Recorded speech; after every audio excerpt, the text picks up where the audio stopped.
Part first. Effects of excess in venery. Can the power possessed by man of indulging in the act of venery be abused? Or, in other words, can any injury arise to the health or constitution by indulgence in this act? It is sufficient to observe that the affirmative has never been doubted by any author, that no medical man has ever been found at any time, or in any country, so deficient in intelligence as to doubt that venereal enjoyments were attended by venereal excess, and no one has ever disputed that masturbation or coition may be injurious. The act of venery, then, may be followed by bad effects, but is it so, and to what extent? This question is the only one which has been debated, the only one to be debated. Let then those, who think that venereal indulgences are followed only by the remembrance of them, know that deceived by their desires, and perhaps by their necessities, they are rushing blindly toward a fatal precipice, which is to be sure at a greater or less distance from them, but which however exists, and to which those who do not take warning will arrive more quickly.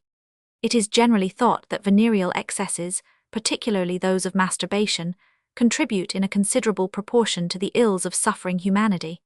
8. Some even consider this cause of disease as one of the most fatal and active. In my opinion, says Rivet Paris, neither the plague, nor war, nor smallpox, nor similar diseases have produced results so disastrous to humanity as the pernicious habit of onanism. It is the destroying element of civilized societies, which is constantly in action, and gradually undermines the health of a nation. Revue Médicale, April, 1828. No one has disputed the dangers of this kind of excess. Many authors, however, have thought that writers had exaggerated on this subject. Thus Montaigne says that the bad consequences, although they do exist attending premature indulgences, have sometimes been exaggerated. Dict. Desessi, Med. Vol. Roman 6. Jorget's opinion is similar. According to him, Physiologie du système nerveux Vol. 1. Most authors, and Tissot among others, have much exaggerated the effects of masturbation. It will be seen with how much reserve these authors speak. The injury arising from this habit, say they, is very great, but it has been overrated. Let us now examine upon what grounds they and others have been led to consider these fears as too great. We shall see by what reasoning they have been governed, and if they are correct.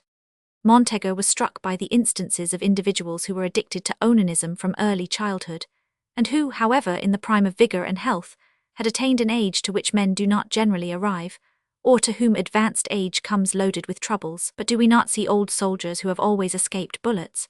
Now what do these facts prove except that such individuals exist? It has also been stated that, influenced with what they have read in books, which contain the most formidable cases, as those only are printed, many physicians have attributed too much importance to the diseases caused by onanism. But admitting this, may we not conclude also that many severe affections which it produces are not referred to it? That in attending cases of 9 dorsal consumption, epilepsy, paralysis, loss of sight, 100 less dangerous diseases are overlooked, and that their origin is not suspected? How often, for instance, are we ignorant of the true cause of these affections whose characters are constantly changing, which are seen every day, which at first produce uneasiness, but with which one soon becomes familiar, which are not the symptoms of a disease having its name and place among other diseases, so much as the indication of constitutional affections, which appear from a variety of influences, and are referred to each one of them. And yet this kind of affection, as we shall state hereafter, is that presented most frequently by individuals addicted, but for a short time, to onanism, who indulge in it but seldom, or whose constitution resists this kind of excess. Appeal has been made also to direct observation. The number of those who have fallen victims to onanism has been cited. It has been said, call to mind everything which has occurred to you in the course of a long practice. You will doubtless find deplorable and even numerous instances of the diseases attending onanism. But does this number approximate that of the individuals who abandon themselves to this vice? There are few persons who are not addicted to masturbation. Very well, are there many whose constitutions are impaired and whose health is destroyed? It is admitted that premature and too frequent and too often repeated indulgences may injure and sometimes have caused great detriment, yet those who live through them are very numerous, and the distance between the use and abuse of the act of venery is greater than is generally admitted. This manner of counting the dead and wounded has something specious in it, but it is defective in this respect, that it takes no account of what has escaped observation, and cannot be estimated. Every practitioner has undoubtedly seen more cases of masturbation than he has seen victims to this habit, but how many circumstances have prevented him from seeing all the diseases which are caused by this habit? 10. Or have prevented him from referring these diseases to their true cause? We have already mentioned the influence which his previous reading and occupation have on this subject. To this cause of error, we may add others. How numerous are the affections which are born in silence, and which never come under the notice of a physician. How numerous too the practitioners who avoid the trouble of referring to the immediate or remote causes of the diseases which are observed by them, and who confine themselves simply to their treatment, without tracing them to their source. How often too are diseases resulting from onanism attributed to causes with which they have no connection, to causes which were indicated by persons who knew no better, or even by the patient who believed himself to be interested in giving wrong statements. How frequently also does the practitioner exclude himself from obtaining information, by abstaining from making suggestions to the parents, which all hear with displeasure, and repel with indignation. How often also does he refrain from asking necessary questions, for fear of wounding the modesty of the young patient, of teaching him a thing of which perhaps he is ignorant, or at least of exciting in him a dangerous curiosity. Finally, how frequently are his doubts removed by the art with which those who indulge in onanism, even when young, know how to conceal a habit at which they blush in secret. Now is it reasonable to expect that the physician, when surrounded by so many causes of error, should go into statistical details and estimate from them the sum total of the ills produced by onanism and other excesses of a similar character? This method would undoubtedly lead to taking a part for the whole, and consequently to forming too narrow an opinion of the evil.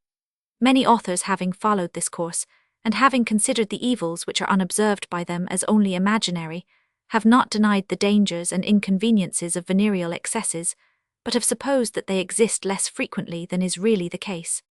I do not wish to call in question the utility of observations, or to pretend that they must be neglected.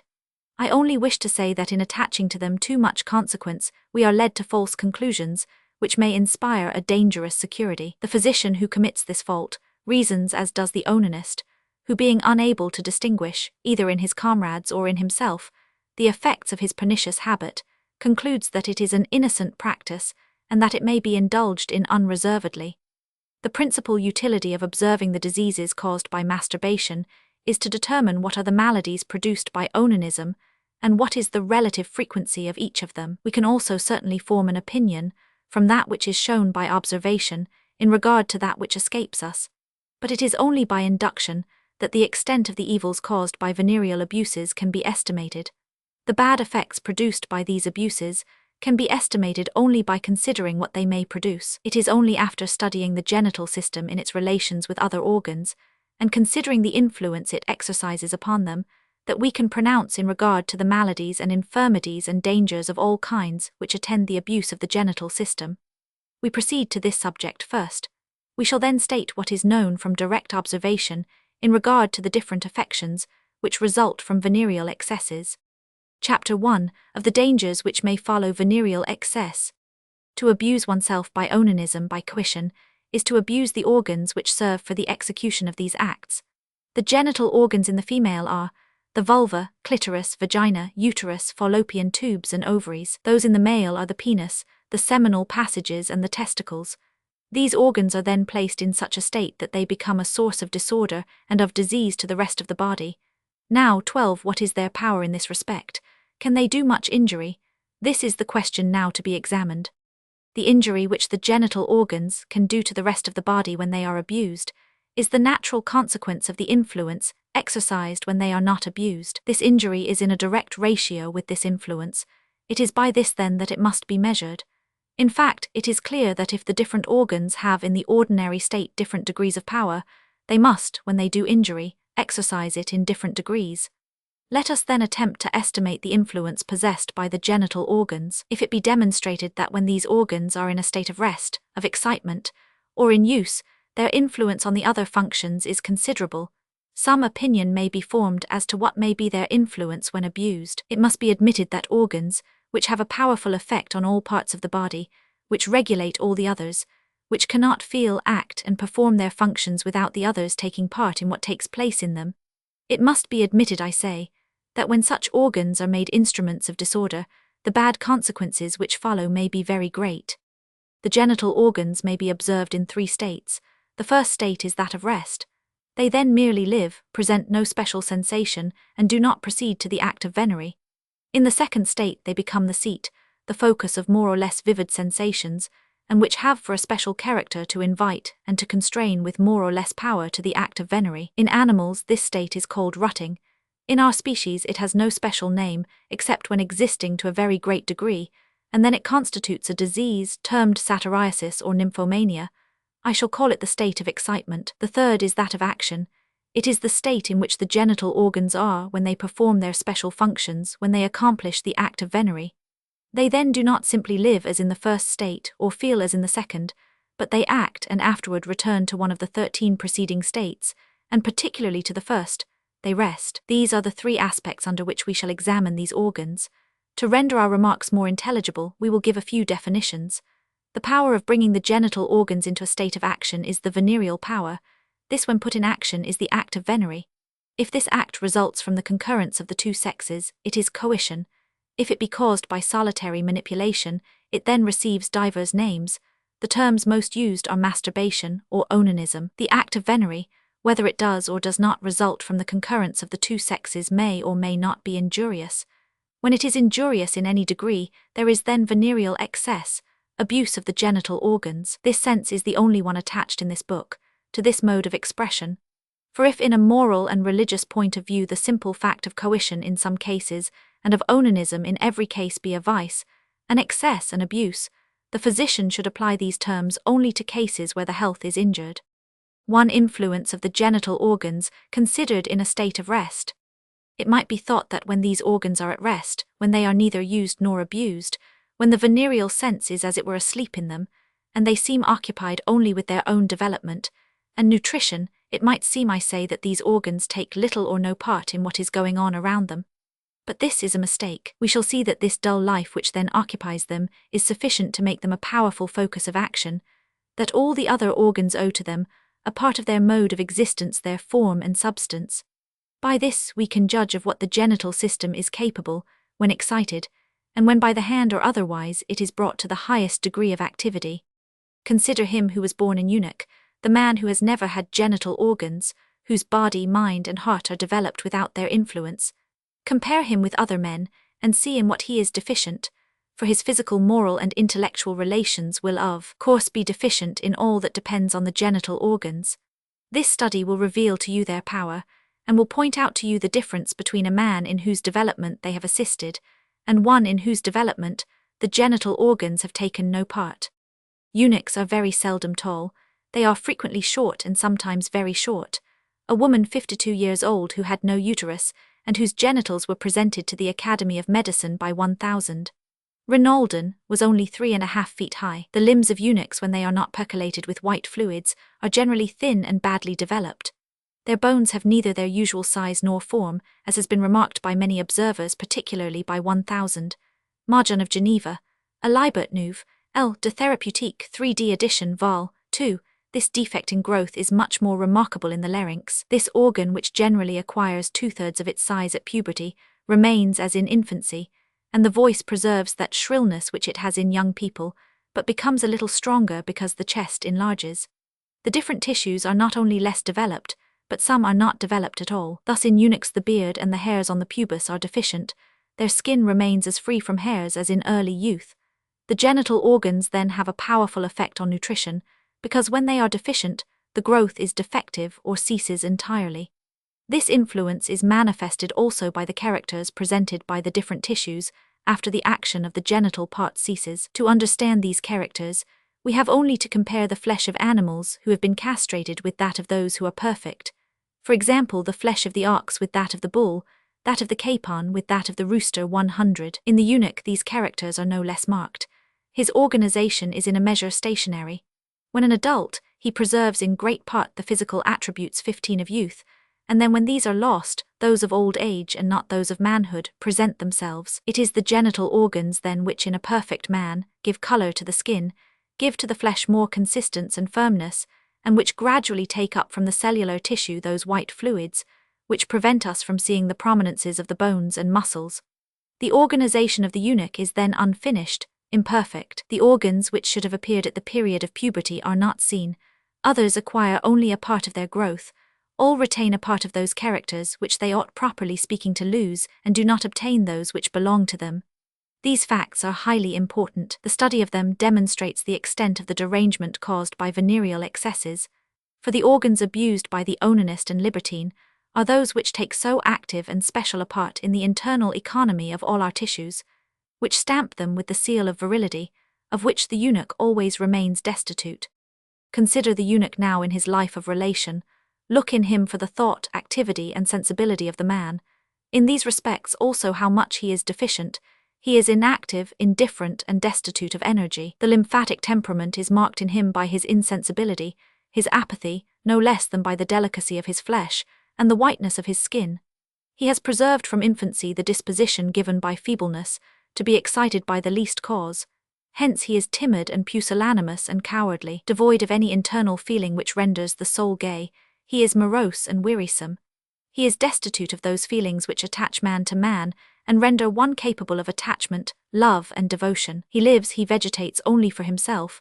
He is a perfect egotist. If he has any sentiments, they are those of envy or hatred. In fact, they are repulsive sentiments, but most frequently he has none, or they are very slight. The crimes of the eunuch come in fact less from the sentiments he has, than from those he has not. His mind, like his body and heart, remains a perfect waste. His intelligence is but moderate, and he is never known to conceive or execute great ideas. This picture is not drawn from the imagination. It is the result of long continued observations at all periods, in all places, and upon all kinds of eunuchs. One of them observed by 1,000. Bedor embodied in himself the principal features of this picture. He was an eunuch from birth who had become a conscript. His appearance was humble and languishing. His eyes were downcast and averted. He was very timid and cowardly, was afraid of dead bodies and of darkness. He admitted that he had never been attached even to any member of his family, but he was also incapable of dislike. He was not pleased with music and had no idea of singing. Finally, he was insensible to all enjoyment. He did not, however, complain of his situation. His intelligence was very slight, his conversation was obscure and incorrect, and he was so incapable of being instructed that although he had lived in the barracks a year, he had none of the moral habits of the soldier. Journal de Med, Chur, et Far, Vol, Roman 25. Such is the eunuch. The operator in mutilating him mutilated his heart, his senses, his mind. The development of the moral and intellectual faculties, then like that of the body, is connected with the existence of the genital organs. Deprive a child of a limb of his 4 limbs, that is, of the half at least of his frame, and he will continue to be developed, the same as if no part had been taken from him. But take away the testicles, and all his tissues, all his faculties will bear indelible marks of this mutilation. These organs alone then have much more power than the 4 extremities. It is with this power, that the onanist trifles from childhood, without hesitation and without moderation. Is it necessary now to follow this train of reasoning to show that his course of conduct is dangerous? It is also to the influence exercised by the genital organs on other parts that the sexes owe their peculiar differences. Their 17 organization, influenced by a different genital apparatus, presents a different mode of existence, action and sensation. Thus the sexual characters are slightly marked at birth, become distinct as the genital organs develop themselves, suddenly enlarge at the period of puberty, exist in the greatest degree when these parts have come to their perfect state, and lose their energy in old age. The destruction of the testicles in the male and of the ovaries in the female prevents the regular development, or even alters the special distinctions of sex. We have already seen that this destruction renders man effeminate. We will add that it renders the female more masculine, and gives her characters, which in the natural order of things belong exclusively to the male. This conclusion is drawn from facts which seem authentic, and it is strengthened too by the fact that when the activity of the genitals is destroyed by age, the voice becomes rough, resembling that of the male, the upper lip and chin are covered with hairs, the moral character acquires more firmness, the taste and habits are much modified and approximate those of the male. A similar thing occurs in animals according to Dumeril. Dict. Des Sc. Med. Art. Continence. It is not only by comparing the sexes that we see that different genital organs have a different action, but it follows also from observing those doubtful beings termed hermaphrodites. In these individuals, the genital organs disturbed in their regular development present doubtful appearances, and belong at the same time to the 2 sexes. In these individuals, the organization being influenced in another manner is developed differently. Faithful to these organs which generally impress in the body the seal of sex, the general state of the body becomes equivocal like them, and presents a mixture in different proportions of the male and female attributes. Thus in a girl whose history is stated by Deslandes, and who among other imperfections of the external genital organs which rendered her sex doubtful, presented a complete closure of the vulva, and a clitoris so much developed 18 that it resembled a penis, the larynx and voice were like those of a youth, the upper lip, the chin and cheeks presented a white beard, long and coarse hairs covered the lower extremities and surrounded the anus. Finally, the proportions of the trunk and limbs and the formation of the pelvis resembled those of man. Bull, de la faculté de med. Vol. Roman 4. It would be easy to refer to similar facts which have been frequently recorded. The general state of the economy, then, is somewhat connected with that of the genital parts, varies like them, and takes part in the changes which they undergo. Hence it is astonishing to see libertines and onanists render themselves effeminate, and demoralize their constitution by using these parts in such a manner as to fatigue and change them, and to observe women robbing themselves in the same manner of their beauty, the delicacy of their form, and the charm of their voice. When man has attained his perfect development, the bonds which unite the genital organs to the rest of the body become less apparent and probably less intimate than before. They, however, are not destroyed. Castration certainly does not deprive the adult of all the characters, of all the faculties which had been developed by puberty, but it modifies them very much. The beard has been known to come out after the loss of the testes as if its existence were connected with theirs, as an effect is with its cause. The intellectual faculties particularly lose much of their energy when the genital organs are removed. Those persons who have been mutilated not unfrequently become melancholy and finally commit suicide. Orfila Lekens de Medicine Legal, 1823. A remarkable case of enervation was observed by Richarand in some soldiers whose testes had been shot away in action. Among other cases, he mentions a soldier who had previously been celebrated for his activity and valor, and who, after his mutilation, took an aversion to any violent exercise, and to gain his livelihood, applied himself to such labors as are carried on by females, particularly to sewing gloves. Richarand, 19 Nosography Chirurgicale, 2nd edition, Vol. Roman 4. Compare these facts with what takes place when age, that great operator, extinguishes the principle of virility. When one is old, is he as affectionate, as sensible, as devoted, as intelligent as he was in youth? Do not the general characters of an eunuch gradually come upon him? The genital organs, then, even when in repose, regulate in more than one respect, and at every period of life, the rest of the human body. But it is particularly before and during puberty that these organs deserve the most serious attention, for then they possess the most power. This power commences with them, and like them increases every day. Thus the tastes, the characters, the inclinations, and generally all which distinguishes the sexes in a moral and physical point of view, are marked from infancy. That poverty of body, of heart, and of spirit which characterizes eunuchism is seen in young eunuchs, in those, for instance, who are born destitute of genital organs. The soldier whose case is stated by Bedore always presented that indifference and languor common to eunuchs. He always avoided all trials of skill at wrestling, running, leaping, and finally all youthful exercises, and as we have already remarked, never exhibited attachment to anyone, even to his parents. The influence of the sexual organs then commences with life, but it does not attain all its intensity until puberty. At this period, which in our climate commences from the 12th to the 16th year, a little sooner in females than in males, the genital organs have the most vitality. Until that time they are developed slowly and almost imperceptibly. They suddenly increase with great activity, and their growth is not arrested till they have arrived at perfection. This is not the place to enter into details as to the labor which then takes place in them. We will merely remark that the change is often so intense as to present all the characters of inflammation. It is then admissible that in such a state these organs should exercise on the economy a much more powerful action than before, when their development was imperceptible, and also than they do afterward, when they have only to preserve themselves. This in fact is proved by observation. At no period of life does the body grow as rapidly as during puberty. The researches of Quetelet and Villerme on the weight and height of men at different ages, Annals 100, leave no doubt on this subject. Thus the annual increase in the weight of the body, which until the period of puberty was only from 3 to 3.5 pounds, suddenly rises to 5 and 6 pounds when this period commences, and gets to be 12 pounds when it is at the summum of intensity. And it is worthy of remark that in females who arrive at the age of puberty about 2 years earlier than males, this increase of growth also commences 2 years sooner. A similar fact is observed in those monsters who present in early infancy traces of virility. In them, the mass of the body is in a direct ratio with the development of the genital system, hence their height and weight are enormous.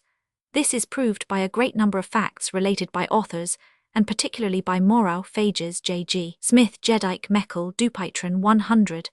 Let us now compare these facts with those pointed out when speaking of eunuchism, and it will be shown that the power of the genital organs in its nutrition follows in its variations those which they experience, that the general growth conforms to theirs, that if one advances the other does, and if one be imperfect the other is imperfect.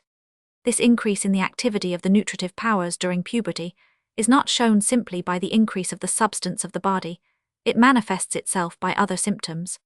More heat is generated in the tissues, as is indicated particularly by the facility with which individuals at the age of puberty resist cold, and by the interesting remark of Quetelet and Smits, that the summer of all seasons of the year is most fatal to them. Ailments of every kind too show in most subjects that the influence of the genital 21 organs on all parts of the body may be so great as even to derange the functions.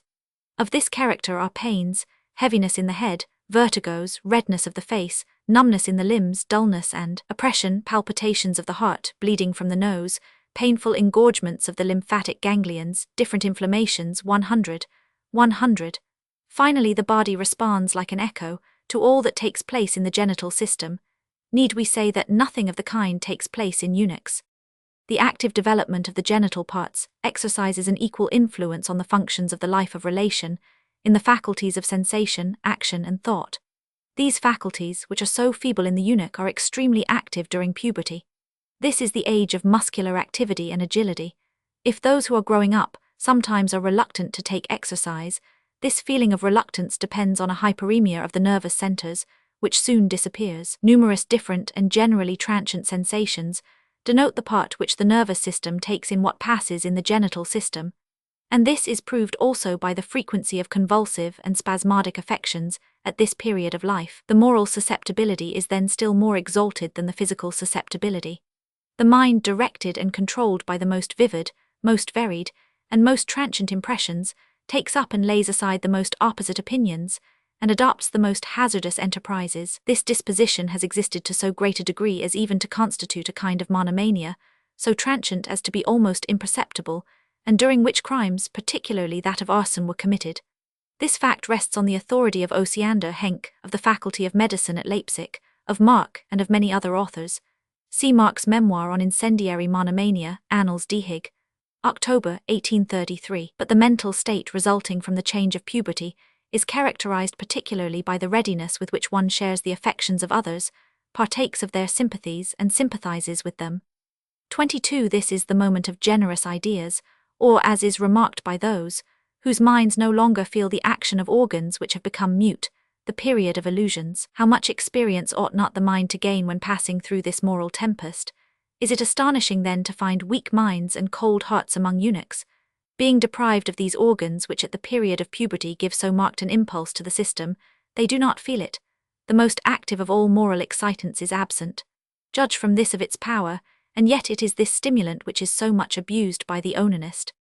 Let us resume our remarks. We have seen by comparing the eunuch to the perfect individual, the male to the female, and the hermaphrodites to those persons whose genitals are perfect, that the genital organs, from the simple fact of their existence, exercise a well-marked influence on the physical, intellectual, and moral constitution of individuals. We have also seen by comparing the period of life when the genital organs are actively developed, with that when they are simply preserved, that the influence which has been spoken of is exercised with a variable degree of intensity, and is in a direct ratio with the vital activity which exists in these organs. We may then state as a positive truth that the genital system modifies extensively the action and sensation of all our organs, and modifies it in proportion as it is itself excited. This fact stated, the question whether venereal excesses can or cannot do much injury is resolved. We may a priori affirm that when the genital organs pass from a state of repose to that of excitement, and from this to a state of action, their influence on the other organs is always in an increasing ratio. To prove this requires no new facts. This action and this progressive increase of power result, inevitably, from the comparisons we have made. Life is so mysterious, and on the other hand, coition is so transient, that what takes place in the tissues during its continuance is concealed from view. But we may be certain that something takes place in them, that some 23 disturbance there occurs, and that the disturbance is greater during the act of venery than during the preceding states. This act then exerts more influence than it appears to exert, as it affects all parts of the organization. If when the genital system appears at rest, it exercises so much influence on the vitality of the other organs, what must be its power when the venereal sense is excited in it? And further, when this sense is carried by masturbation or coition to the greatest degree of excitement, how much then must these secret functions be modified, whose exercise is so intimately connected with that of the genital organs? Certainly those who say that the possible consequences of venereal excesses are exaggerated have not taken this view of the subject. 2. Power of the genital organs considered in a state of excitement. When these organs are in a state of excitement, they present a greater degree of excitement than at any of the phases of the state of repose, not even excepting that of puberty. We may say that they have passed from the chronic to the acute state. They not only become the seat of a vivid and special sense, but they also present a kind of turgescence of erethism, and I will say of very remarkable inflammation. They swell, become firm and redder, hotter and moister. Their sensibility becomes extreme. Their power ought certainly to be increased in proportion to the distance between this state and the one of repose. This excitement, however, is so transient, and the functions on which it reacts are so mysterious, that a great part of its immediate influence cannot be estimated. For in order to mark the action of the genital organs on the mode of existence on the action of the different tissues, we must compare individuals to individuals, that is, a whole life with a whole life, or at least we must compare 2 long portions of the same life. On this point, the study of the state of repose, of that state which is incomparably the most common, has been useful to us, for we have arrived at facts, by considering their remote consequences, 24 which at the moment of their production constantly escape. The state of excitement, however, does not manifest itself solely by the sensations which attend it. Different signs show that the rest of the economy feels that the power of the genital organs is increased.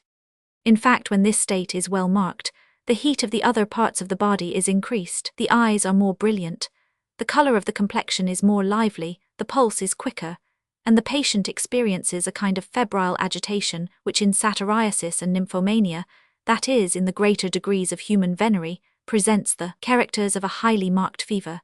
The secretions also undergo important modifications, which are but slightly marked in man, but are easily recognized in a great number of animals, who exhale during the period of heat a strong and most generally a disagreeable odor. The function of nutrition also suffers from this state.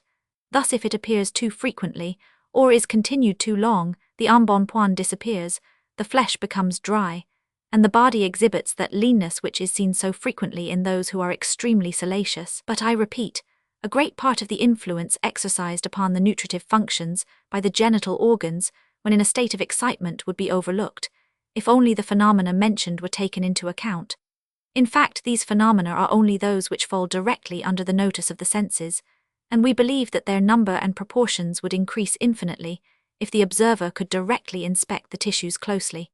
But the most striking fact in the state of excitement is the development of a special sense, the venereal sense. This fact characterizes this state, and it effaces the others to such an extent that it seems to form it alone. We shall not attempt to describe the genital sense. A sense cannot be described. We may, however, ask what is required.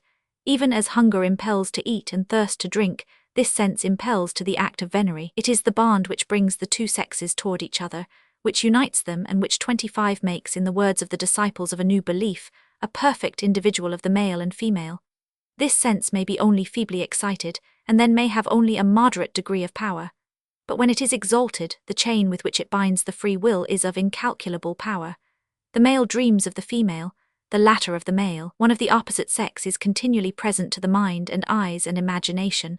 Individuals and forms which at other times appear by no means remarkable now seem perfect and excite transports of admiration. Riches and honors are no longer esteemed, and even life itself is considered as not worth possessing. All necessities have disappeared before one only. Hunger and thirst are no longer felt. In fact, it is a state of delirium. All the senses are concentrated in one.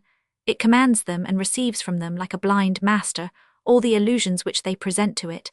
and then fatigued by this violent state and exhausted by its excess, even when not satisfied, it is as it were extinguished. Such is the power of the genital organs, those organs which are abused by the onanist, who then can question the physical evils with which its abuse may be attended. 3. Power of the genital organs considered in a state of action.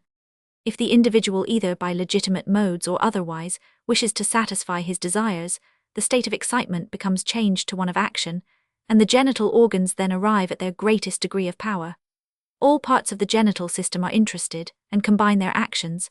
The testes prepare the semen, the excretory ducts convey it, the prostrate gland and the muciparous follicles secrete their special humors, and the mucous fluids flow to the sexual parts. The erectile tissue, which forms the whole of the glands, the cavernous bodies, the clitoris, and most of the external and internal labia, the vagina 100, solicits to itself and retains the blood, becomes swelled by as much as it can contain, hardens and enlarges to 26 the utmost of its capacity. At the same time, the genital sense passes rapidly through all the degrees of excitement, and finally arrives at that point beyond which it cannot extend.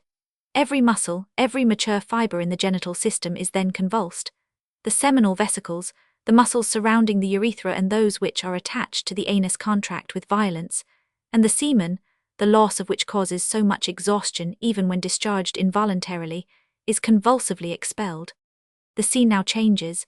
The genital apparatus, lately so full of life, now becomes flaccid, the scrotum becomes loose and pendant, and a sensation of torpor, of fatigue, of chill follows.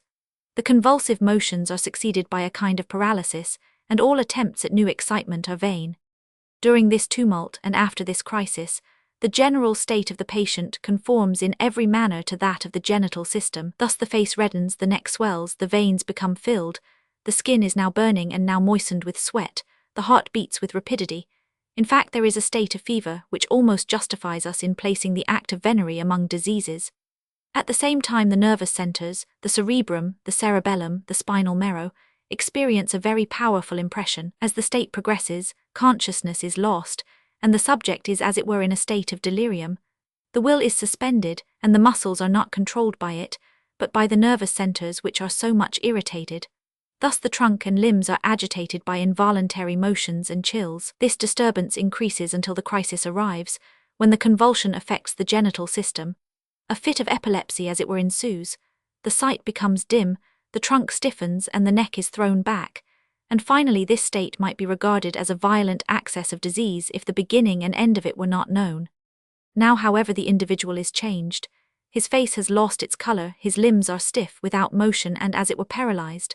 The head is painful, the 27 mind is slow, and the limbs are incapable of the least effort. The hearing is dull, the sight is deranged, and the external senses impart to the brain only imperfect impressions. The pulsations of the heart are feeble, the pulse is small, the veins are collapsed, and the eyelids are 553. The soul is left in a state of languor and sadness, and becomes as it were melancholy. This picture, although giving the principal points, is far from being complete. In order to be perfect, it should include that which is not as well as that which is seen. If the simple labor which takes place in the genital organs at puberty is sufficient to modify materially the functions of nutrition, functions which when deranged give rise to many diseases, what must be in this respect the influence of the venereal act, and a forgery of venereal excesses? This influence, like that exercised by this act on the nervous system, cannot be appreciated at the moment it is produced, for it is not immediately perceptible. An idea of this can be gained only in two modes. One consists in measuring the long intervals which exist between a state of repose and that of action. We then say that if the first can modify to such an extent the texture of these organs, their powers of sensation and of action, how great must be the power of the second. In this manner we reason in this instance. In the other mode, an opinion may be formed by remarking the physical alterations and functional disorders which have been the consequence of them. This kind of proof, which we shall soon examine, will not fail us. We shall then see that the diseases affecting the nervous system, that system which is powerfully disturbed during coition, are not the only ones resulting from venereal excesses. We shall see that all alterations of tissue, every physical disorder, may be caused by them, and thus we shall complete the proof of this fact that the act of venery not only produces that convulsive state which is so powerful while it continues, but that it also exercises on all parts of the body an action which is extremely powerful, and 28 is also the source of many evils. When we think of the power of the act of venery, and consider that it may be indulged in as often as an individual chooses, and that if the legitimate mode of indulgence, the concurrence of the sexes, is denied, the individual may abuse himself. When we reflect, we say, on all this, we may fearlessly assert that most of the inconveniences and diseases afflicting the human species arise from venereal excesses. We have hitherto considered masturbation and coition abstractedly, and as if there were no circumstances to change the influence they exercise. But is this always the case? Are there not individuals who are rendered indisposed by a single act of venery? Are there not others who can repeat this act with impunity at near intervals, and for a long period of time? Farther, is its influence always the same? Are there not circumstances which render it more or less injurious and dangerous at different periods of life? And now, what are the circumstances and the causes of all the differences we have mentioned? This subject will be considered in the next chapter. Chapter 2. Circumstances which render the act of venery more or less injurious to the constitution and to the health. These circumstances are of two kinds. Some depend on the act itself, others are independent of it and depend most frequently upon the disposition in which the economy is at the moment of its occurrence. Let us study in succession these two orders of circumstances. 1. Circumstances connected with the act of venery, which render it more or less injurious. We have seen in the preceding chapter that the influence of these organs is much greater the more vivid their excitement is. That, for instance, this influence has more intensity during the state of excitement, 29, than during that of repose. Finally, that its greatest degree is felt in the act of venery. The natural consequence of these facts is that the greater the excitement of the genital organs during this act, the stronger must be the impression caused by it.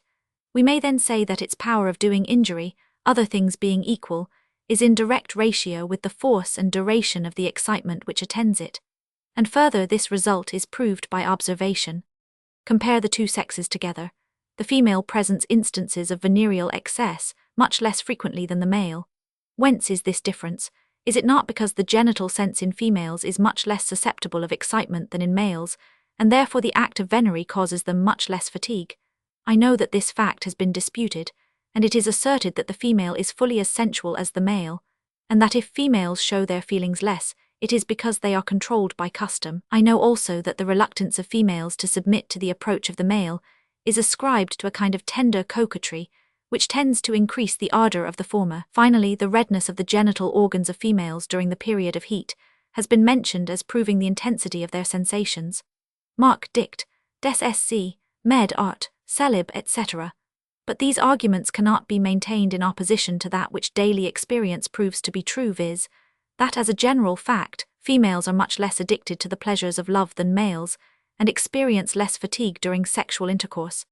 The inferiority or perhaps the advantage which females have over males in this respect depends on the passiveness which they naturally exercise in the act of generation, and hence their desires are less strong. The state of manners justifies their reserve in this respect, and points out a physiological fact, or rather they are the consequence of it. As to the pretended coquetry of animals, I do not believe in it strongly, and in regard to that of females, I believe that it has caused more to err than their desires. If the venereal thirdy passion be equally developed in the two sexes, why is onanism more common in males than in females, notwithstanding certain conditions ought to produce a contrary state of things? And farther, do not many wives yield themselves to the caresses of their husbands, without desire and without enjoyment? And yet this indifference does not prevent conception, for the sensation of love is not with them, as with the male, an indispensable condition of the work of generation. Finally, would there be any prostitutes, if coition caused in females the same exhaustion as in the male? Females then are indisputably less sensual than males. And when this fact is taken in connection with the circumstance that women are less frequently victims of venereal excess, does not this tend to prove that, other things being equal, the act of venery is, as before stated, less injurious in proportion as the sensations attending it are less vivid? Perhaps this explains why females generally live longer by 2 or 3 years than males, notwithstanding the pains and dangers of pregnancy, parturition and lactation. And this fact may be deduced according to Sir John Sinclair, from the registers of mortality of different countries, and from the rent tables which have been kept in Holland for 125 years. Farther, it is well ascertained that everything which contributes to give more force and duration to the sensations attending the act of venery, also increases the fatigue and disorder which follow it. Coition taken in its simplest sense, and considered only as an excretion of semen, undoubtedly causes much less injury than if it occurs with other sensations. Thus intercourse with public women, and generally with those who do not excite strong sensations, is generally attended with less derangement, as Hunter has remarked, than if accompanied with violent passion. Some authors, however, as Sanctorius and Tissot, have advanced a contrary opinion, but they have evidently confounded the state of the mind with that of the body. When the soul is possessed of a violent passion, the ardours of love continue a 31 longer time, are not so soon satisfied. But does it follow from this that the body presents more resistance? Certainly not, but only that the pernicious effects are felt less at the time, although at a later period they will be perceived. One reason why masturbation is more pernicious than coition arises from the state of mind during the two acts. The onanist, and here we allude only to those who have some ideas of sexual intercourse and love, having no material object which is the beginning and the end of its pleasures, the imagination must supply and invent it. This mental labor renders the sensations stronger, and the body more disposed to feel them. Added to these, the onanist is desirous of prolonging his feeling, and having under his control certain circumstances which in sexual intercourse hasten the denouement, he retards it. Thus, with fatal skill, he gives to this destructive vice all the power it can possess, and experiences all the evil which this vice can cause. Two circumstances independent of the act of venery, which render it more or less injurious. The economy is not equally affected by venereal excesses in all individuals at all periods of life. There are some circumstances which make it necessary for masturbation or coition to be more or less frequently repeated in order to be injurious. Hence, if we wish to know the real influence of these acts, these circumstances must be considered. These are numerous, but they are not all known. Two individuals indulge in onanism. One becomes ill in a few weeks, but the other resists the pernicious habit longer.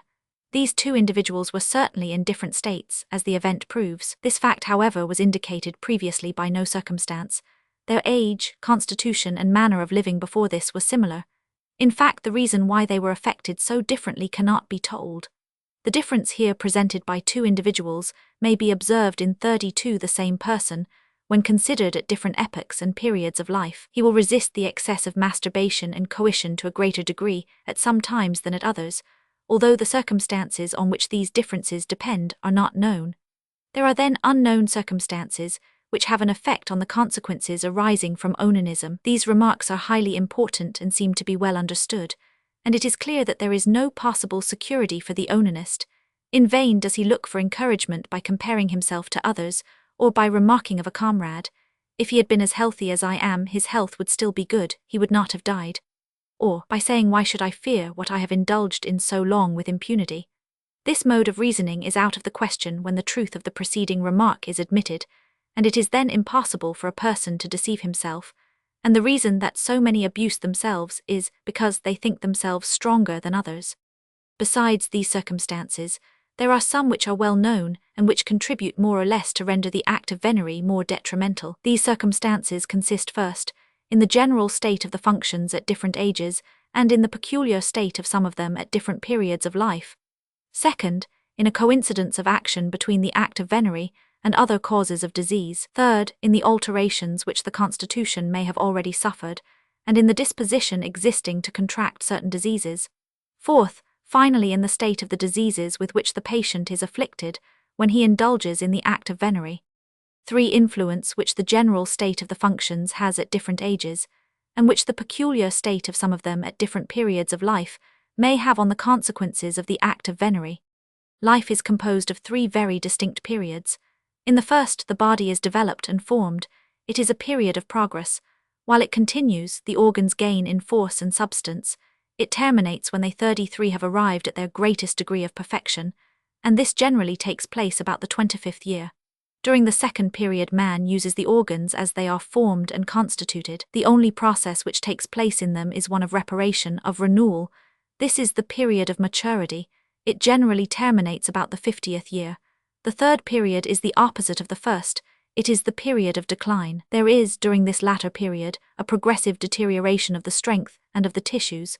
It terminates with life. Thus a state of development, that of maturity, and that of decline are the three aspects under which life presents itself. Let us trace the effect of venereal excesses in these different phases of action. First period. No animal, and particularly no one of the vertebrated animals, can procreate on entering the world.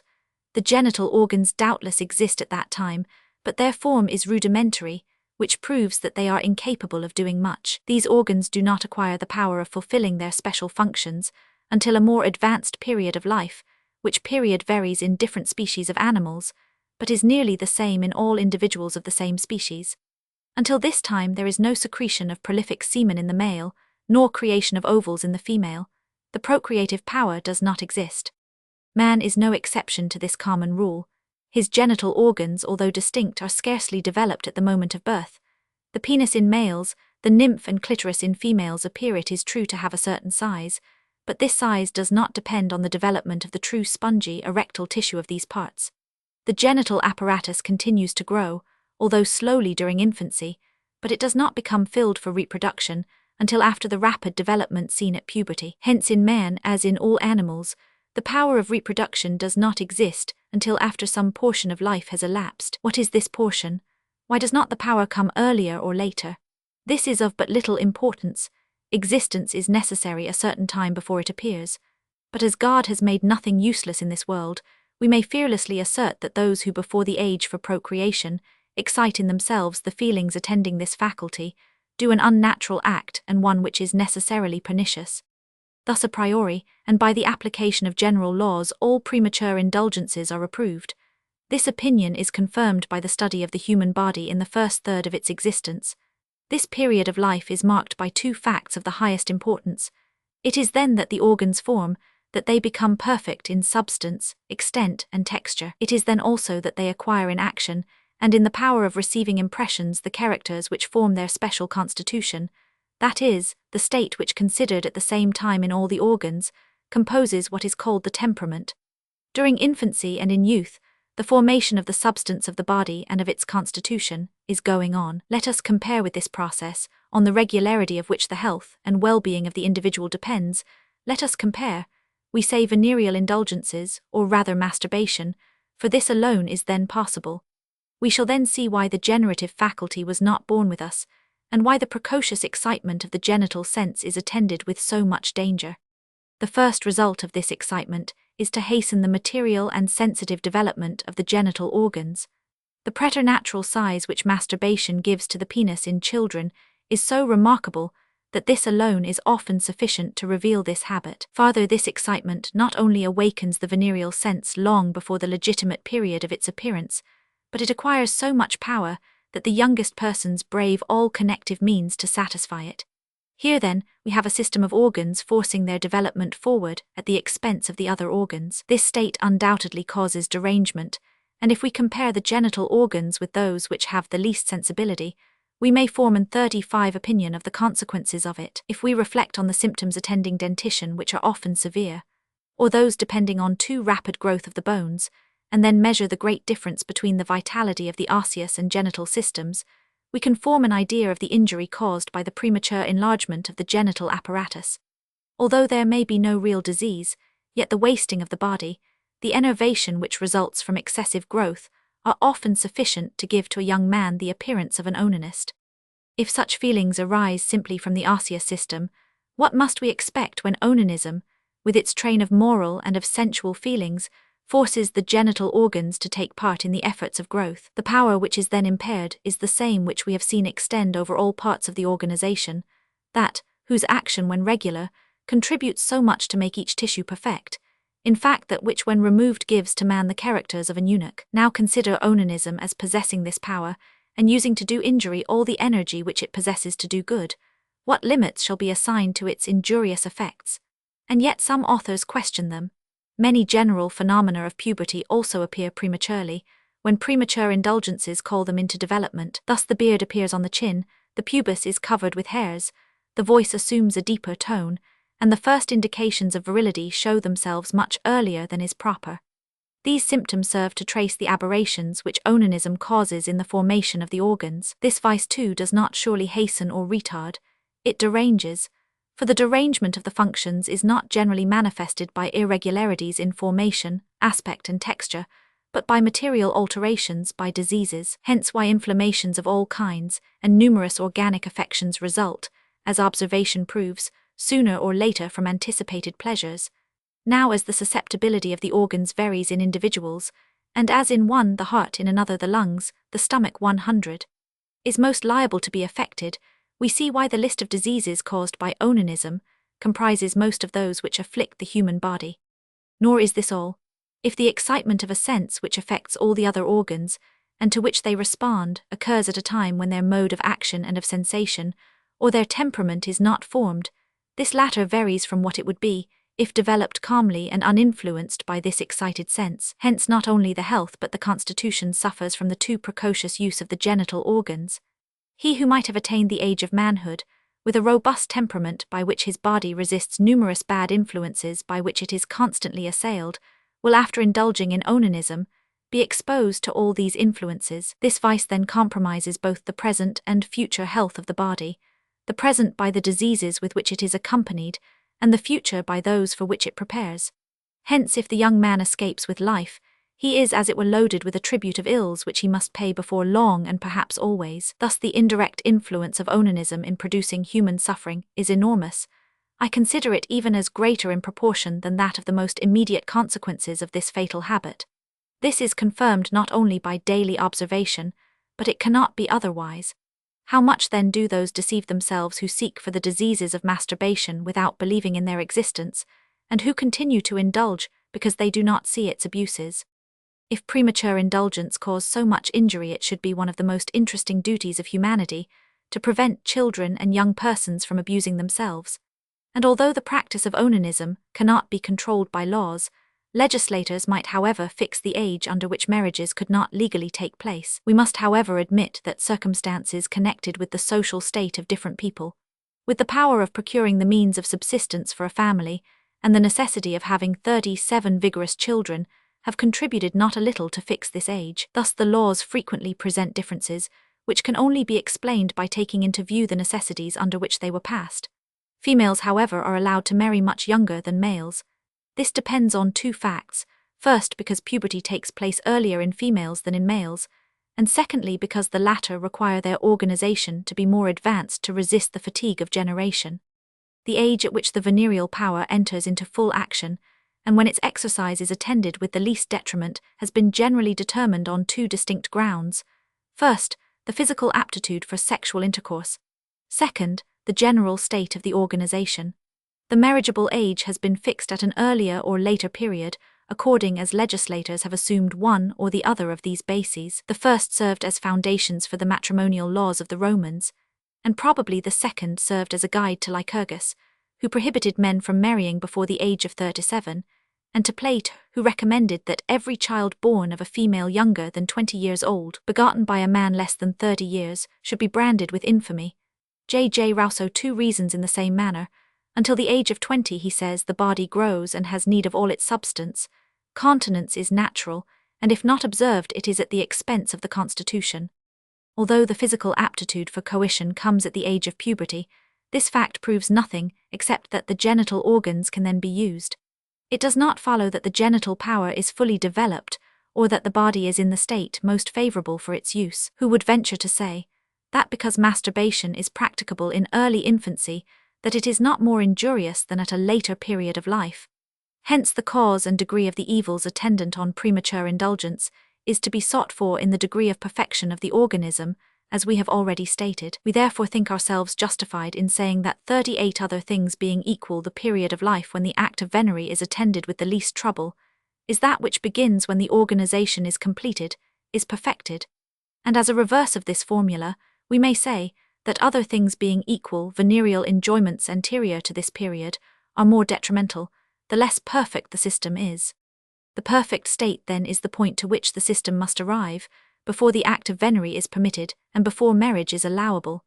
There is then no longer any fear of disturbing the formative process. Look at animals, those at least which are not domesticated. They do not indulge in the act of reproduction until they have attained their full vigor, and how often too do severe battles take place for a female. The domestic animals live in a manner which hastens the development of the venereal sense, and they often indulge in procreating at an early period, but suffer for it, and the genital faculties soon become extinct. It seems also to be proved by the researches of Hofolker of Innsbruck and Giroux of Buzerinus that both in man and animals the age of the individuals has an influence on the sex and quality of the offspring. But why look to animals for proofs? Daily observation and the testimony of all authors put beyond all doubt the danger of precocious indulgence. There are certainly numerous individuals of every age who indulge in venereal excesses, but those cases which come under our notice, or whose histories are related by authors, are generally those of young people. Different causes I know may contribute to this result. One of the principal is that masturbation is the act of venery most frequently practiced before the adult age, and that this is generally more pernicious than coition. We have already stated one reason for this difference. We may add that as onanism does not require the concurrence of the sexes, it is more liable on this account to excess. But do these causes alone explain why the immediate consequences of venereal excesses are not seen, with but few exceptions, except at an early period of life? The 39 enormous disproportion arises from the precocity of these excesses, and also from the state of the economy before it is perfect. We have now to determine at what period of life the body arrives at its perfect state, and the distance which separates it from this state at the different ages which precede it. This period, however, is varied by many circumstances, and it is far from being the same in every individual, in the same country, or in the same climate. We can then present only mean results, deduced from those collected in France, which are the most numerous and authentic. As we have already said, the organization of the human body is composed of two parts, the development of the tissues and that of the constitution. The economy then cannot be said to be in a perfect state until this double development is finished, and the organs have gained all their power and substance. Unfortunately, the labor of the constitution and its progress in activity and in receiving impressions cannot be estimated by positive rules, but it is connected so intimately with the development of the body that this can give a sufficiently exact idea of its progress and state. We may then simply by a glance at the development of texture fix with a certain degree of precision the value of these words, premature and precocious enjoyments. It would be out of place to examine the different organs separately and trace their growth, and in the present state of science we cannot give this labor the precision necessary to attain our purpose. But there is one fact which can be measured, viz., the weight of the body. Let us state then the varieties in weight presented at different periods of life, as determined by Quetelet and Villerm. The mean weight of a male child at birth is 3 kilograms and 20 decimeters. Each year its weight increases in the following proportion. At 1 year he weighs 9 kil, 45 dec. 2 11 34. 3 12 47. 4 14 23. 5 15 77. 6 17 74. 7 19 10. 8 20 76. 9 22 64. 10 24 52. 11 27 10. 12 29 82. 13 34 38. 14 38 76. 15 43 62. 16 49 67. 17 52 85. 18 57 85. 19 66. 25 62 93. 30 63 95. 40 63 67. 50 64 46. 60 61 94. 70 59 52. 80 57 83. 90 57 83. This table shows us that man attains the maximum of weight at 40 years of age. At this age, then, we may regard the economy as being perfect. Now, when we consider that persons from 12 to 18 years indulge most frequently in masturbation, and that this habit may be formed at a very young age, we may easily conceive of the ills with which it may be attended. This consequence is seen more clearly and exactly by the following table. The mean weight of man when the organization is complete being 6 to 3 kilograms, 6 to 7 decimeters. At the time of birth, he has yet to gain 60 kilograms, 4 to 7 decimeters. At 1 year old, 54 kils, 22 dec. 2 52 33. 3 50 120. 4 49 44. 5 47 90. 6 46 43. 7 44 57. 8 42 91. 9:40 1:2, 10:30 9:15, 11:30 6:57, 12:30 3:85, 13:29 29, 14:24 91, 15:25, 16:14 0, 17:10 82, 18:5 82, 23:61, 25:0 74, 30:0 2. Hence it will be seen that a man who at the moment of birth only possesses about 0.5 of the growth he afterwards attains, will have at most only a quarter of his full weight when 5 years old, at which age many children begin to indulge in masturbation. When 10 years of age, he has yet to gain nearly 60 and nearly 40 of his weight when he has arrived at his 14th year. When 16 years old, 1/5 of his weight is still deficient, and at 18 years nearly 1/10. His growth, although nearly completed at the age of 25, is not entirely attained, since even when 30 years old, the weight of the body is capable of a slight increase. Of the effect of venereal excesses when the subject of them has attained his growth. The age of maturity is the period when venereal pleasures are attended with the slightest derangements and dangers. At this period, these pleasures may not only not be injurious, but may even be necessary. This last circumstance would be sufficient to distinguish this period from those of the growth and decline of the body, when these pleasures are never useful. Let it not be thought, however, that at the age of maturity they may be indulged in to excess, or that the pleasures 42 of love are limited only by the power of indulging in them. This is a great mistake. Abuses are less frequent, but they do occur, as is seen both by experience and by simple reasoning. Although at the age of maturity the body increases but slightly, yet the process of nutrition is not arrested. It is true that the size and weight of the body no longer increase, but its substance is constantly renewed. The act of venery may then interfere with and derange as before the function of nutrition. The constitution also may be affected, and although the regular course of its formation may not be deranged, yet it may be deteriorated, and its influence on the action and sensation of the different organs is so great, that if this deterioration proceed to any extent, these organs will suffer. Thus the health may be injured and the constitution impaired in adults by venereal excesses. Their influence, however, is resisted longer. The adult age may even present more unfavorable conditions for venereal excess than the period of growth. It may be attended with diseases transmitted from preceding years. In the adult age, the errors of youth are atoned for. Wretchedness, debauchery, and excesses of every kind may leave their mark upon the body. Venereal excesses then find the constitution impaired, the health deranged, and they increase the evil already existing. Those particularly who have indulged in masturbation in their youth perceive on arriving at the adult age that if they wish to taste the pleasures of love, even to a moderate extent, they are affected with bad feelings, which prove that premature indulgences must be paid for with interest. Different circumstances may render the act of venery injurious at the adult age, but as these do not belong exclusively to this age, we shall speak of them hereafter. Of the effect of venereal excesses in the period of decline. The faculty of procreating in mankind has its limits. As this power is not attained till at a certain period of life, so too it continues only for a certain period. The spermatic animalcule, the microscopic 43 sign of the power of generating, are seen only during a portion of human existence. They do not appear till puberty and disappear in advanced life. This is true also in regard to all animals. The rule is a general one. God has willed that the period of maturity should be the only one devoted to love. Is it not a fair conclusion that those who transgress this law expose themselves to its penalties? As the sense of venery proceeds, so too it may outlive the procreative power. It then excites to indulgence at too late a period of life. Examples of this anomaly are very common. Hence we need not refer for them to the works of the old writers. We will merely say that a large portion of those committed for attempts at rape are old men.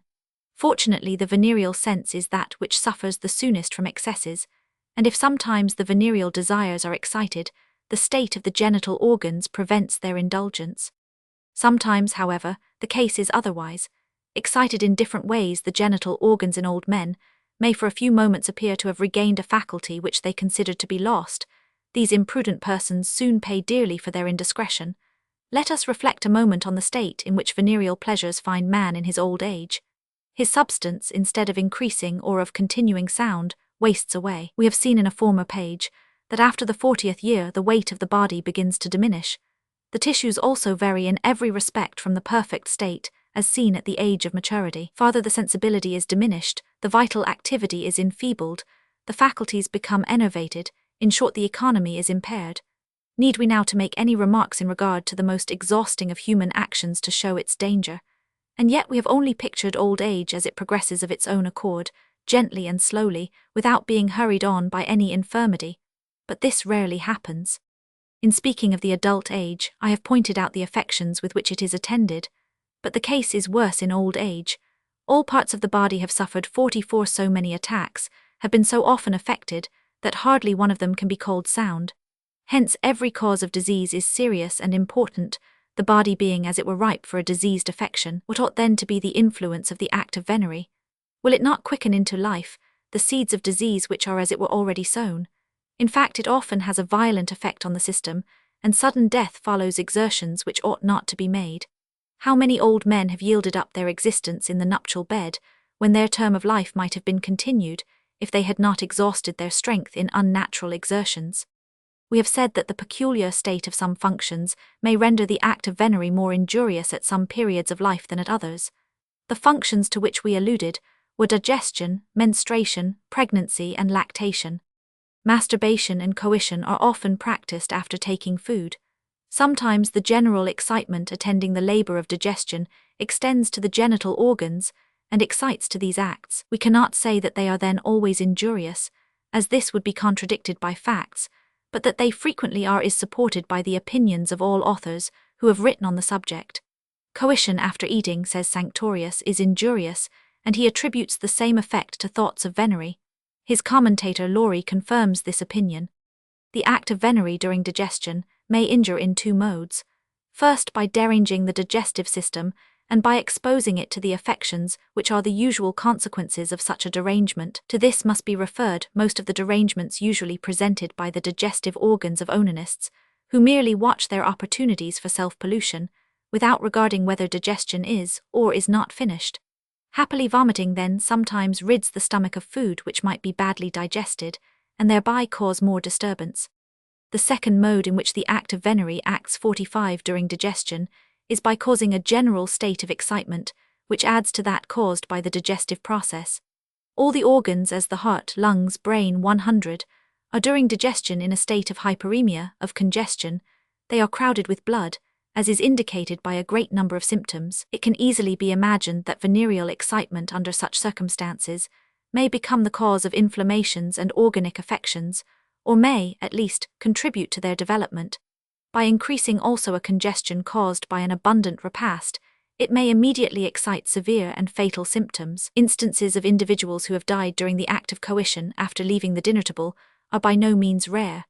Campitt states a case where a man, on quitting the dinner table, at which he had drank freely, was accosted by a public woman, went home with her, and died in her arms. A marshal of France a few years since met his death in a similar manner. The act of venery, if indulged in during the period of menstruation, may sometimes derange this function. The injuries resulting from coition during pregnancy have never been doubted. By some, however, too much importance and by others too little has been attached to this state. Leverett attributes most cases of abortion, which cannot otherwise be accounted for, to this cause. Zimmermann, Guardian, Murat, Duggs, 100, also regard this act as a frequent cause of miscarriage. Different conclusions have been drawn from these opinions. Some authors assert that females have a right to deny their husbands during gestation. Montaigne is of this opinion. Some natives, as the Mahometans, repudiate all intercourse with pregnant females. In some African tribes, pregnant women are secluded, and no one is allowed to have intercourse with them. Pallas states that the Kalmuck Tartars condemn the person, whose incontinence has caused abortion, to pay a fine, the amount of which is directly in proportion to the age of the fetus. The most general opinion, however, of physicians on this subject is that coition to a moderate extent during pregnancy, and where there is no disposition to miscarriage, is not generally detrimental, but that when this act is repeated imprudently, it may cause great excitement in the uterus, and be attended with abortion. Continence is particularly recommended to nervous females, and must be insisted upon when there is reason to fear abortion. We must, however, observe that venereal excesses have often been indulged in during pregnancy with evil intents, but without producing the desired result. Lactation has also been considered by some authors as contraindicating the pleasures of love. Children, it is said, have been known to become convulsed when nursing just after their mothers had indulged in sexual intercourse. Lascivious nurses have generally been regarded as bad. Many mothers, however, admit the embraces of their husbands, and their offspring does not suffer. We are far from thinking that the influence supposed to be exercised by the act of venery upon the milk of nurses is entirely unfounded. Hence this act should be used with moderation. Influence which the act of venery may have, when coincident either with the action of other causes of disease, or with alterations in the constitution and health, when an individual suddenly changes his mode of living, and the influences to which he has been exposed, and becomes a subject to new influences, his health most generally suffers to a certain extent. This is seen in the young man who comes directly from the pure air of the country into the confined atmosphere of the city, and in those who remove from the temperate to the torrid zone. The action of powerful causes of disease, of excessive heat, of deleterious exhalations, often adds to the simple change of habit. Thus all authors who have written on the diseases of warm countries consider the act of venery as one of the most active occasional causes of yellow fever, of malignant fevers, of cholera morbus, and generally of the severe diseases contracted by Europeans. 47. A similar disposition may be seen in young men who pass many hours in the infected atmosphere of hospitals, and particularly in dissecting rooms, if they indulge with females, or in onanism. Typhus fevers have been caused by it. The individual who lives in a filthy neighborhood, who experiences privations, who indulges to excess in wine or spirituous liquors, who labors hard either corporeally or mentally, who is deprived of sleep, who is affected with sadness, 100, bears the act of venery badly. It adds to the enervation already felt, and generally robs the individuals of health. Venereal pleasures should be abstained from during the prevalence of epidemics. Every person is then disposed to the prevailing disease, and a single act of coition may produce it. The influence of the act of venery is much more injurious when the causes which we have mentioned, and generally all those which may impair the constitution, have affected it to a greater or less degree. Diseases of long duration, if badly treated, excesses and the causes mentioned above may bring the system to such a state that enjoyments, even if seldom indulged in, may produce great suffering and disease. Venereal excesses may also create predispositions and change them, as well as those which have a different origin, into other morbid affections. It is well known that the venereal desires do not generally exist, except the person be in a state of health. The same may be said too of the generative power, if we may judge from Holler's remark that the spermatic animalcule disappear during disease. It is ascertained that the number of conceptions is in a direct ratio with the degree of health enjoyed by a people.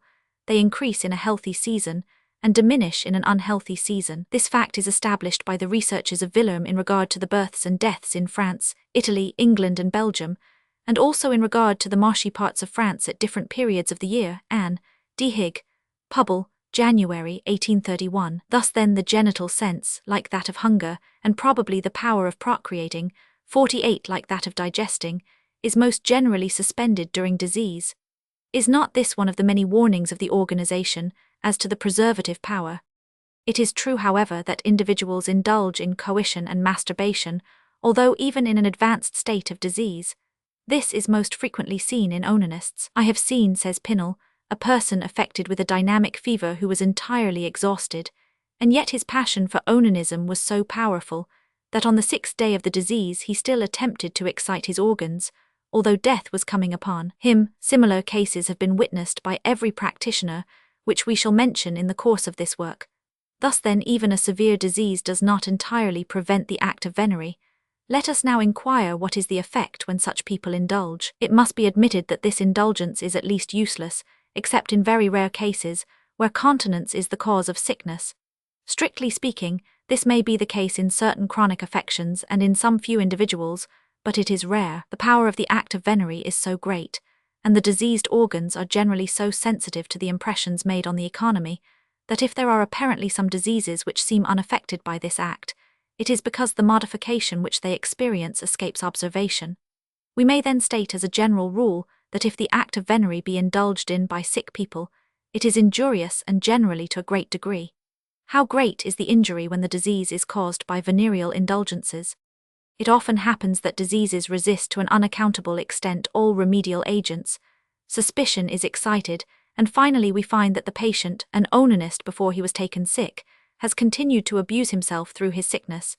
And again, the symptoms of the disease under treatment gradually disappear, but the strength does not return, nor does the patient become convalescent. Debility increases instead of diminishing. The patient becomes thinner and the 49 fever continues. Finally, the sick person falls into a consumption and the fatal habit is at last discovered. In others, the disease seems to be terminated, but is suddenly re-excited, the patient being too hasty to indulge in masturbation or coition. This happened to a man 50 years old who was gouty and much addicted to the pleasures of the table, and whose case is related by Hoffmann. Having indulged in coition soon after he was convalescent from pleurisy, this man had a relapse which was much more dangerous than the original illness. The same author states a similar case where the imprudence was followed by death. Scrofula, rickets, gout, and stone are says 1000. Mark diseases which on arriving at a certain point are aggravated by coition. The same remark applies to all other maladies.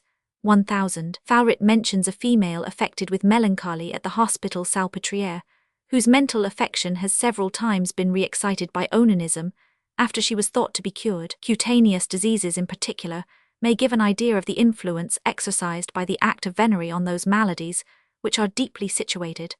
Alibert mentions the history of an herpetic disease, which was always more intense after the patient had indulged in onanism. This unfortunate individual was then tormented by a severe itching. The irregularity and singularity of the symptoms of those sick people who indulge in onanism are particularly remarkable. The nervous system evidently feels an influence in addition to that of the disease, or is disposed to be particularly affected by all those which occur. This fact, established by Tissot and Jorget, should always be remembered by physicians. We may form an idea of the derangement caused by the act of venery in the progress and appearance of diseases by the severe symptoms which it produces in wounds, and particularly those of the head. Tetanus, delirium, and other nervous symptoms have often been caused by it.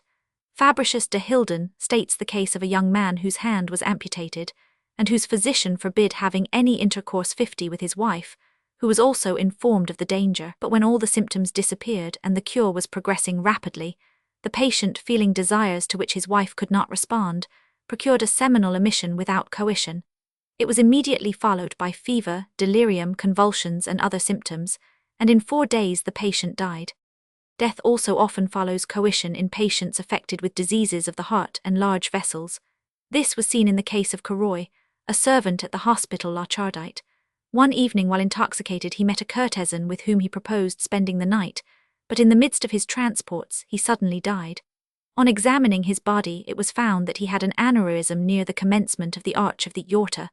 The rupture of this tumor was evidently the cause of his sudden death. Probably also a similar occurrence happened in the case mentioned by Felix Plater.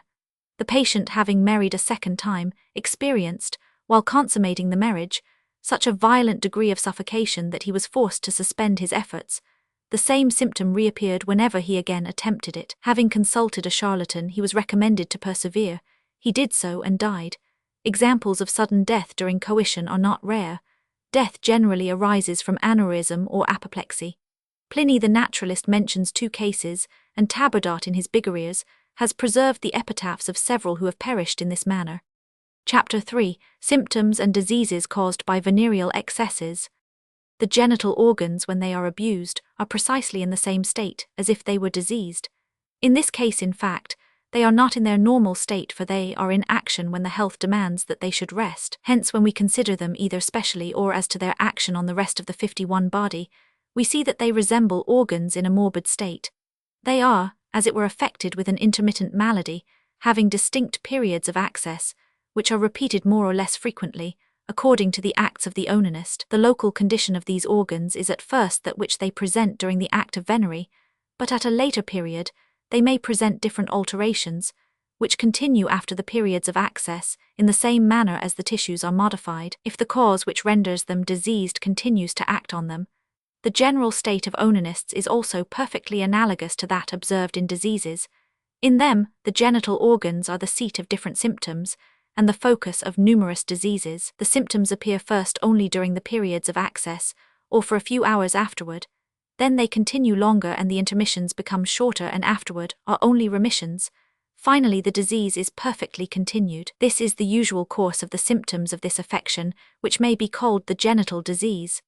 Frequently, however, one of the derangements of the reproductive system assumes, on account of its individual peculiarities, a more determined character than the others, and becomes as it were independent of them. This disorder is then no longer a symptom, but becomes a disease which is in one phthisis, in another myelitis, epilepsy, amaurosis 100. So too with a wound.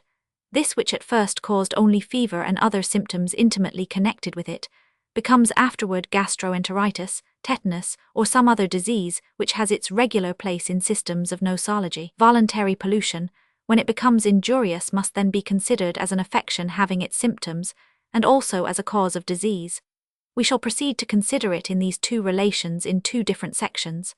The first will be devoted to the symptoms arising from this pollution, the second, to the diseases caused by it. 1. Special symptoms of venereal excesses. Before proceeding to describe these symptoms, we would remark, first, that the results of venereal excesses are so analogous to those of involuntary pollution that it is impossible to point out any difference between them. 2d. That the general effects of these pollutions, whether voluntary or involuntary, are also extremely analogous to those caused by the slow destruction of an organ, those for instance observed in phthisis pulmonalis, cancer of the uterus, profuse suppurations, chronic diarrhea 100. Thus then the results of masturbation and of coition are the same as those of involuntary seminal emissions, which is decidedly a disease of the genital organs, and as those of other severe maladies affecting different parts. Are not these analogies sufficient to prove that we were correct in regarding the state in which the genital organs are momentarily when abused, as a state of disease? One of the most constant effects of excessive masturbation is the loss of flesh. This symptom shows itself more or less rapidly, and extends to a greater or less degree. We may regard it as one of the circumstances in which onanists most resemble those affected with phthisis, with diarrhea, and generally, individuals confined with a severe and long-continued illness. The loss of flesh arising from onanism has not unfrequently been attributed to a too precocious growth and vice versa. This symptom is much more striking in some onanists, as it is attended with excessive appetite and a healthy state of the digestive organs. How great must be the influence of the genital organs when abused on the nutritive process to cause this loss of flesh, even under the conditions most favorable for its gain. It is not uncommon to see onanists affected with a complete state of marasmus. Their frame is reduced to a skeleton, and presents in anticipation a picture of the state in which death will soon place them. Many parts, as the loins, thighs, and lower extremities, are often remarkable 53 for their extreme emaciation. Saint Marie, who has observed this fact, attributes it and also the debility of these parts to a morbid state of the spinal marrow, and not unjustly. The facility with which onanists regain their flesh on leaving off these bad habits is equally remarkable with their rapid loss of substance. There are individuals, however, who remain thin and dried up through life, in consequence of abusing themselves while young. The loss of strength generally follows the loss of flesh, and returns also with it. At first debility only follows the act temporarily, but afterward it continues longer. New emissions of semen take place, and even before the subject of them has regained the strength exhausted by a previous indulgence. In the morning he rises from his bed with difficulty. During the day he is idle, stupid, and indolent, and pursues his avocations without any spirit. If he goes upstairs or ascends a hill, his heart beats forcibly, and he pants very much. This debility, if the cause which produces it does not cease to act, may increase to a frightful degree. We have seen onanists whose bodies were bent down by the weight of the head, and chest, and curved as in old men. These individuals could not stand erect, their lower extremities could not support their weight, and at the least motion they felt giddy and faint, and finally terminated the remnant of their existence on a sofa or bed which they could not leave. Many authors, Sanctorius and Tissot among others, have asserted that this debility is greater or less according to the position of the body during the act of venery, but we attach but slight importance to this circumstance, although they may have some effect. We think more of St. Mary's opinion, that the lower part of the body is frequently weaker than the upper, because the spinal marrow is affected by seminal emissions. As the flesh returns when the onanist ceases from his bad habits, so too does his strength, and generally rapidly. But there are many who are affected during their whole lives with great debility, which unfits them for many occupations. It 54 is very common to find individuals who complain of being incapable of any physical effort, and who request their physician to give them strength. On questioning them, almost all admit that in their youth they have been addicted to onanism. Some do not wait to be questioned but refer to their former excesses as the source of their troubles, and denounce them as the cause of their actual debility. Most invalids, however, do not refer so far back to the origin of their illness or even do not dream of it. They remain at peace with themselves, and their ignorance might deserve to be respected if they were not or would not probably be fathers, and if it did not become us to excite their vigilance in regard to their children.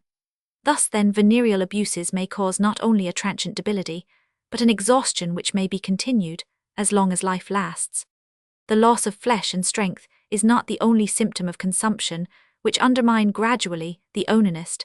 Many signs indicate that all the functions are affected, as it were, with a loss of strength. The countenance, instead of the vermilion glow of health, is pale and without freshness, or of a yellowish, earthy, leaden and livid taint.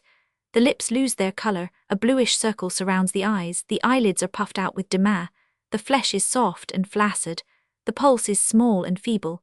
Upon the slightest motion, or during sleep, the forehead, chest and palms of the hands are bathed with profuse perspiration. In some patients the hands and feet are edematous.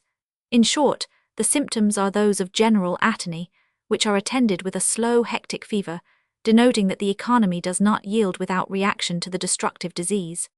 We ought perhaps to wait before speaking of the disturbance of the digestive organs, which almost constantly attends venereal abuses, until we had finished describing the symptoms of voluntary spermatora, and were stating the diseases resulting from it. In fact, the digestion is deranged then only because the digestive organs are diseased, and are affected with 55 dyspepsy, gastritis, urteritis, 100.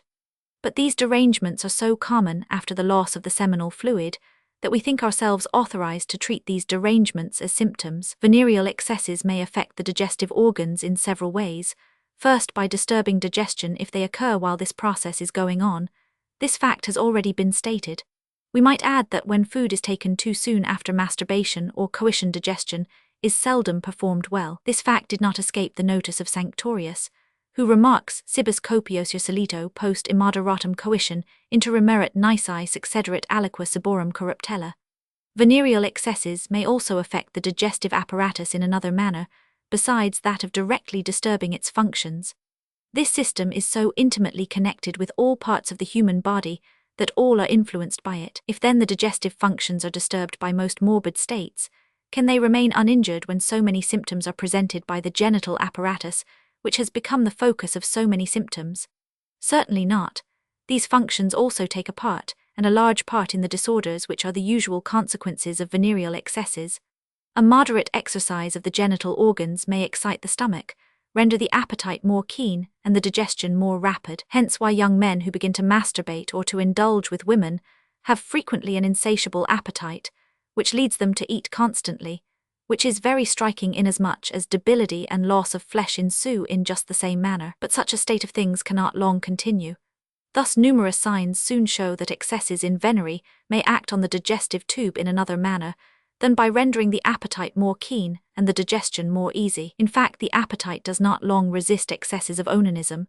It first diminishes, then disappears, and is often replaced by a decided disgust for every kind of food.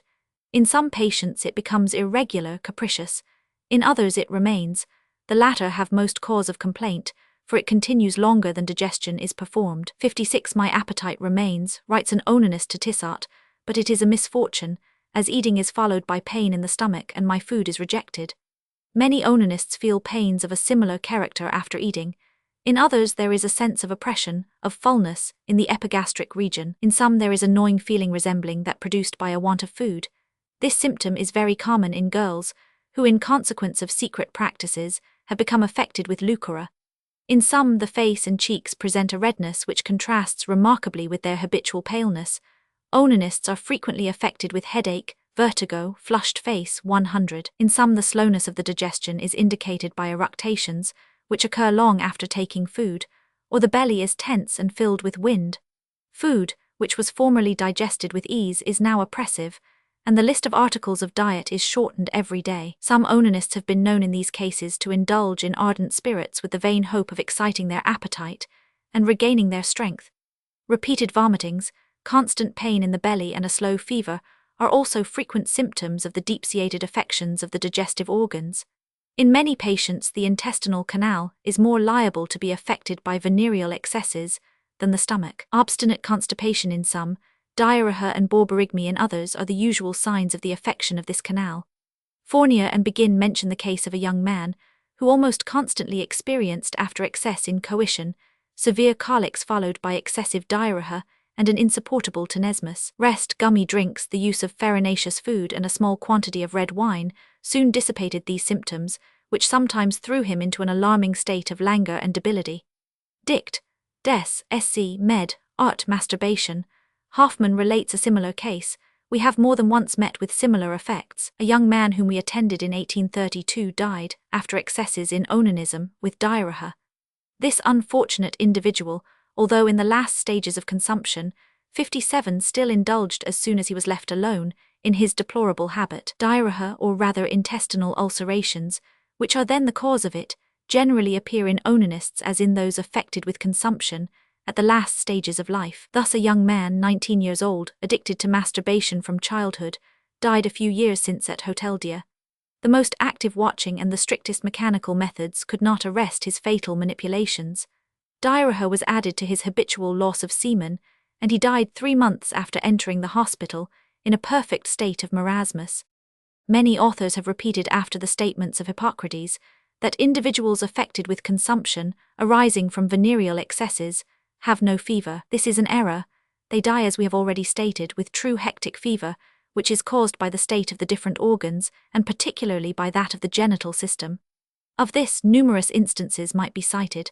The following is related by Dr. Federico, the Italian translator of Portal's work on consumption. I knew, says he, a female who was affected for many years with extreme debility and entire loss of appetite. A slow fever every evening had rendered her extremely thin, her eyes were pale and sunken, her skin was very hot, and it was highly painful for her to stand erect. A profuse discharge weakened her still more, and she was in an advanced state of marasmus. All the active remedies, as preparations of iron, decoctions of cinchona and mineral waters, were tried without success.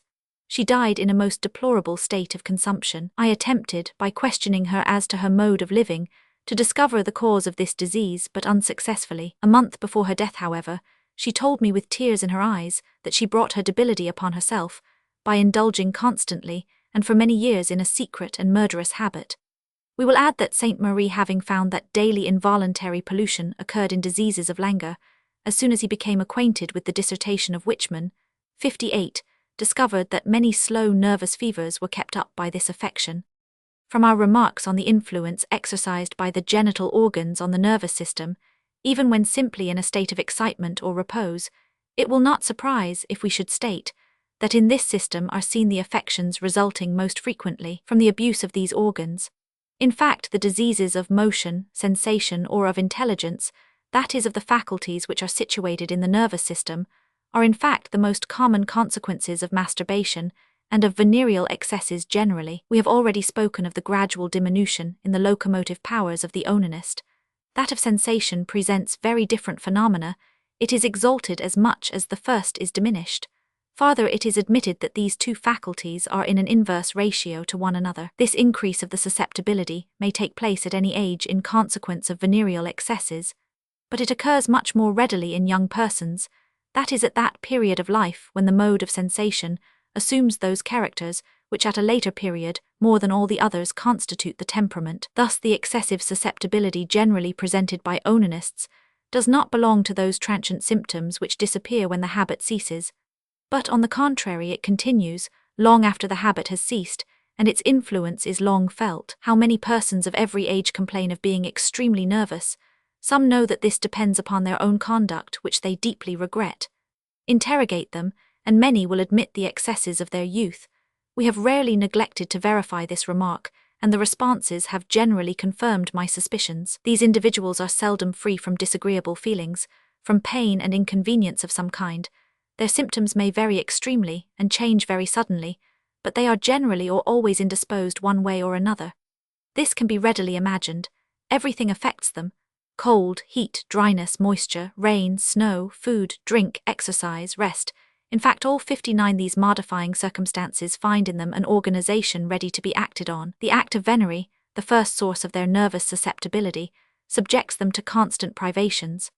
A young man, 22 years old, whom we attended a few months since, told me in a depressed manner the constant inconveniences which he experienced from onanism. The following is his narrative, which we shall give here because it presents a faithful picture of the state in which the nervous system exists in most persons who have indulged in onanism. At 16 years of age, said he, I learned to masturbate. This habit I continued for several years with a kind of fury. My health soon became affected, my strength failed and also my digestion. I soon perceived a heat and constant pain in my stomach. My throat was inflamed and my feelings were extremely bad. The advice which I received and the alteration in my health caused me to renounce this habit. My situation soon improved and I gained daily, but at the same time my desires returned and I shortly relapsed into my former errors. The same cause produced the same effects, and I again abandoned onanism, promising never to indulge again. For 2 years I kept my word. Unhappily this time, however, my health was not restored as at first, and I continually experienced all the sufferings which I have described. Besides, I have become so sensitive that everything incommodes me. The least change in the weather, and particularly a storm, causes me a great deal of suffering. Farther, I cannot say what temperature is best for me, for I do not experience much difference whether it be cold or warm. I have but little desire for females, and although indulging at times after long intervals, yet I have always suffered for several days afterward, in the same manner as after masturbation. I feel constant pains of a lacerating character in the limbs, sometimes also, but more rarely, pains in the back. Often also I have pains in the stomach and colic. My digestion, although better than before, is far from being good.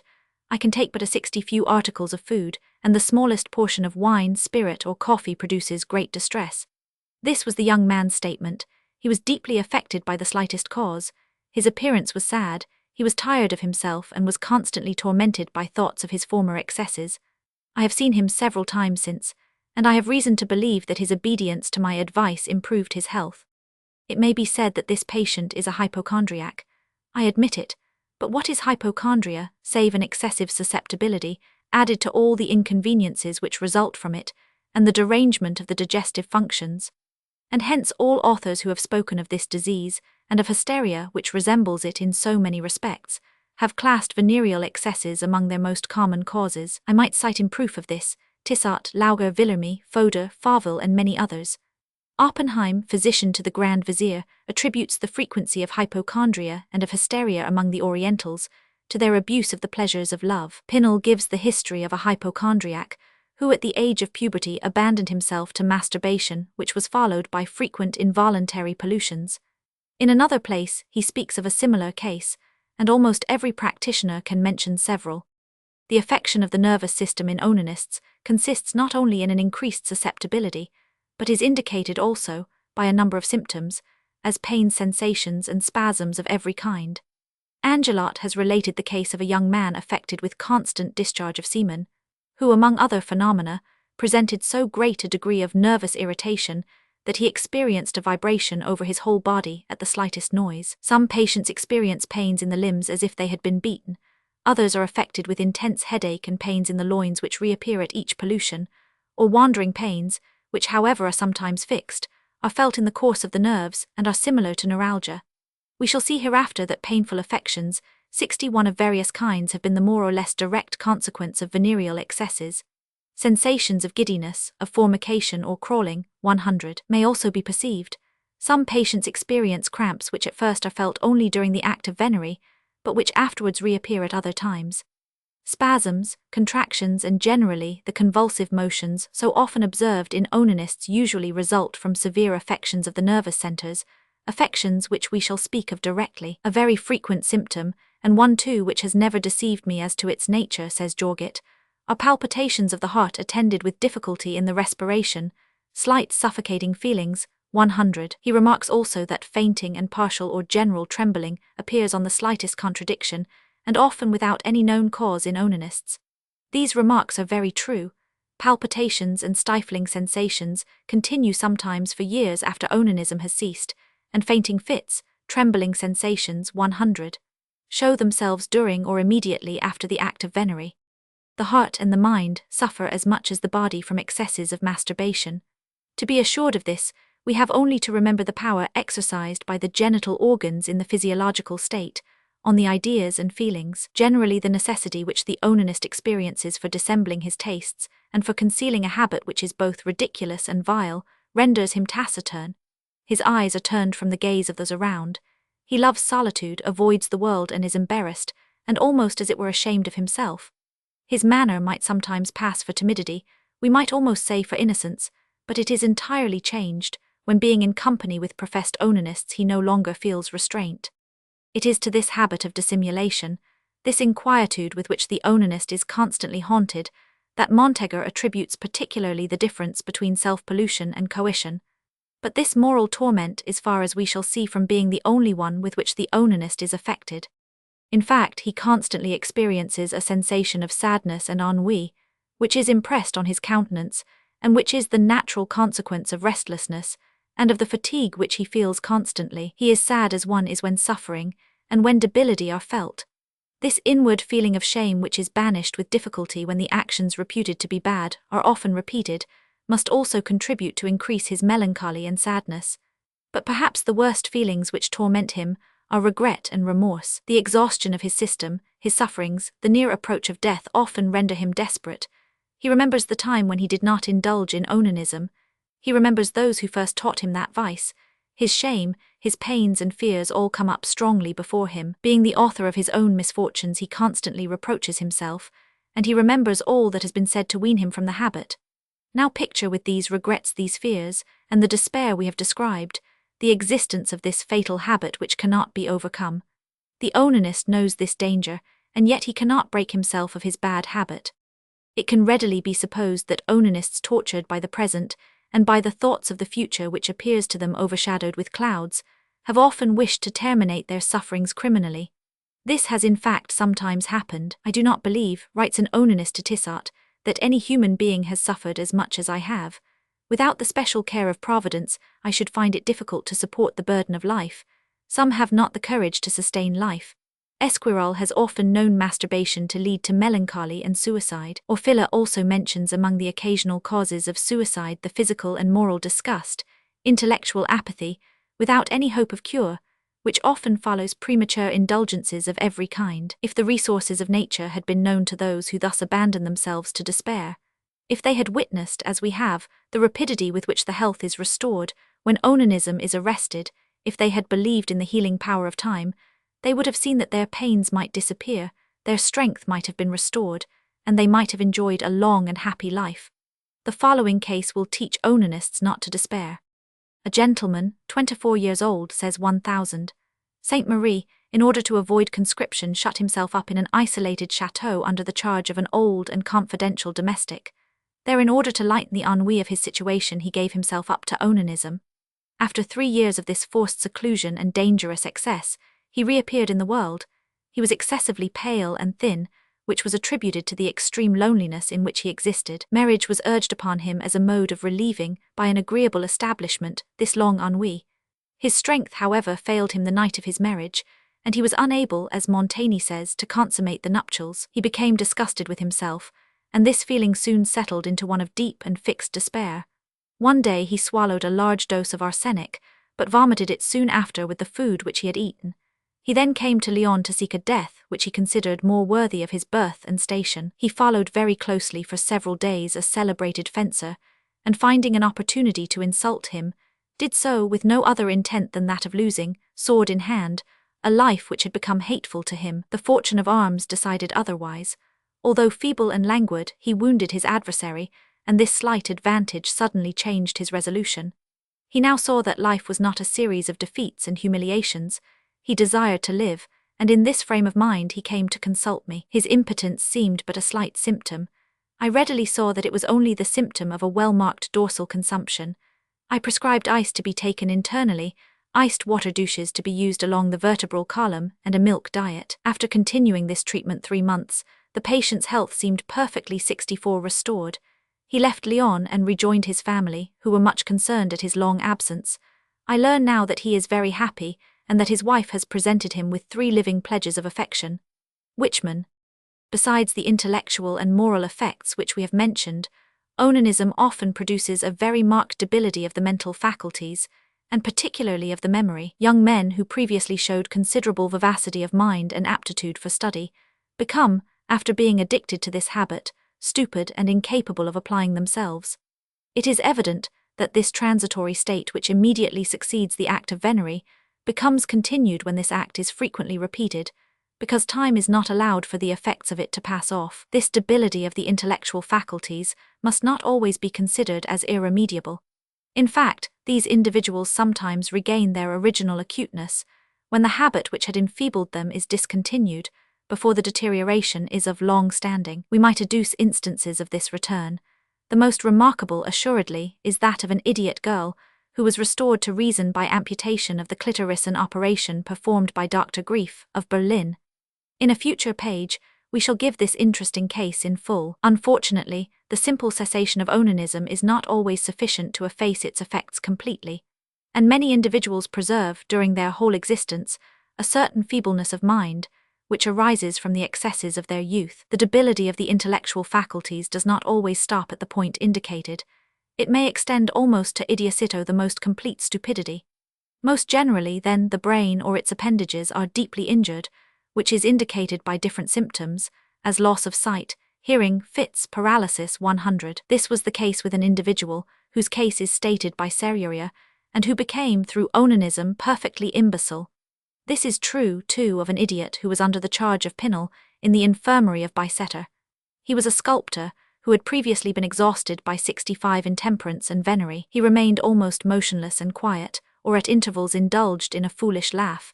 His face was destitute of expression, and he had no remembrance of his former state. His appetite was always good, and even at the sight of food his jaws began to move. He constantly remained in a recumbent posture, and finally became affected with hectic fever, which terminated fatally. It is worthy of remark in those onanists who become idiots, that while the external senses and the intelligence diminish, the genital activity is increased.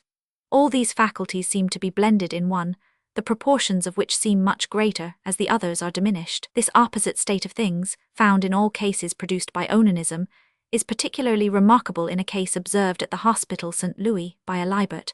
The patient was a peasant girl 22 years old, who was constantly employed in tending sheep. The seclusion of this girl's situation favored the development of onanism. She concealed herself in retired and quiet situations, to indulge this horrid inclination. 2 years elapsed, during which her intellectual faculties were progressively enfeebled. She became stupid, while the venereal sense was excited to the highest degree. Things came to such an extent that she fell, as it were, into a species of nymphomania, for which she was carried to the hospital. The unfortunate girl presented a kind of automatic motion, which she could not repress. Her head, chest, and upper half of her body were excessively thin, while the other half was remarkably plump. The sight, and much more the contact of a male, caused in her a state which was soon terminated by a pollution. By merely touching this girl, her whole person could be agitated and convulsed to a distressing degree, and it was thought expedient to send her home. Dict. Des Sc. Med. Vol. 36. Are the alternate states of excitement and collapse experienced by the brain, during and after the act of venery, the only cause of weakness in onanists? Does not the constant state of their mind contribute also, as 66 Tissot and many other authors think, to this unfortunate result? Of this we have no doubt.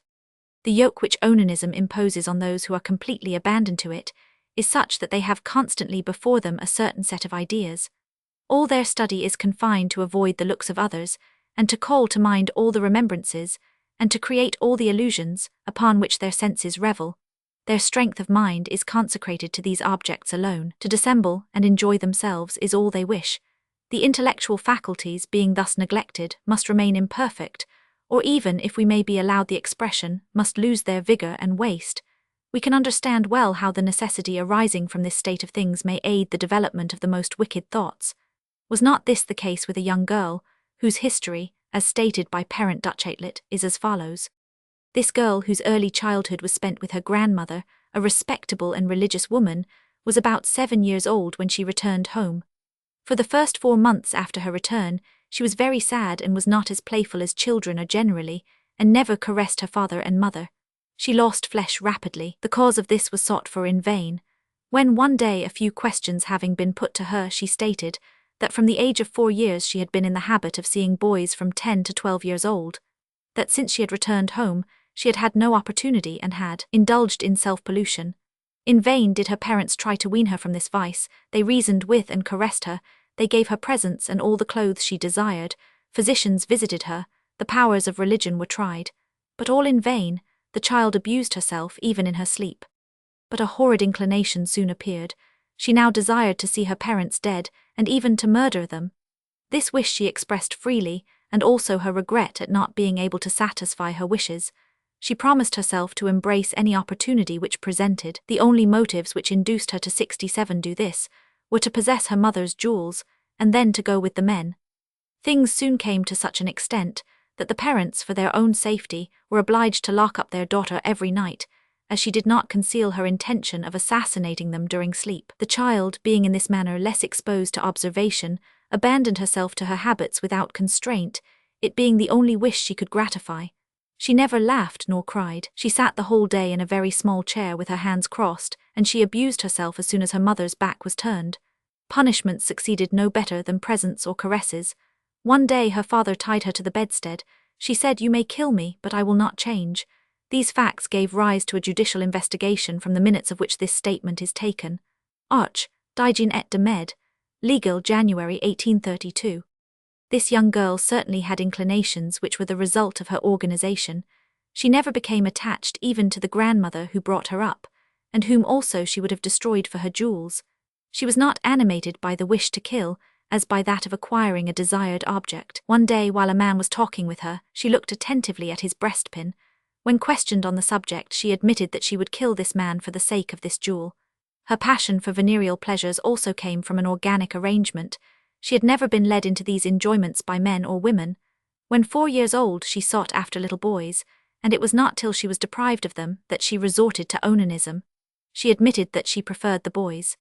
Now I would ask, if this primitive exaltation of a sense, which masturbation excited still more every day, could govern a disposition which caused her to regard homicide as the best mode of satisfying certain desires, could that state of fatigue, which is constantly felt in those individuals who are addicted to onanism, excite in this young girl the sympathies which 68 unite each individual to his fellows, and give strength to those bonds which she was always ready to break? Was it possible for her to love her parents, who constantly thwarted her desires? Would not the irritation she constantly felt at not being able to give herself completely up to venereal pleasures react on her other inclinations? Would not the obstacles she encountered tend to make her think herself surrounded with enemies? Governed by one sense, was she in a state to listen to and understand all that was said to her, to modify her bad inclinations? Did not her state resemble that of animals, who, although mild and amiable, become dangerous and wicked when the genital sense is excited? Finally, does not this case prove that deviations of character may result from onanism, that good feelings may be changed by this habit, or, at least, that bad ones may be called into action? Moral depravity of another kind may result from onanism. The mind, accustomed to seek pleasure in a certain circle of ideas, or a peculiar series of sensations, cannot find any in any other manner. The enjoyments of onanism are then the only ones which the onanist can realize. The union of the sexes has no attraction for him. He indulges with repugnance, and thinks the sensations much less agreeable than those arising from self-pollution. The genital sense, the power of proceeding to the act of venery, and of procreating, remain, but depraved tastes have taken the place of the legitimate desires. Tissot regards this perversion as more frequent in females than in males. He remarks upon the case of a female as stated by Beckers, over whose mind self-pollution had taken such possession, that she detested the legitimate modes of gratification. We believe that if there are females who prefer onanism to coition, it is because the sensual results of the latter are generally very uncertain. Besides, Tissot does not exclude the male sex from this kind of deprivation. The same author states the history of a man, who in being taught onanism by his preceptor, 69 experienced when first married, so great a disgust for the natural relations which result from it, added to the exhaustion caused by his manipulations, that he became melancholy, which state, however, yielded to appropriate remedies. A fact published by Alibert is very analogous to the preceding. He states that a young man brought up in a boarding house contracted the habit of onanism in his childhood. Tissot's book was put into his hands, which frightened but did not entirely cure him. After reading it, however, he was more moderate, and indulged only at long intervals, and when he was excited by very violent desires. Hence his temperament did not change, but he continued robust and his moral faculties preserved their energy, but the frightful habit which he had contracted prevented the development of any desire for the other sex. Even when 30 years old, he had never been excited by the sight of a female, and his feelings were called into action only by vain images or by the phantoms of his depraved imagination. He had early studied drawing, which he had always pursued with ardor. The beautiful forms of men in this bordel of painters which nature has never realized affected him, and finally inspired him with an extraordinary emotion of vague passion, for which he could not account. It is necessary, however, to remark that this passion had no connection with the tastes of sodomy, and that it could not be excited by the sight of any man. Such was his strange situation when he came to ask my advice. He then presented, as I said before, no physical symptom of impotence. He was healthy and well-made, and nature had not been unkind to him, but he had so abused the use of her gifts that it was difficult to restore to him their proper use.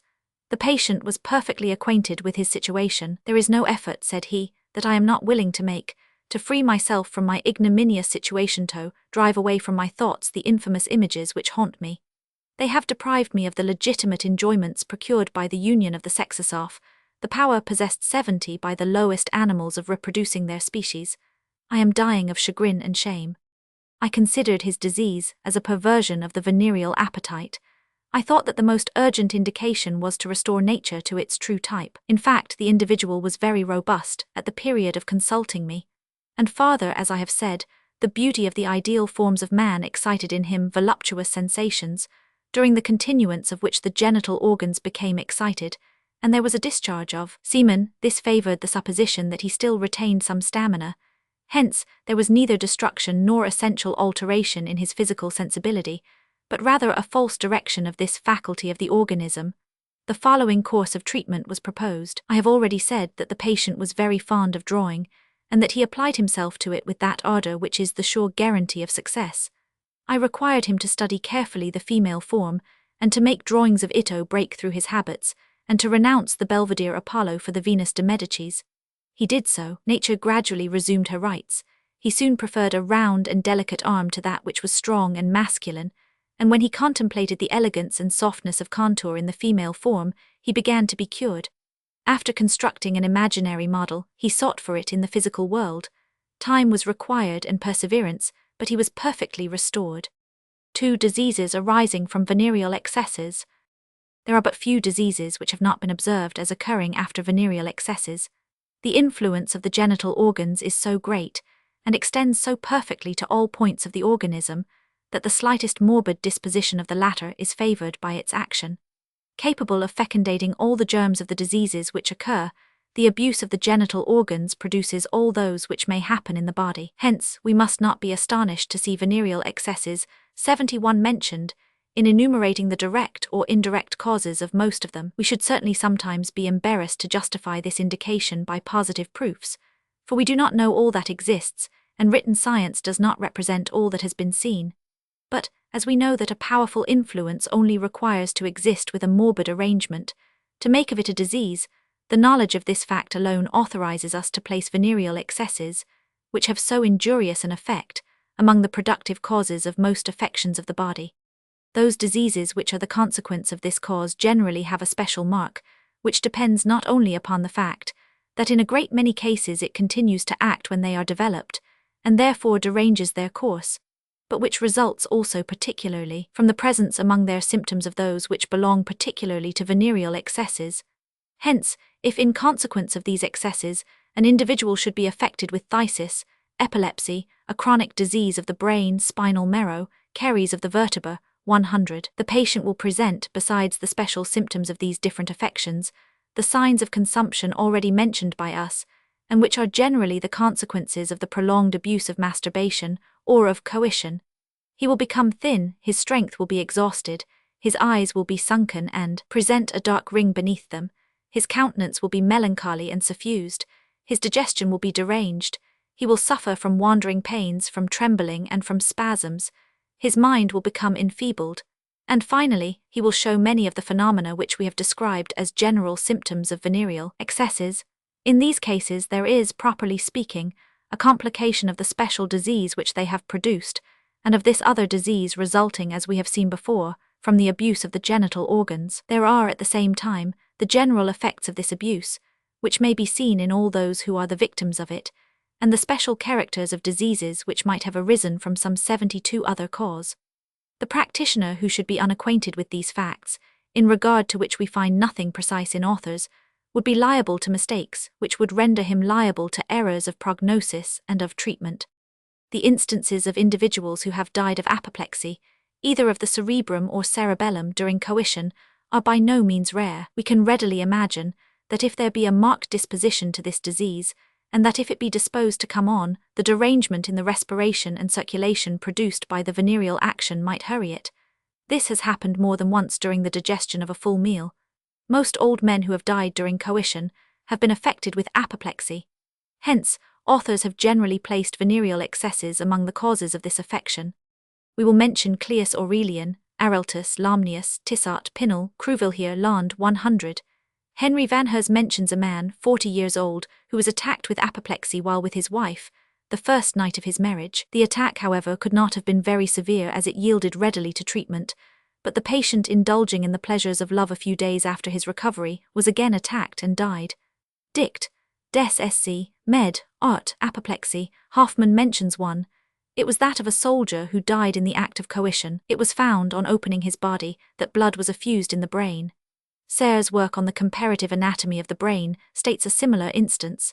It is that of a man, 32 years old, who became affected with apoplexy during coition, and after drinking more freely than usual, firm erection of the penis, which continued nearly until death had closed the scene, was added to the violent symptoms of apoplexy.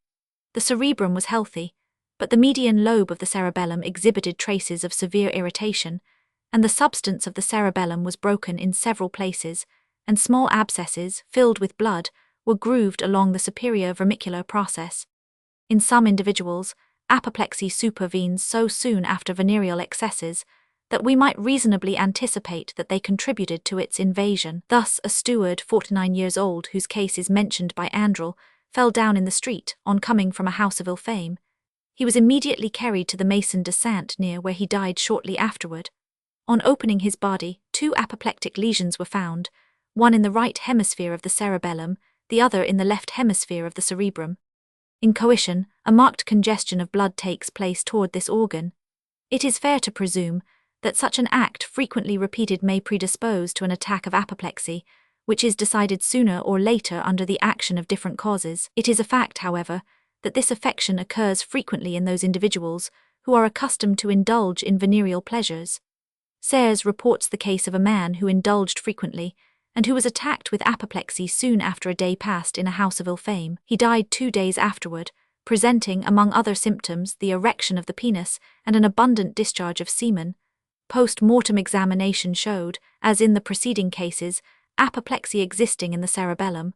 A similar case was reported by Dr. Guillet. It was that of a man, 52 years old, who was much addicted to women, and who, after several times suffering from cerebral congestions, was affected with mania. His genital organs were very much developed, and he was frequently affected with pollutions. He died, finally, of congestion with hemiplegia in 12 hours. Among the symptoms presented were remarked erection of the penis, and as it were automatic motions of masturbation. Deep and chronic lesions have been observed in the encephalon of onanists, much more frequently than acute diseases. We published in 1817 a case of chronic arachnitis, which seemed to depend on this cause. The patient was a boy 7 years old, who entered the hospital des Enfants at the beginning of 74 the preceding year. This child, who was much addicted to masturbation, was usually affected with convulsions during this act. He finally became idiotic. He was extremely repugnant to take exercise, and he remained very quiet. His strength failed, his limbs wasted away, and finally he became affected with almost total blindness. The hearing, and generally the external and internal senses, were also much weakened. Galvanism and other remedies were employed in vain. The patient died, and on opening the cadaver, we found a very marked inflammation of the portion of the meninges, which follows the course of the superior longitudinal sinus. The surface of the brain, also, appeared to some assistants to be inflamed. In another patient, whose history is stated by Desrules in his memoir on the effects of onanism, the substance of the brain was affected. There was paralysis of the left arm, convulsions of the right arm and of the muscles of the face. On opening the cadaver, an encysted abscess was found in the hemisphere of the brain, on the side opposite to the paralysis and corresponding to the convulsed limbs. Chronic alterations have frequently been found in the cerebellum of onanists. They have been mentioned by some as the cause, by others as the effect of onanism.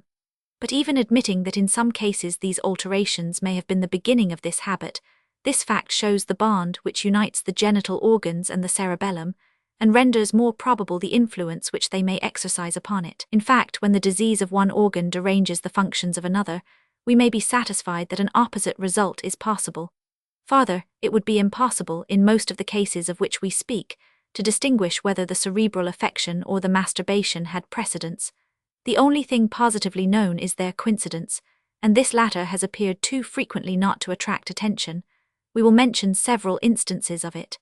A female, addicted at an early age to the pleasures of venery, finally indulged in prostitution.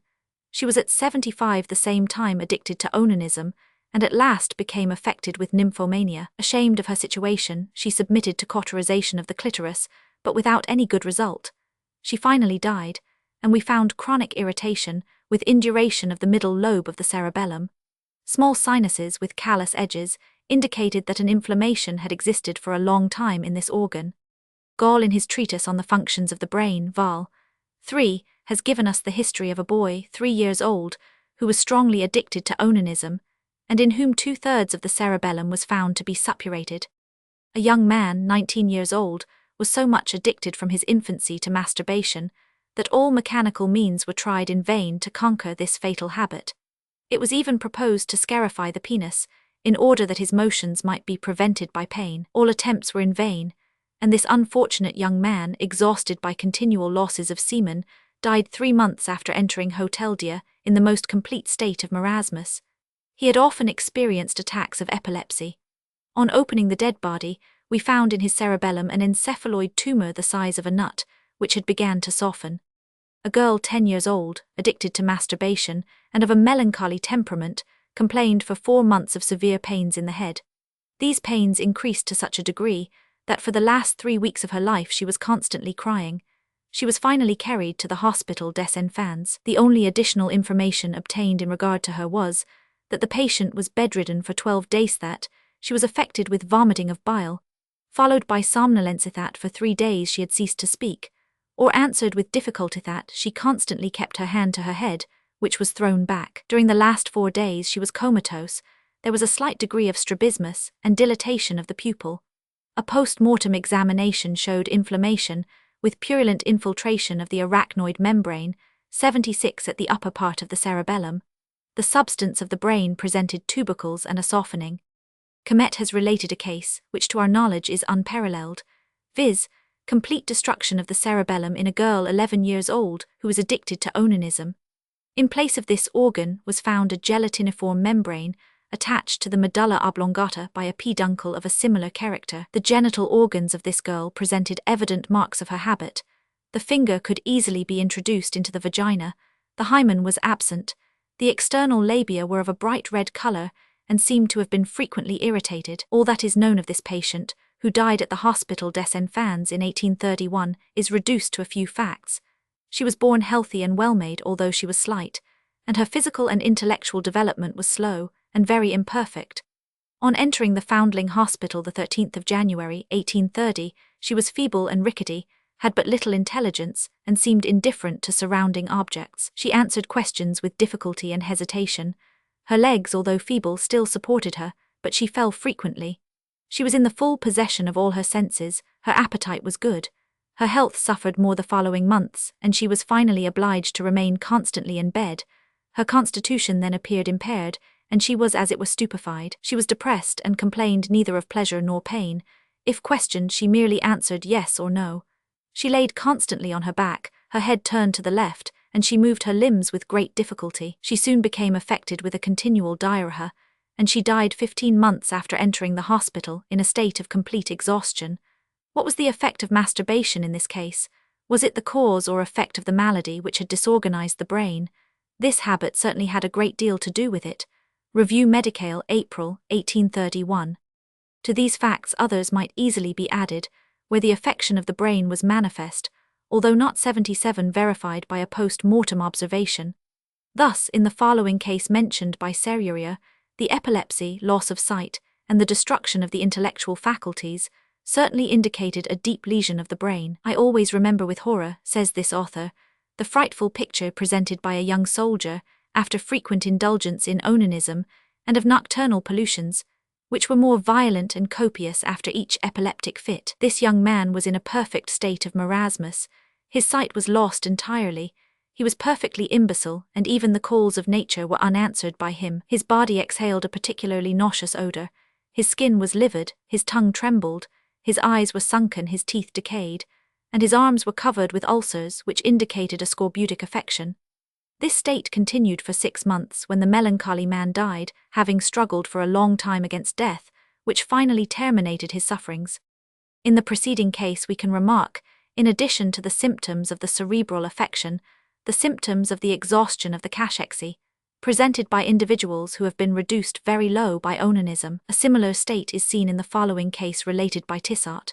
Here the encephalic affection, to judge of it by the throwing back of the neck, and the violent pains experienced by the patient in this part, seem to be situated in the cerebellum, medulla oblongata, or in those parts of the arachnoid membrane which are near them. 50. D was by profession a watchmaker. He had lived prudently and had enjoyed a good state of health till he was about 17 years of age. At this period he gave himself up to masturbation, which he repeated every day, sometimes even to the 3rd time, and the ejaculation was always preceded and followed by a slight insensibility, and a convulsive motion in the extending muscles of the head, which drew it very much back, whilst the neck was extremely swelled. A year had not elapsed before he began to feel a great weakness after every act. This notification was 78 not sufficient to rescue him from his filthy practices. His soul, already devoted to this base habit, was incapable of forming any other idea, and the repetition of his crime became every day more frequent, till such time as he was in a state which gave reason to apprehend his death. Too late grown wise, the evil had already made so great a progress that he was incurable, and the genital parts were become so easily irritated, and were so weak, that it was no longer necessary that this unhappy youth should be an agent, in order to shed his seed.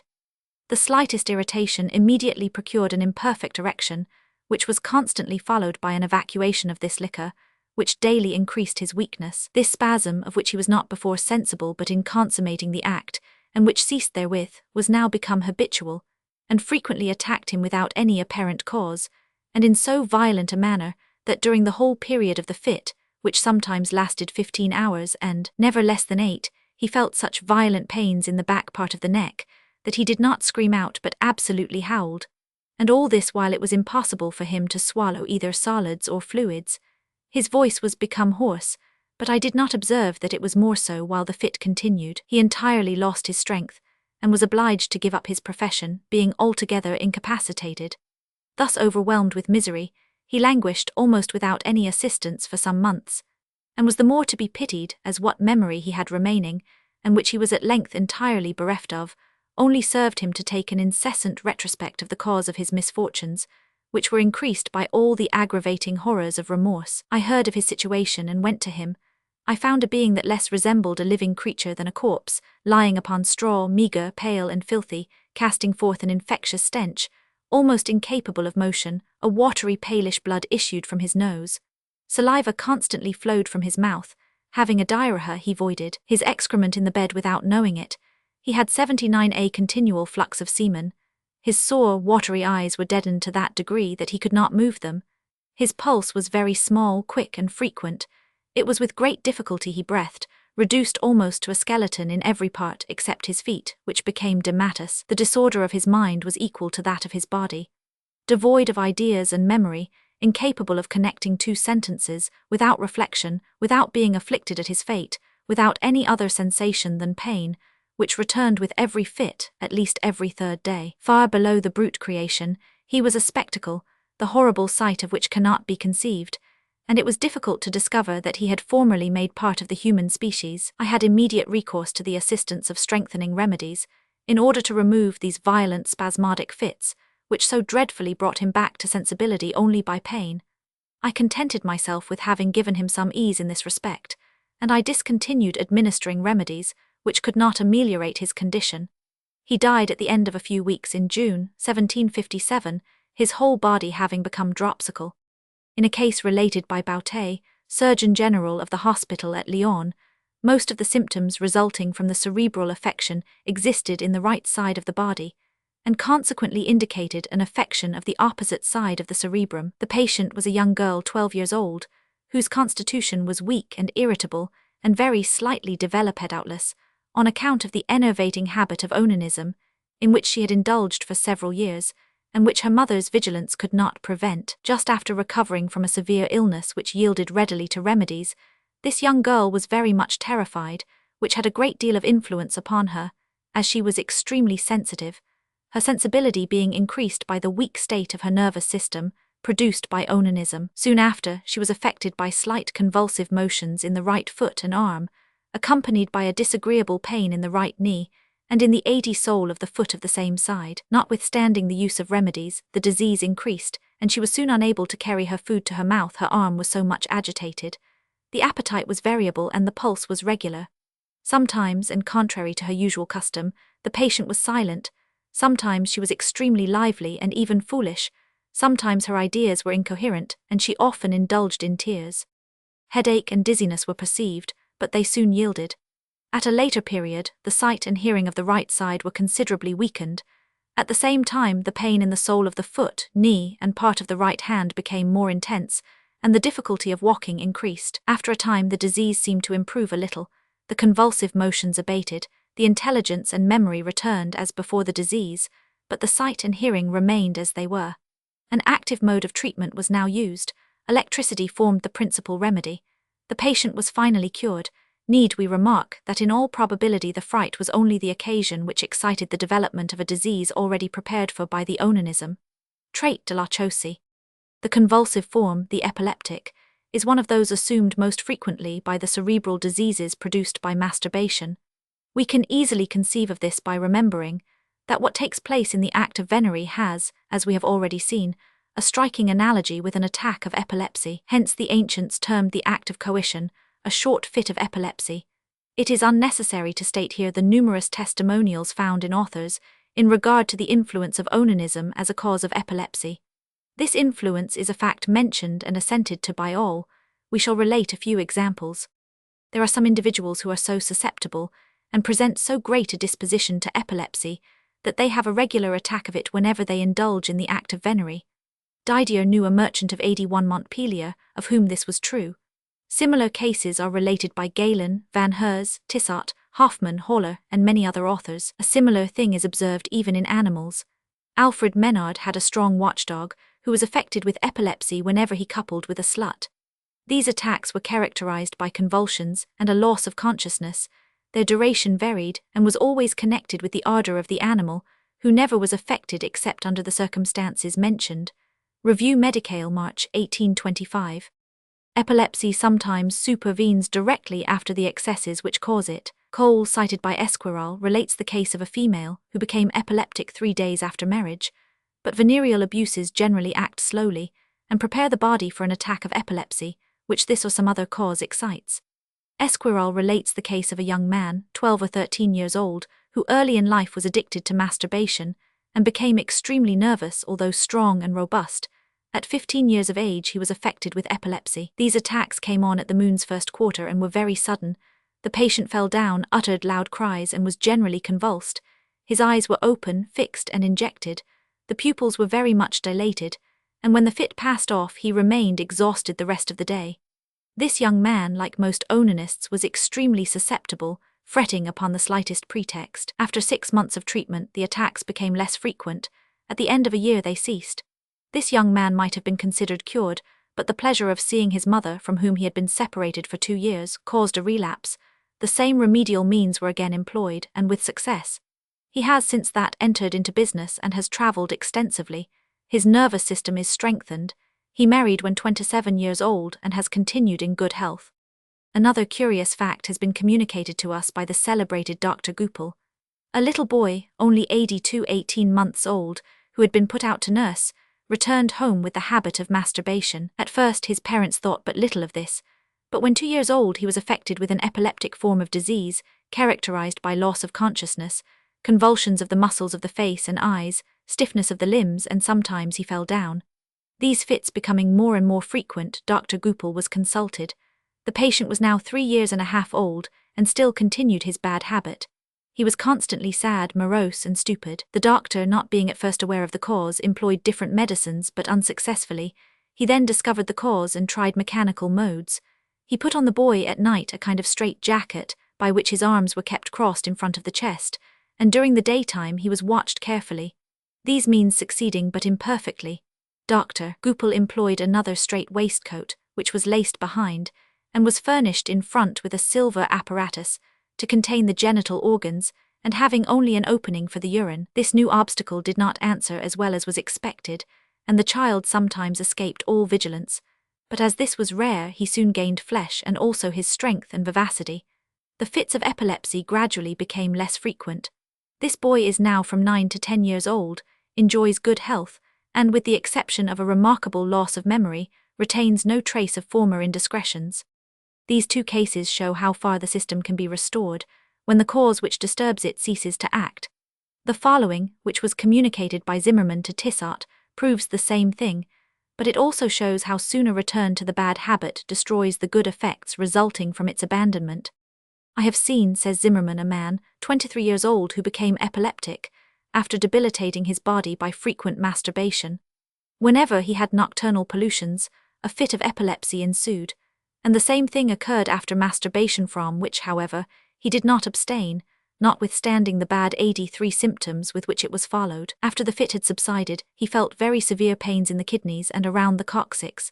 Having, however, abstained from his manipulations for some time, the pollutions disappeared, and we had hopes of curing the epilepsy, the attacks of which were less frequent.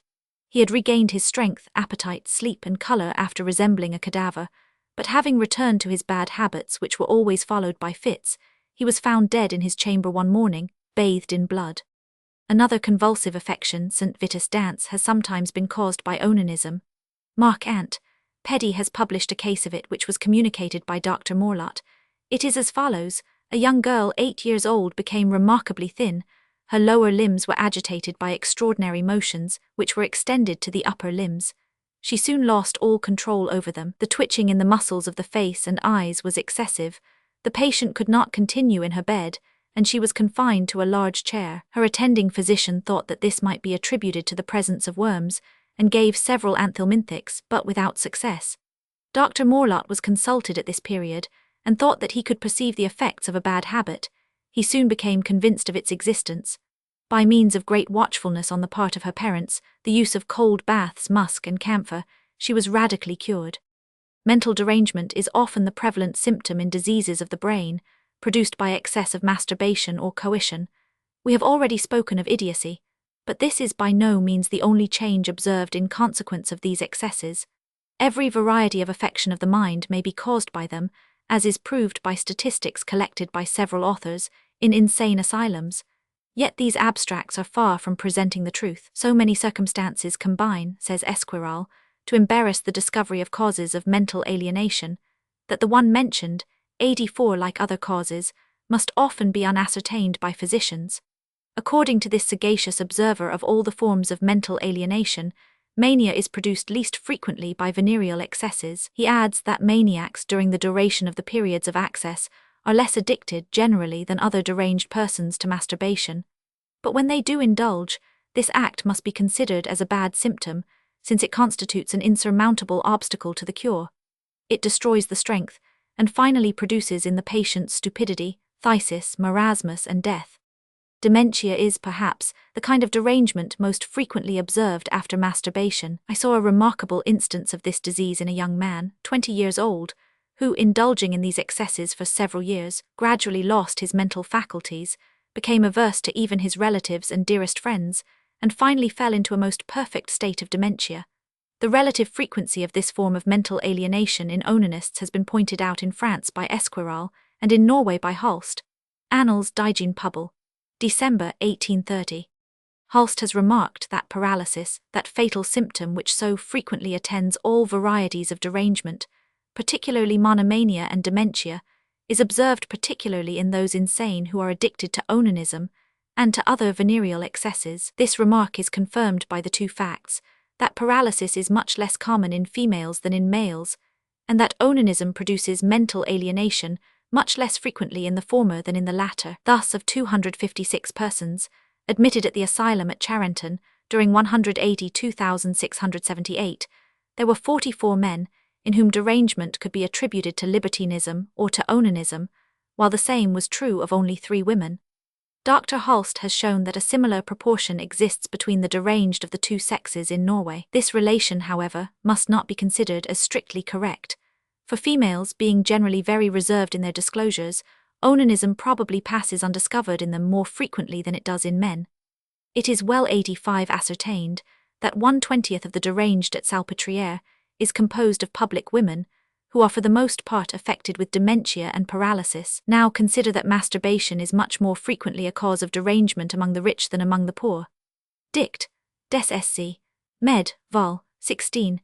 And remark too that at the Charenton Asylum, where only persons in easy circumstances are received, there are proportionally more patients with paralysis than at Bicêtre, the population of which is composed of men belonging to the poorest classes of society. We have only to consider the phenomena which attend and usually follow the venereal act, to infer that the spinal marrow may frequently be affected in consequence of the abuse of that act. Agitation, the involuntary contractions of the muscles, particularly of those surrounding the pelvis, and the tetanic spasm with which they are affected at the time of the ejaculation of the semen, the cramps which frequently attend it, the general feeling of pain, fatigue, and debility, which follows each, a feeling which is always more perceptible in the loins and lower part of the body than elsewhere, indicate the powerful impression made on the spinal marrow, and the part which it takes in all going on. This participation is also demonstrated by different pathological facts, and by the results of experiments which we shall mention, when treating of the influence exercised by affections of the spinal marrow, as the cause of venereal excesses. The local symptoms of the medulla in onanists consist in different and more or less acute sensations felt along the vertebral column. At first these sensations do not appear until after the act of venery and pass off. They then continue a longer time, and finally become constant. The pain is generally of a dull character, inconvenient, rather than several, which obliges the patient, when sitting or standing, to change his position frequently, and it is generally less perceptible, or even disappears, when the patient assumes a horizontal position. Sometimes there is a feeling as if of ants crawling over the body, descending from the 86 head along the spine. This symptom was first noticed by Hippocrates. Sometimes these sensations have a special character, which each patient expresses in his own manner. Thus, a man who indulged night and morning for 2 years in coition complained to me that he felt beatings constantly between his shoulders. Others say that they have a knot in the back. The pains in the spine are sometimes very severe. Sometimes they are extremely sharp. Onanists and individuals affected with pollutions most generally complain of their loins.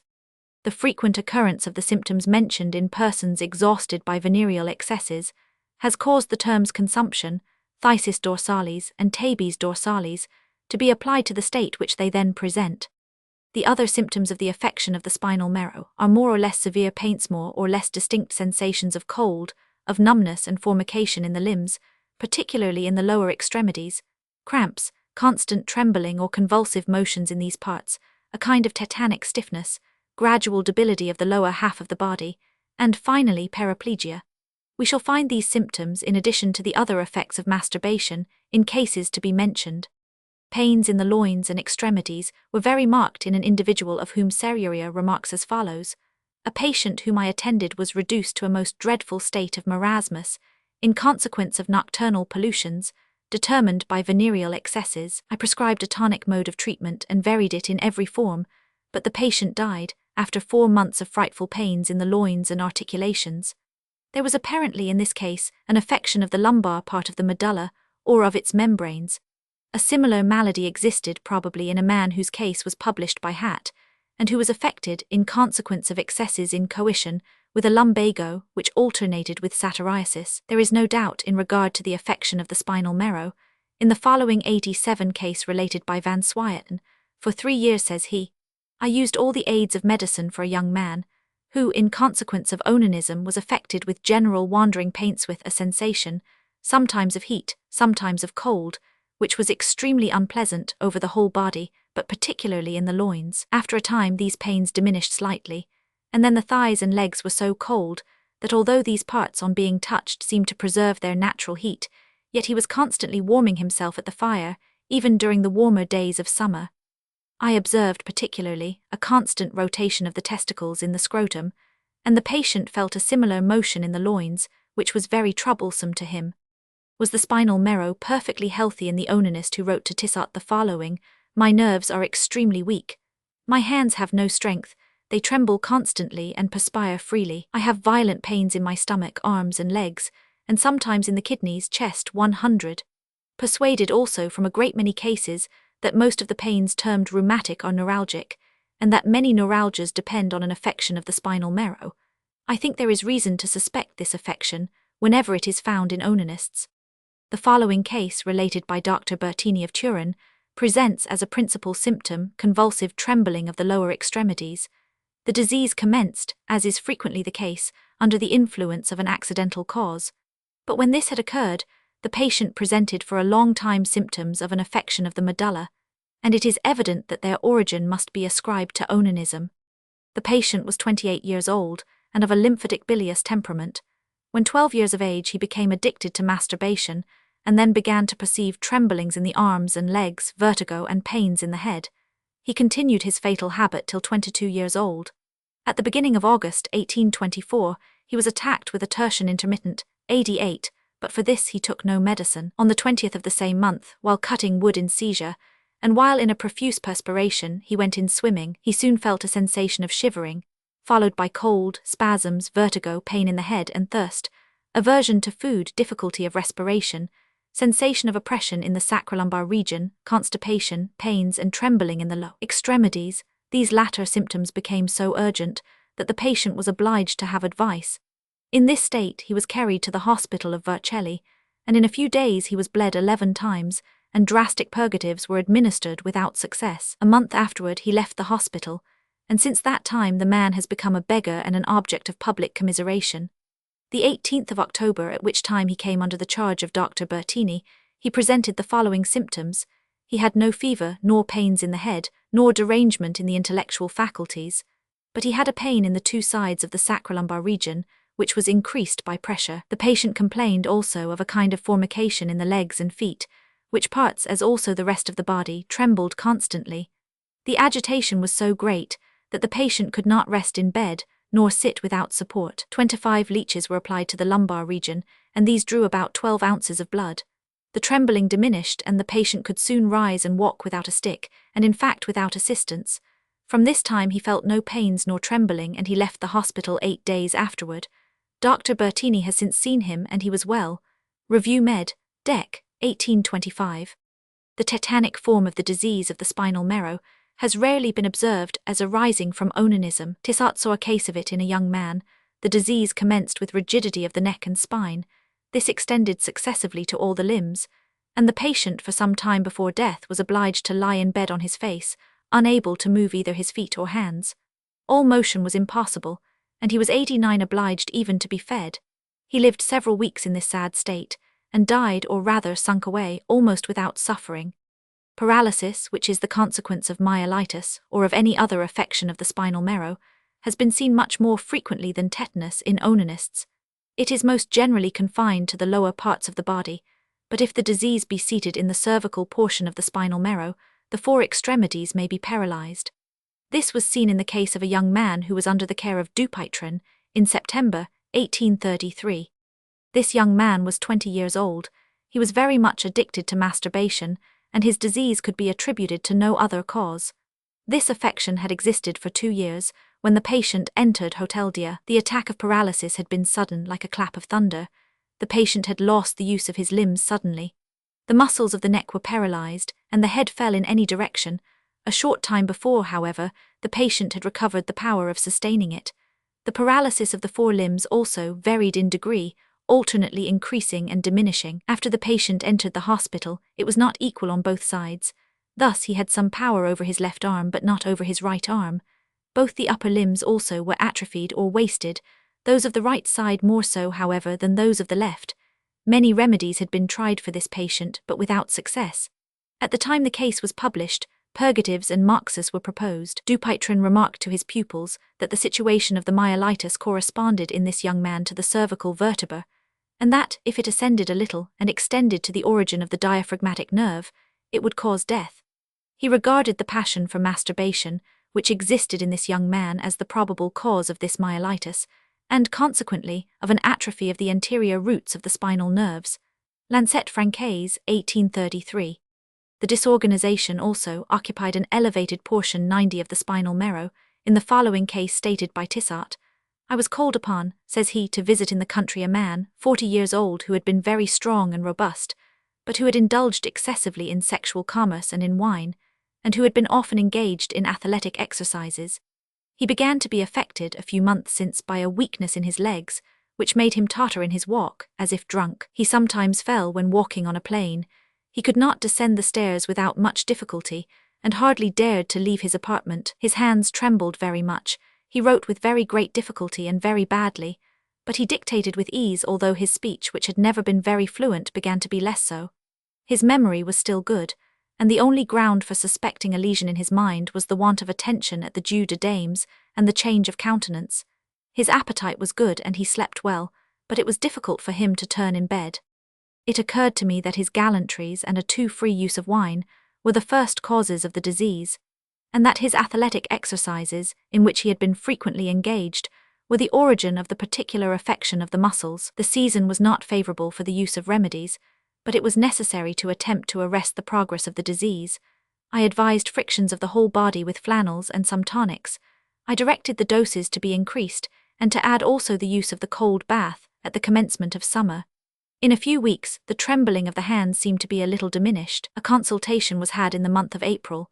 The disease was attributed to his having written some months, 2 years since, in a chamber recently plastered. Warm bathsily frictions, with diaphoretic and antispasmodic powders, were employed without benefit. In the month of June, in a second consultation, he was advised to visit the medicinal spring of Luc, in Valais. On his return, the trembling and stiffness had increased. From this time, sept. 1760 to Jan. 1764, I saw him 91 but 3 or 4 times. In 1762, he procured from Frankfurt the remedies mentioned in the English treatise Onania, which were of no use. He consulted a foreign physician the last year with as little success.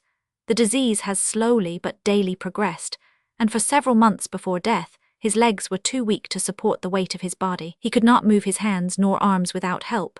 His speech was so embarrassed, and his voice so feeble, that it was difficult to understand him. The extensor muscles of the head allowed it to fall continually on the chest. He had constant pains in the loins. His sleep and appetite were sensibly diminished. During the last few months of his life, there was much difficulty in swallowing. After Christmas there came on an irregular fever, and his eyes were singularly dim.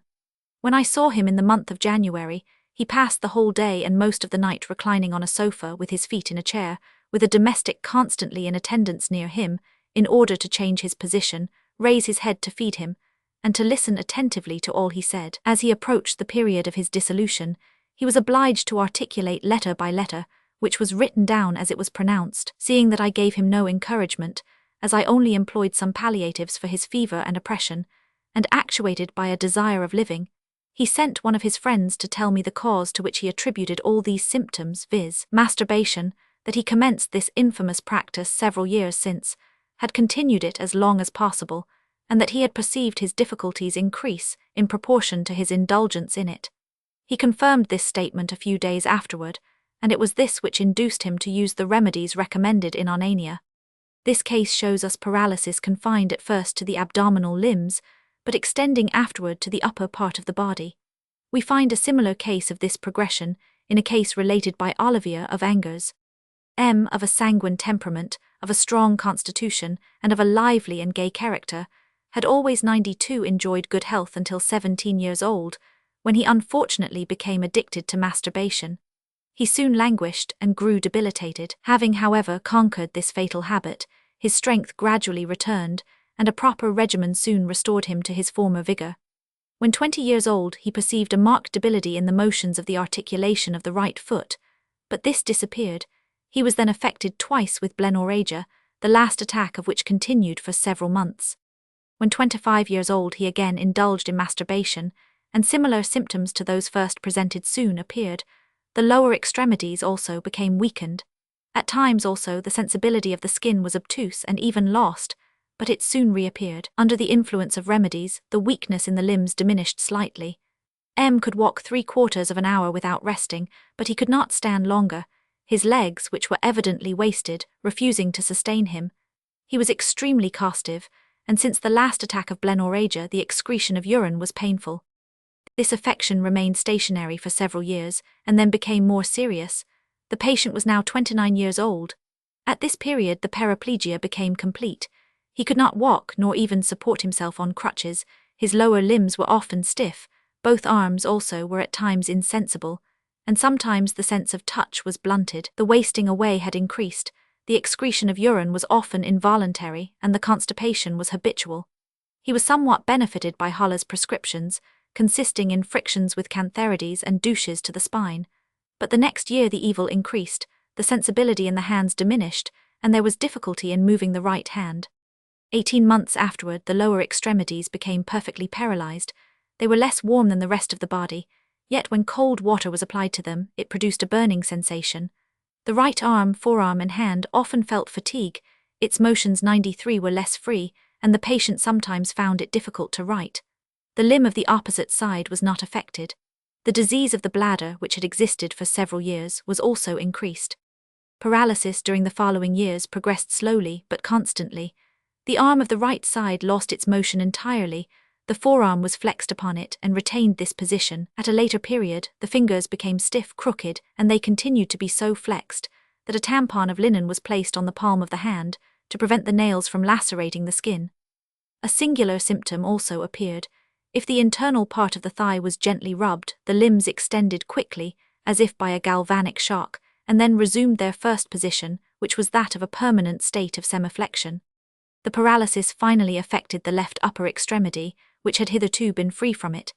At the same time the respiration became more difficult, the voice more feeble, and speech more painful, so that the patient choked after talking a few moments. These different symptoms and those described above gradually became intense, and at the time this case was recorded, the patient was still alive but in a most lamentable situation. Very severe pains supervened in the right side, the limbs were frequently convulsed, the constipation was obstinate, the urine passed involuntarily, the intellectual faculties, however, remained unaffected, and the patient, who was then 50 years old, proved by his easy and agreeable conversation that, notwithstanding his unfortunate situation, he had lost none of his natural gaiety of character. Trait de la Mole Épinière 100 vol. 2. The lower part of the medulla alone was affected in an individual, whose case is mentioned by Tissot. In another case related by Westpremy, the spinal marrow and brain were affected. The patient, who was 30 years old, complained of pains along the spine, especially when he stooped. His legs were so weak that he could scarcely stand erect for a moment, his memory was considerably weakened, and he seemed 94 stupid. His sight was also affected, and he was extremely thin. This man, having long denied the cause of his disease, finally confessed it. After some months his health was restored. Observe, Med. The disease is not always confined to the spinal marrow and its membranes, it frequently extends to the parts adjacent and particularly to the vertebra. The latter are then destroyed, and the disease described by Pott, and which takes his name, appears. Sabatier was aware of the influence of masturbation on the bony part of the vertebral column. The most terrible and most frequent results of onanism, says he, in a letter to 1000. A. Petty, are nodosities of the spine. My opinion has always been regarded as unfounded, on account of the youth of the patients, but I was enlightened by the admission of some of my patients that many were guilty of this thing before their 16th year. This fact, which was afterwards stated by Boyer in his lectures, is now no longer doubted. The relation, however, between the caries of the bodies of the vertebra in onanists and the affection of the medulla, or of its membranes, had not been observed. It had not been remarked that this latter always precedes caries, which in this case is only the result of the extension of the primitive disease. The facts which are to be stated will prove this to be true.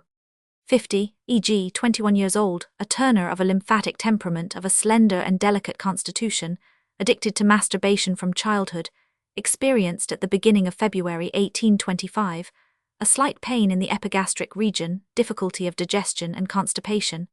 He also had laborious breathing, caused by palpitations, which were much increased by walking, and particularly by going upstairs. On entering the hospital La Pitie, April 28, 1825, this young man presented all the symptoms of a hypertrophy of the left cavities of the heart.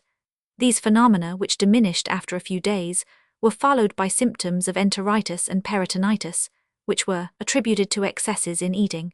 During 95, the continuance of this latter affection, the patient complained of uncommon debility in the abdominal limbs. These symptoms disappeared, and when it was expected to see the patient convalescent, he was affected with complete paraplegia. He lost the use of his legs. They, however, retained their sensibility.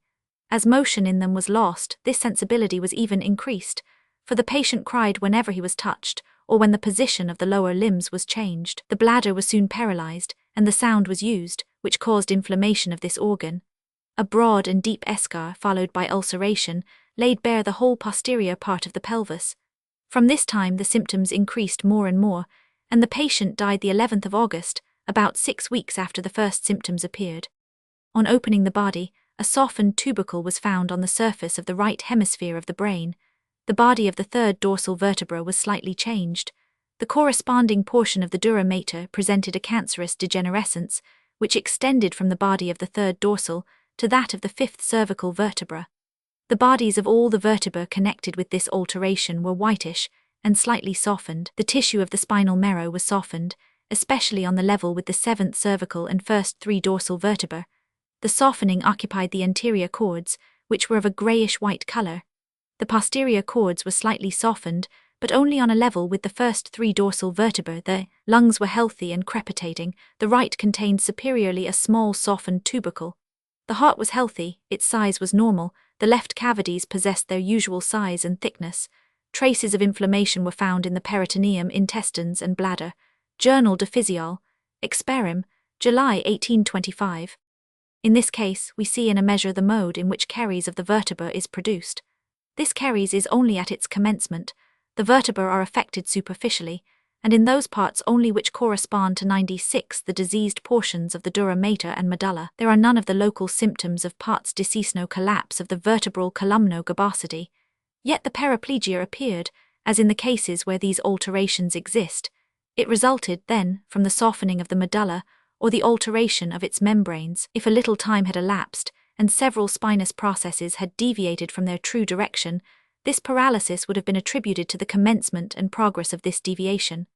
These relations between the state of the medulla and that of the vertebra have been already remarked by several authors. 1000. Latour, in a memoir inserted among those of the Society of Emulation, has sought to establish that paraplegia, in parts disease, resulted from a primitive alteration of the medulla. Janssen has since expressed a similar opinion. Cases have also been published by Louis, which leave little doubt on this subject. Mem and Recherches, 1826. One symptom in the preceding case, which deserves to be noted, is the difficulty of respiration, the palpitations, and other symptoms which led to the belief that the heart was diseased. On opening the body, however, this organ was found perfectly healthy. Similar phenomena are often seen in onanists. It would therefore be wrong to consider them always as signs of an organic alteration of the heart and large vessels. In the following case, the vertebrae were more changed. The spinal column was gibbous, but this was preceded by paraplegia and other symptoms of myelitis. This case was published by 1000, Deslandes. A shoemaker, 24 years old, of good constitution, who has always enjoyed good health, contracted the habit of masturbation at the age of 16 years, and became so addicted to it that he indulged 7 or 8 times a day. His strength soon diminished, and he lost flesh and his colour. After an interruption caused by an acute disease, the patient resumed his fatal habit with the same earnestness. He finally became so weak, languid and 97 pale, that he was discharged from military service, in which he was inscribed. A little while afterward, this young man, who had never shown any symptoms of scrofula, presented scrofulous engorgements in the groins and axil, and swellings with caries in several phalanges of the fingers. At the same time, a singular phenomenon appeared. The hair, which was chestnut-coloured, came off. On growing again, it appeared of several colours, but after coming off once or twice, it resumed its natural shade.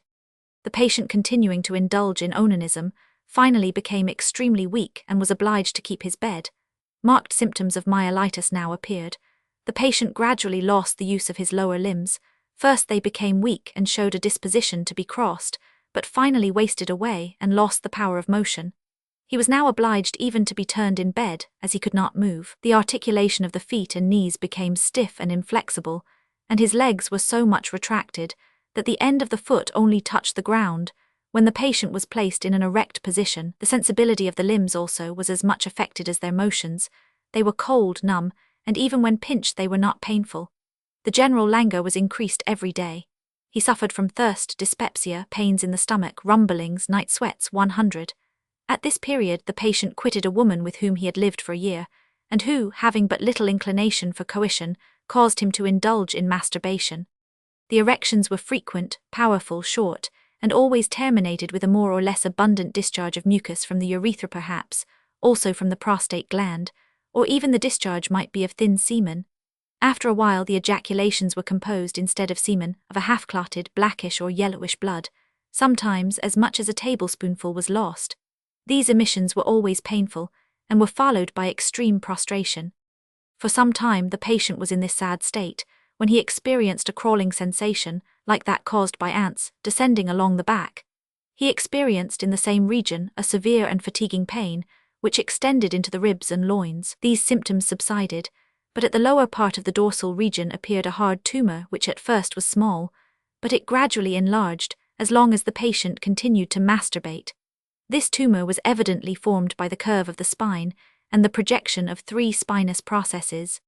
In 3 months the patient was improved by the use of moxus and of antiscrofulous remedies, by a suitable regimen, and particularly by abstaining from onanism, for which he had conceived not only disgust but even a horror. The abdominal limbs regained their strength, heat, and sensibility. The patient could walk on crutches, and could even stand erect for a few moments, and could take a few steps unaided. In this case, which is remarkable in more than one respect, the symptoms of myelitis preceded the curve of the spine, and then disappeared, although the spine did not regain its primitive rectitude.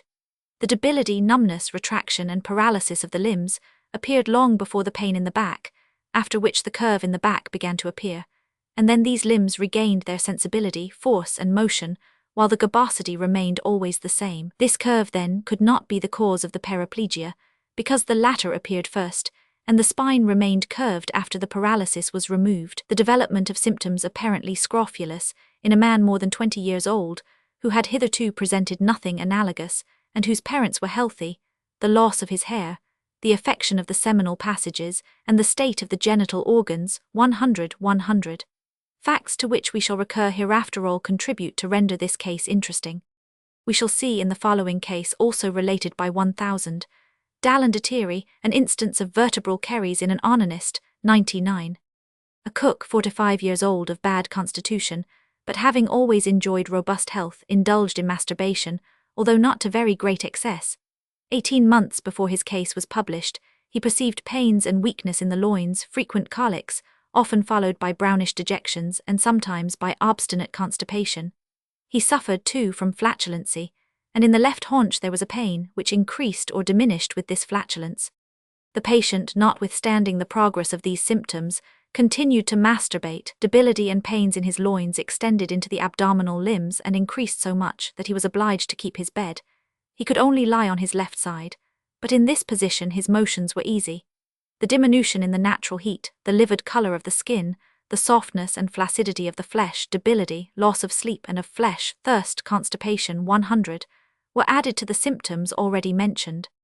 At the same time, a hard, indolent tumour, the size of a pullet's egg, was formed at the lower part of the dorsal region. This tumour, which did not enlarge, evidently resulted from the prominence of the spinous processes, and consequently from a curve in the spine, which was doubtless caused by a softening of the bodies of the vertebrae. Nearly at the same period, there was developed at the lower part of the sternum a hard, indolent tumour. The colour of the skin was unchanged. It gradually became the size of a nut, suppurated, and assumed the appearance of a scrofulous ulcer. The lymphatic ganglions of the neck, which were somewhat swelled, now returned to their natural size. The treatment was similar to that used in the former case, and was attended with the same result. The strength, bodily heat, and appetite returned. Finally, the patient was able to walk with crutches, and could stand unsupported for a few moments. The circumstances in this case are not detailed with sufficient accuracy to enable us to follow exactly the cause of the symptoms. We would remark, however, 100 that one of these seen first was the neuralgic pains, which extended from the loins into the lower extremities. Now, as this symptom belongs to irritation of the medulla or its membranes, more than to their compression, there is reason to think that this irritation preceded the curve of the spine. In this patient also, as in the preceding case, the affection of the marrow had not so much influence in causing the destruction of the bodies of the vertebra, as a disposition to cariessa disposition, which was evidently increased by onanism, and which appeared at the same time in several bones. The following case from milieu is not sufficiently detailed to affect in any manner the question, how caries of the vertebra is produced in onanists, but it is interesting, as it shows that the disease may extend to the soft parts which cover or are adjacent to the affected vertebra. L, 22 years old, was moderately tall with a narrow chest, and had never enjoyed good health, particularly for the 6 years preceding the time when he entered the prison at Bicêtre, when he indulged in the disgusting practice of onanism. In the course of January 1819, he was affected with general numbness, with frequent cough and expectoration of mucus. These symptoms were occasionally attended with slight fever. When admitted to the infirmary the 1st of February, he complained, in addition to the symptoms already mentioned, of a violent pain in the posterior part of the neck. A slight swelling was seen at the level of the first and second cervical vertebra, and pressure on that part was painful. The head was bent to the left side and remained motionless. The thoracic abdominal limbs were numb, and deglutition was painful. Local resolvent frictions, blisters, and moxis were used. The 15th of February, he was affected with hemoptysis, which yielded in 2 days to the use of bleeding and astringents. The vertebral disease, however, generally made progress, like that of the chest, which seemed to relax. In July, the thoracic limbs were perfectly paralyzed, and in August 101 this was true also of the abdominal limbs. At this period the head was absolutely immovable, the phthisis seemed as yet in the 2nd degree.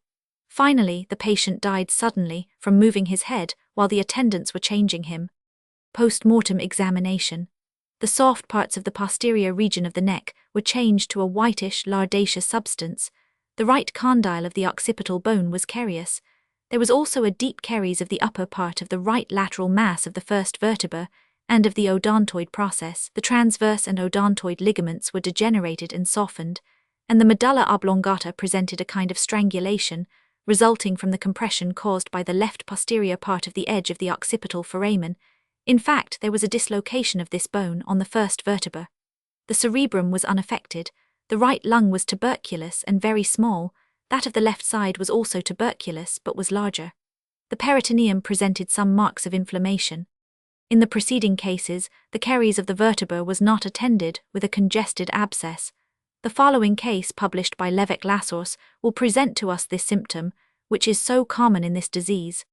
N.O. was addicted to onanism from 12 to 18 years of age, but could not renounce this fatal habit, although reminded of its danger by a curve in the spine and by other symptoms. When received at La Charite Hospital in 1806 beside a well-marked gabosity, he presented a congested abscess at the upper and inner part of the thigh. 2 cauteries were applied to the sides of the vertebral prominences. These suppurated freely but did no good. The abscess was punctured in several places. This young man who could not survive left the hospital so that the organic changes produced by his disease could not be verified. Jour, de Med, Chur and Far, Vol. 17. The same author has related another case which terminated more fortunately. A child, 7 or 8, 102 years old, addicted to masturbation, entered at La Charite, affected with gabosity and paralysis of the lower limbs. During the month he stayed in the hospital, several cauteries were applied around the tumor, which suppurated. Tonics and strengthening medicines were administered internally. He left perfectly cured of the paralysis and of the other symptoms caused by the affection of the medulla, but the deformity resulting from the prominence formed by the spinous processes of the vertebra continued. 3 years after, this child, who had abstained from this bad habit, had experienced no relapse. We have seen, in several of the preceding cases, that permanent contractions of the lower limbs resulted, in onanists, from affections of the spinal marrow. Gersant also admits the possibility of essential contractions, that is, those which do not result from a disease of the nervous centers. According to this practitioner, these kinds of contractions are seen most frequently in those nervous children who indulge in bad habits, like that of masturbation. The following case has been considered by him as an instance of this affection. D.E., 5 years old, and addicted to masturbation, after passing a part of the winter at the hospital Deslandes, to be treated for scrofulous engorgements of the glands of the neck, was sent to the country in the spring. He had been there about 3 months, when he was suddenly affected with a contraction of the lower extremities. Examined the 5th of July, he complained neither of pain in the head nor spine. The digestive passages were in very good state. There was no derangement in the circulation or respiration. The muscles of the lower extremities were permanently rigid. The tension, however, was more marked in the adductors, for the patient constantly kept his knees crossed. There was no deviation in the vertebral column. Different remedies were employed, but without success, except a little improvement under the use of carbonate of iron. The legs and thighs of the patient could be flexed and extended with the hands, but he could neither flex them when extended, nor extend them when flexed. This child was cured in a singular manner. His state was as described, when at the beginning of September he was affected with symptoms of roseola. The contraction of the lower extremities disappeared when the fever came on. The eruption went through its course, and the contraction of the limbs did not return. Thus, this disease, which had resisted several efficacious remedies, disappeared before another disease. The loss or debility of the external senses, particularly those of hearing and sight, when this state is the consequence of venereal excesses, often result, as may be seen in several of the cases above stated, from a disease of the brain. This organ was probably diseased in the old man whose case was mentioned by Reveille Paris. This man was desirous of living with a young Italian girl, whose temperament was extremely ardent. He paid for his imprudence by blindness, which occurred in 8 days, and which was followed by death. Sometimes, however, the eye alone is diseased. At least, the pathological state which it presents is unattended by any symptoms indicating an affection of the brain or its membranes. Many libertines present only an irritation of the conjunctiva and of the edge of the eyelids. It is a sort of chronic ophthalmia. Their eyes are red, watery, fatigued, painful, and they cannot engage in the evening in any occupation, such as reading, which requires the attention to be confined to one object. Sometimes a severe and deep-seated pain proves that, beside the outer parts of the eye, the interior of this organ is the seat of a severe irritation. Hoffmann has seen several cases of this. He cites that of a young man who indulged in onanism from the age of 15 to that of 23. His eyes and head were so weak, says he, that these organs were often affected with violent spasms. During the emission of semen, whenever he attempted to read, he experienced a sensation similar to that of drunkenness. The pupil was considerably dilated, and excessive pains were felt in the 104 eye. The eyelids were glued together every night. The eyes were also watery, and there was at the 2 angles a collection of whitish matter. These irritations, especially when seated within the eye, may be followed by the loss of sight. Dr. Gutenberg, professor of clinical ophthalmology at the Berlin faculty, and who has published an excellent work on the diseases of the eye, indicates, when speaking of amaurosis resulting from masturbation, that the pupil assumes a peculiar form, which is found, only says this professor, in those individuals habitually addicted to this vice. In these cases, the pupil, instead of being in the center of the eye, is removed upward, but does not lose its roundness. The upper part of the iris seems narrower, and contracted on its ciliary edge. This symptom has been mentioned also by Dr. Sichel as occurring in certain scrofulous ophthalmias. Iritis then exists. Photophobia, which is a greater or less aversion to light, resulting from the pain which it occasions in the eye, has been indicated by Sanson as sometimes preceding amaurosis, caused by too frequent a loss of semen. All authors agree in placing venereal excesses, and particularly those from masturbation, among the causes of amaurosis. They are so unanimous on this point that we shall cite no authorities. They generally agree to regard amaurosis, in onanists, as produced by the exhaustion caused by diurnal or nocturnal pollutions.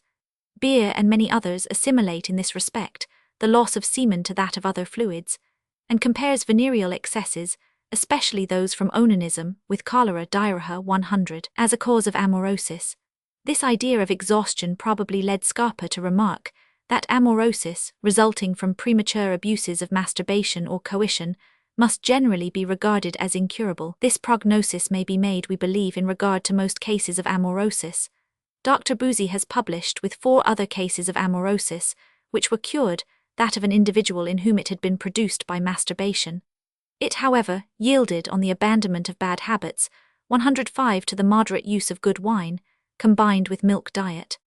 Dr. Ragnetta, in a memoir on the causes of amaurosis, insists on the opinion that onanism produces this disease, by exhausting the sensibility of the body. He compares this habit to decay.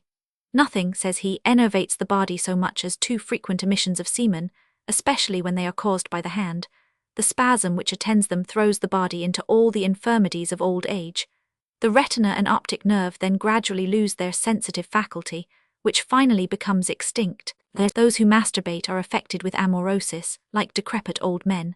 Rugnetta adds that he has the notes of several cases of amaurosis, which had resisted all remedies, and which were caused entirely by the luxuria manuncis. He relates the history of a young ecclesiastic, 19 years old, a native of Palermo, whose sight became very weak.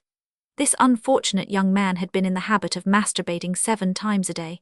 He was also prone to sodomy. Rugnetta advised him to leave off this bad habit, and to return to his native place and take cold baths. Sanson also places voluntary and involuntary pollutions among the asthenic causes of amaurosis. He, however, regards these pollutions as sometimes causing irritation of the retina. He assimilates them, as do many other authors, to all abundant discharges of fluids. The following case has been considered by him as one of asthenic amaurosis, produced in this manner. A notary's clerk, 24 years old, experienced for a year a progressive debility in his sight. He had laboured much at night by lamplight, and attributed his disease to this cause.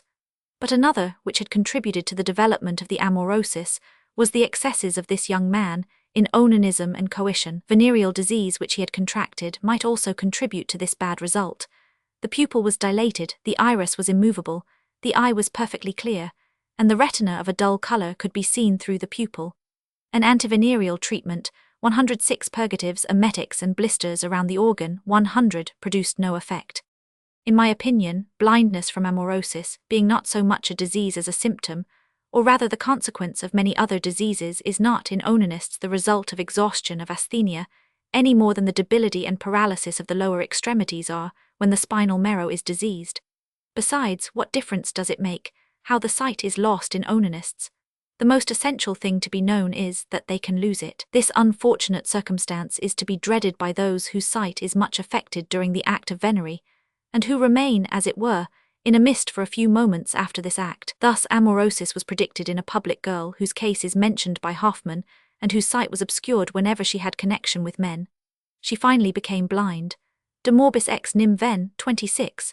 The sight is rarely lost suddenly, it commonly fades away gradually, and the onanist, if he can understand this warning, may, by abandoning his bad habits in time, preserve the vigour he still possesses, and sometimes even may recover what he has lost. The weakness and loss of sight, and the other affections of the eye already mentioned, are not the only ones which may arise from excessive onanism or coition. The muscles of the eye may also be affected. Laurie was, we believe, the first to notice this fact. The eyes, says he, are affected with convulsive and spasmodic motions, after venereal excesses, rather than with blindness. He states that strabismus may be caused by onanism.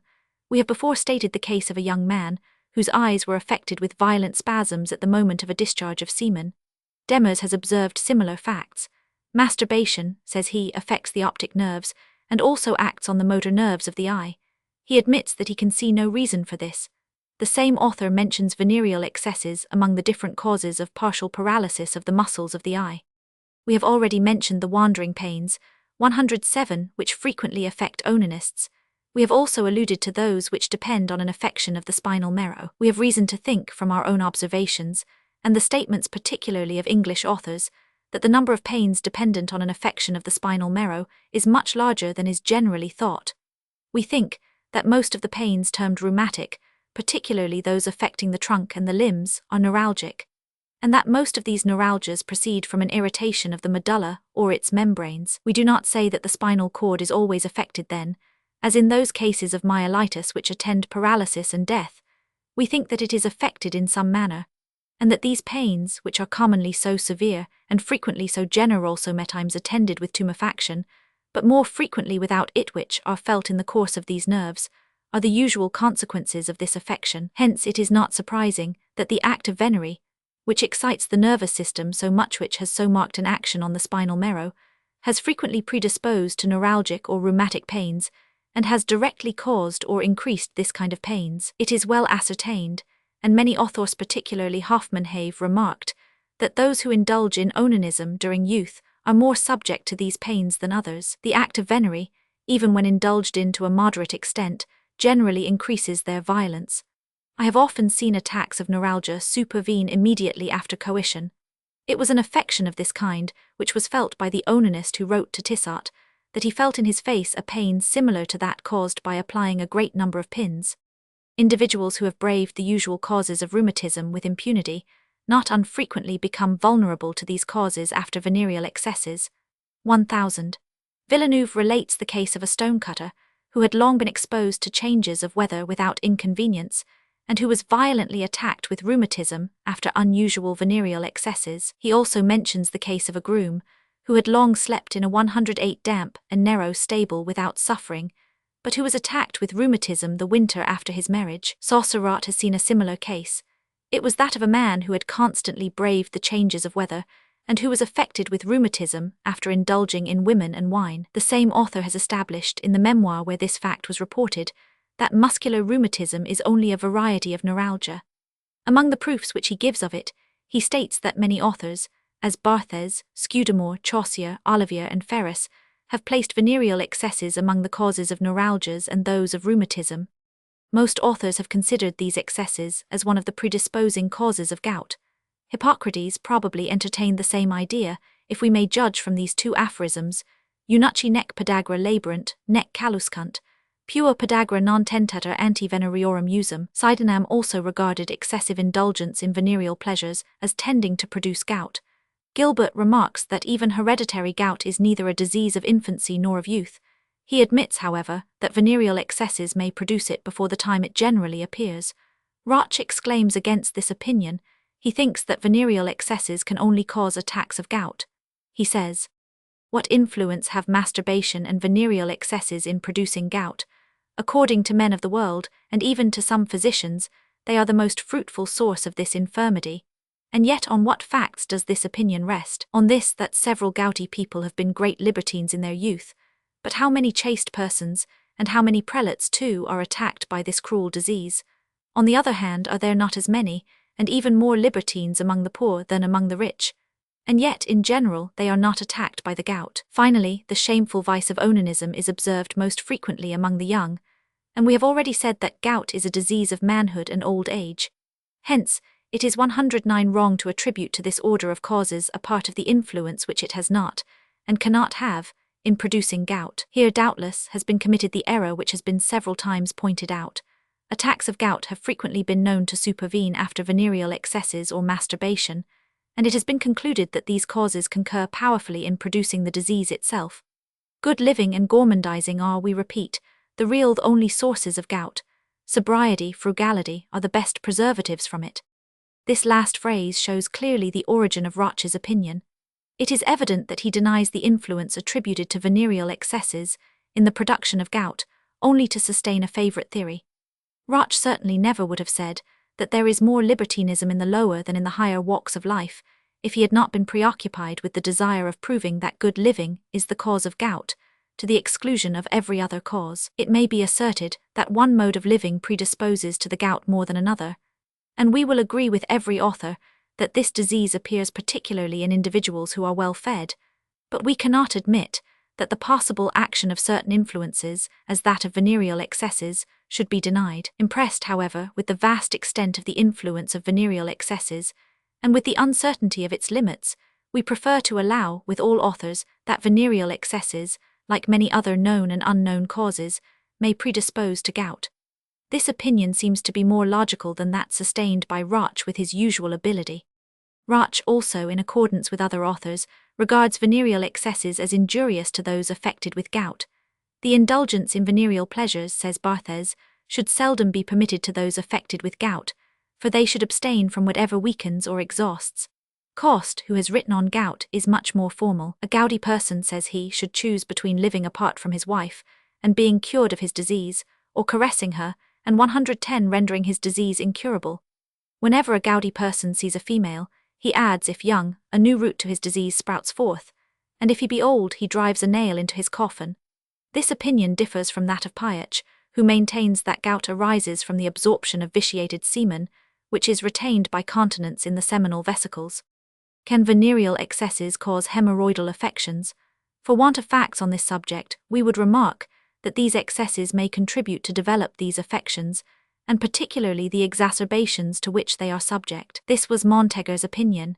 He admitted that the nervous debility which resulted from the abuse of the genital organs generally favored the occurrence of fluxes, motions which occur most frequently in people subject to hemorrhoids, and also that in those females who have hemorrhoidal tumors on the rectum or vagina, the abuse of coition may excite inflammation of these tumors.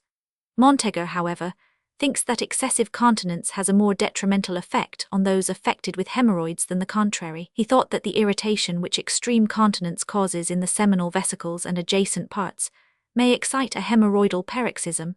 Hence, he regards the act of venery as generally useful to persons affected with hemorrhoids, provided it is confined within certain limits. On this opinion, we would say that if the irritation of the seminal passages may extend to the adjacent passages, venereal excesses which produce this irritation may also cause inflammation of the hemorrhoidal tumors much more frequently than continence. This is the opinion of Begin, also, who mentions among the direct causes of hemorrhoids excesses in venereal pleasurous excesses which are always attended with a state of orgasm and vascular fullness in the genital system, and in all the parts connected with it, and particularly in the lower region of the rectum, which receives the same vessels in the neck of the bladder, the prostate gland, and the seminal vesicles in the male, and in the uterus and vagina in the female 111. We may believe from the enervating action of masturbation that the development of scrofula may be excited or favored in those young patients who are addicted to it. Few proofs of this, however, are found in authors, and it is rare to find records of scrofulous symptoms in the histories of those onanists which have been published. It, however, would be absurd to conclude from this silence that the coincidence of these symptoms and the ordinary effects of onanism never occur, or that this habit cannot call into action a disposition to disease. But we must admit that if masturbation be an active cause of this disease, this fact would have been noted more frequently. Further, certain circumstances seem to indicate that onanism must be but little favorable to the development of scrofula. First, onanism renders the limbs thinner, dries them, then deprives them of those white fluids with which the flesh of scrofulous persons is generally infiltrated. Next, since in these latter the sensibility is as it were blunted, and the susceptibility is slight, onanism tends to excite them. Besides, one of the most common effects of the action of the genital organs at puberty is the disappearance of scrofulous engorgements and other symptoms if they exist. Sometimes, the normal development of the genital apparatus excites in those who have arrived at puberty the swelling of the lymphatic ganglions of the neck, axil, and particularly of the groins. But in this case, these ganglions are painful, and present a kind of inflammatory state, analogous to that which is attempted to be produced when they are affected with scrofulous engorgements. Cabanis has well described what then takes place. From the time, says he, that the evolution of the genital organs commences, there is a general motion in the whole lymphatic apparatus. The glands of the groins, the mam, those of the axil and neck swell. They often become painful. It is not only in girls that the mams swell. In young men I have frequently seen them form tumors, which seemed inflammatory. They have often been considered as such by ignorant quacks. This symptom, generally 112, causes uneasiness in those who experience it. But this depends not so much on the pain, which sometimes impedes the free motions of the body, as on the influence of this new action, the commotion, caused in the imagination by the new system. This state of the lymphatic system would be, as is seen, rather antithetic than analogous to what is seen in scrofulous patients. Farther, we have only to compare the eunuch with him who has vigorously passed through puberty to see that the action of the genital organs is not adapted to favor the development of this affection. The act of venery often causes, also, ganglionary swellings, but they do not resemble scrofulous engorgements more than those which arise from the influence of puberty. The first essay of venereal pleasures, says Cabanis, is often necessary to complete the development of the genital organs. Thus, the general swelling of all the parts where the glands are situated, especially of the bosom, of the anterior face of the neck, is often the consequence of this great commotion. The characters which manifest this swelling are much more remarkable in females. Hence, perhaps, the old physicians and even some moderns have stated the sudden swelling of the neck in young girls as a sign of defloration. But it is wrong to consider this as a general and certain sign. It is certainly not one. If the act of venery can produce such an excitement in the lymphatic system, it ought to be still more manifest when a part of this system is already inflamed. This is confirmed by a fact stated by Laudat, in the Bulletin of the Scientific Society of Montpellier. It relates to a young woman, in whom the jugular glands being swelled, a few days after her marriage, increased or diminished in size, according as she yielded to her husband's embraces or not. Thus then, if we consider the genital organs, either during the acute period of their development, or when the act of venery is indulged in, we see that they extend their action to the lymphatic apparatus, as they do to the other systems, but in a manner which seems the 113 reverse of that reputed to favour the production of scrofula. Symptoms, however, analogous to those caused by scrofula, have been known to occur where there is evidence of venereal abuses. 2 cases which we have already quoted from 1000. Deslandes are instances of this. The first relates to a young man, 24 years old, whose health, before he was addicted to masturbation, had been good, and whose parents, so far as could be ascertained, had never been diseased with scrofula, and had never presented any disposition to the disease. First, he was affected with numbness in the little finger of the right hand, and the ring finger of the left hand. The articulations swelled and formed in these parts tumours which were regarded as scrofulous, and which were soon followed by ulceration and caries. The patient experienced no pain, and only felt an intolerable itching. The lymphatic ganglions of the groin and axil were permanently swelled, and the bodies of several vertebrae became, as we have seen, affected with caries. The other patient, who was 45 years old, presented an advanced case of myelitis, and caries of the vertebra when they are formed at the lower part of the sternum, a hard and indolent tumour, which soon became apparently a scrofulous ulcer. The pus from this ulcer was ichorous, and the edges were of a violet red, swelled and hard, and the soft parts adhered to the subjacent bones. The lymphatic ganglions of the neck swelled for some time, but they then returned to their natural state. 1000. Deslandes adds that these 2 cases have been selected from many other similar or analogous facts. Hence, he considers caries of the vertebra as having then been the consequence of a scrofulous principle, which was developed by onanism. If, however, we carefully analyze these facts, we shall find that they do not indicate a scrofulous disease, the development of which was but slightly favored by the age of the patients, as a tubercular affection, that is, a disease which might be developed at every period of life. We think that tubercles were 114 developed, in the phalanges in the first case, and in the sternum in the second, that these tubercles softened and suppurated, and thus were formed the apparent scrofulous ulcers presented by these individuals. Probably a similar circumstance occurs in the vertebra, the bodies of which are destroyed, for distinguished observers, especially Delpech, have regarded Pott's disease as a tubercular affection of the body of these bones. The cases of Deslandes would prove only that onanism favours the development of tubercles. Unfortunately, they are not the only cases, as we shall see, which establish this fact. Consumption, or phthisis tubercularis, is in fact one of the diseases caused most frequently by onanism, the act of venerith at power which has so much influence on the internal life of the tissues, and on the respiratory organs, and which, to use Rullier's expression, seems to agitate the lungsis commenced in most onanists exactly at that age when the chest enlarges in every direction, and which phthisis seems to prefer. How many young persons, says Portal in his work on phthisis pulmonalis, have been victims to their unhappy passion? Physicians find those every day, who remain imbecile or who are so enervated, physically and morally, that they barely drag along a miserable existence. Others die with marasmus, and many with phthisis pulmonalis. In another work, the same author relates the case of a young person, 17 years old, who was addicted to masturbation, and who fell a victim to this disease.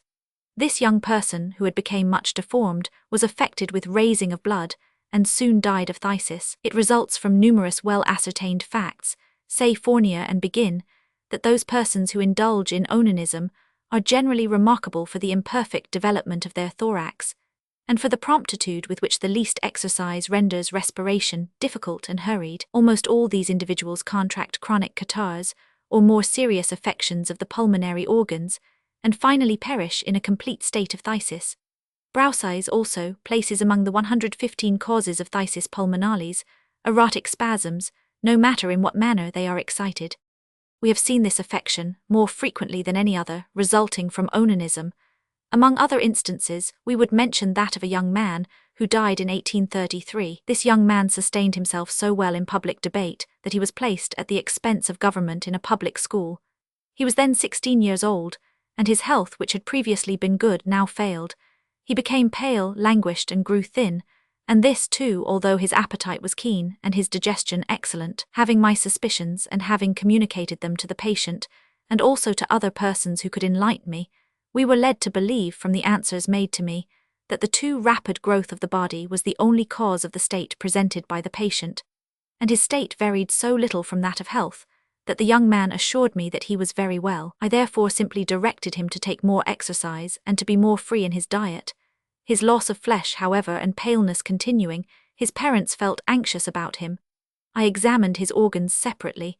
I could find none presenting any marks of disease or which could explain the general state of the patient. My first suspicions then returned, but on questioning him, the same answers were given. The patient, who had already seen an instance of the bad effects of onanism in the person of his younger brother, seemed deeply impressed with the danger of his habit. He, however, continued to lose strength. One day, after taking more violent exercise than usual, he fainted away. At the same time, a dry cough supervened, to which the patient at first did not attend. This was the first symptom indicating an affection of any particular organ. This cough soon became more frequent, and by means of auscultation, we found that the respiration, at the summit of one of the lungs, was imperfect. At this time, the patient avowed to his father his deplorable habit. This had been contracted at school, it had been indulged in for 2 years, and of late, 116 much more frequently than before. His danger was fully pointed out to him. Parents, friends, physicians, all conjured him to abandon this secret vice. Treatises on onanism were placed in his hands, and every attempt was made to arouse in him the feeling of self-preservation. He was terrified, but the power of the habit was so great that he did not leave it off till consumption had progressed very far. Deep abscesses successively formed in his lungs, the expectoration soon became purulent and excessive. Night sweats and diarrhea followed, and the patient died in a terrible state of marasmus and exhaustion. In 1829 we prescribed for a young man whose career was much more rapid.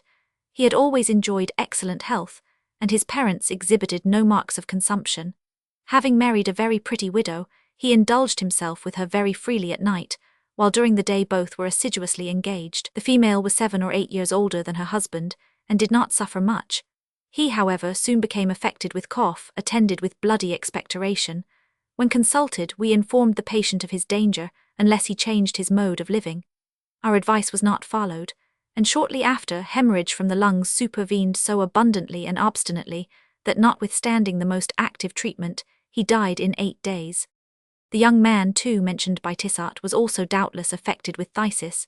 He came to Montpellier to pursue his studies, but was affected with phthisis from excessive onanism, and I remember that his cough was so hard and constant that all those who were near him were incommoded by it. He was frequently bled, doubtless with a view to his relief. On consultation he was ordered to go home and take turtle soup, and 2 hours after he died. It is with phthisis as with most of the other diseases, caused by masturbation. This habit causes disease by cherishing and by cultivating special dispositions. Thus, the onanist born of consumptive parents whose chest is narrow, with a long neck and 117 thin limbs, and who presents symptoms of scrofula, is more liable to be affected with phthisis or consumption. This was the case with a young man, as mentioned by Rosier. This patient was evidently scrofulous, and many members of his family had been affected with the disease. He remained, however, pretty well until he was 18 years old, when, in consequence of a contusion in one of his legs, he became affected with an ulcer, which was a long time healing. After it was cured, however, he remained in good health and was lively, animated, and intelligent, but when 25 years old he commenced indulging in onanism. He soon felt oppression at the chest and cough, and although the affection of his chest increased and he was aware of the dangers of onanism, he continued to indulge. Many physicians were consulted, but he did not mention his bad habit. The affection of the lungs continued, his sleep was interrupted, hectic fever supervened, his cheeks were tinged with an unnatural color, and his expectoration was grayish and purulent. The patient then decided on avowing his habit. Rosier attempted in the most touching and persuasive manner to induce him to abandon it, but in vain. Consumption continued to progress, and he was soon unable to talk, to move, or to make the least motion, without danger of suffocation. After remaining in this horrid state 3 years, the patient died. We have already remarked several times that the respiration in onanists is frequently affected.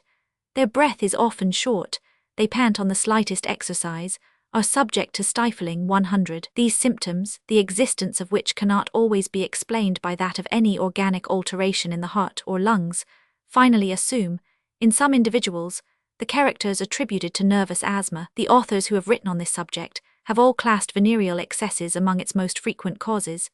Individuals of a nervous temperament, says 1000, Ferris, seem most particularly liable to it, but the influence of certain bad habits as masturbation, the abuse of venereal 118 pleasures by young persons, excesses of the table in old men, 100, contribute as powerfully as individual predispositions to produce this disease. Jolly remarks in nearly similar language, venereal excesses and masturbation, says this distinguished physician, have appeared in some cases to produce asthma, and if some authors think that too much importance is attached to this cause, they may readily appreciate its value by observing the effects of the venereal orgasm on the pulmonary circulation. Daily observation proves that persons affected with asthma have generally used the goods of this life freely. To admit that venereal excesses often prepare for or excite an attack of asthma, we have only to regard an attack of asthma, whether excited or not by an organic lesion, as consisting in a spasm of the glottis, or, as Riesesson and Kruvel here think, of the ramifications of the bronchi. Our remarks on asthma may apply to diseases of the heart and large vessels. The frequent repetitions of an act which render the emotions so powerful, frequent, and tumultuous has often produced or increased aneurysmatic dilatations of this organ, the thickening of its parietes, or other diseases of the parenchyma or of the vessels which leave it and go to it. Thus, the abuse of onanism and of the pleasures of love holds a high place on the list of causes of this affection. We have seen dilatations of the left ventricle of the heart, which evidently arose from this cause. In some cases, says Fournier and Begin, palpitations and even considerable lesions of the heart and large vessels could have no other cause in patients whose vigorous constitutions have long resisted the destructive practice of onanism, and who, notwithstanding their excesses, have attained an advanced age. This last remark is particularly just. These diseases are by no means so immediately dangerous as is generally believed. The principal symptoms of diseases of the heart may exist, although this organ may not be materially altered. A remarkable instance of this may be seen in one of the cases already mentioned. 119, the patient experienced for a long time difficulty of breathing, which increased on walking, and especially on going upstairs. These symptoms were so marked that on entering the hospital, he exhibited all the symptoms of a hypertrophy of the left cavities of the heart. 4 months after his entrance into the hospital, the patient died of the consequences of myelitis, and on opening the body, the heart was found perfectly healthy, of its normal size, and presented nothing unusual in the extent of its cavities or in the thickness of their parietes. Among the diseases of the heart which may be caused by venereal excesses, there is one in particular mentioned by Blaud. He thinks that too frequent coition predisposes to polypi of the heart. He maintains that the act produces its effects, either by weakening the motive powers of this organ which they overexcite momentarily, or by causing too great an accumulation and consequently a congestion of blood in the cardiac cavities. This last fact seemed to him to be proved by the oppression, the congestion in the head, and the palpitations which attend coition. If venereal excesses may cause diseases of the heart, they may increase those which exist. They may also, by causing the rupture of an aneurysm, produce instant death, but having already treated of these effects, we shall not return to the subject. Rachitis, and particularly alterations in the height, have been named by many authors among the ordinary effects of premature indulgences. We have already given from Portal the remarkable case of a young girl, who, indulging in excesses of onanism, became humpbacked and then consumptive. In 6 months the curve of the vertebral column progressed rapidly, the chest was depressed at the lower part of the sternum, there was a deep hollow in the epigastric region, while the abdomen was prominent. The same author has observed other similar cases. I have seen, says he, 4 or 5 of these unfortunate creatures, from 15 to 18 years old, in whom the back was very convex, and the abdomen seemed pressed into the chest. 120 the extremities of the long bones, particularly those which form the elbows and knees, were very much enlarged, the legs were thrown out and their muscles were scarcely developed, their eyes were sunken, their countenances pale and white, and their voices acute. Anyone, to judge of their ages by their looks, would think that they were not more than 12 years old. They were extremely weak, physically and morally, and became imbecile long before they died. Dr. Richard, cited by Peddy, has also seen considerable deformity of the ribs, resulting from onanism. Tissot placed this habit first among the causes of rachitis 1000. Lanier-Villermy also regards onanism and involuntary pollutions as an active source of deviations in height.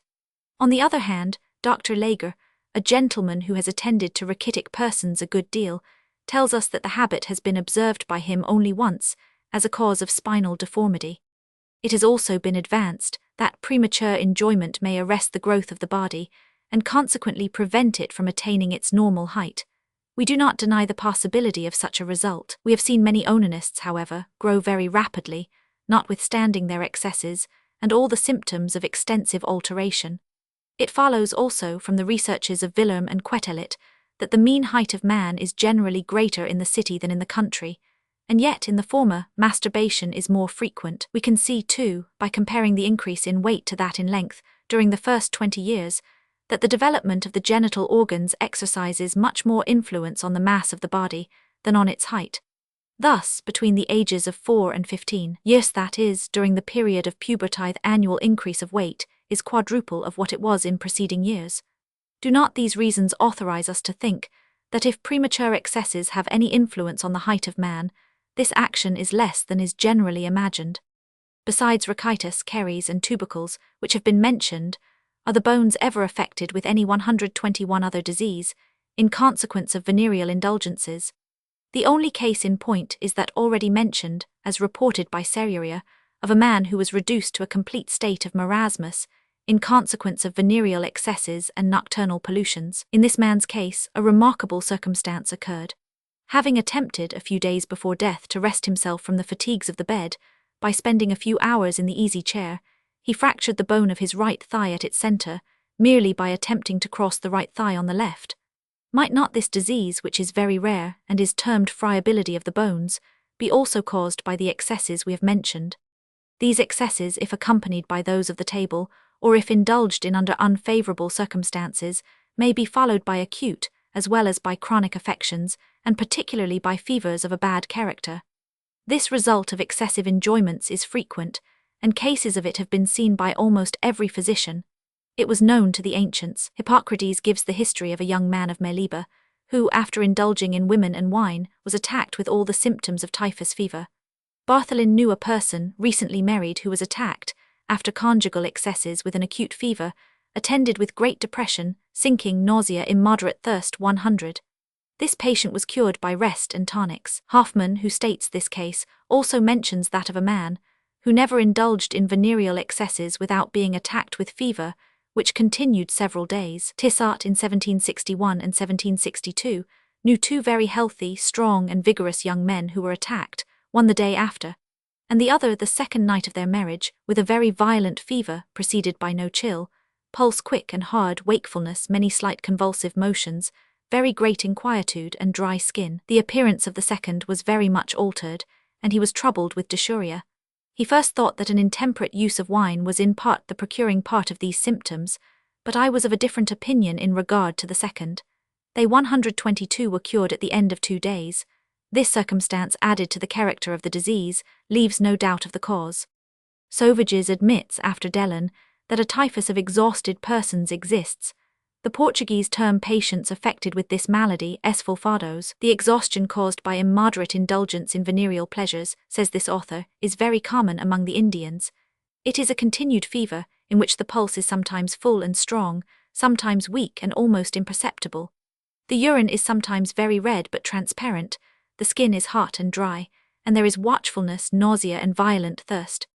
Farther, all authors who have written on the diseases of warm climates have mentioned the too frequent repetition of the act of venery among the causes of these typhus affections, which have been termed febris ardens, causus, yellow fever 100.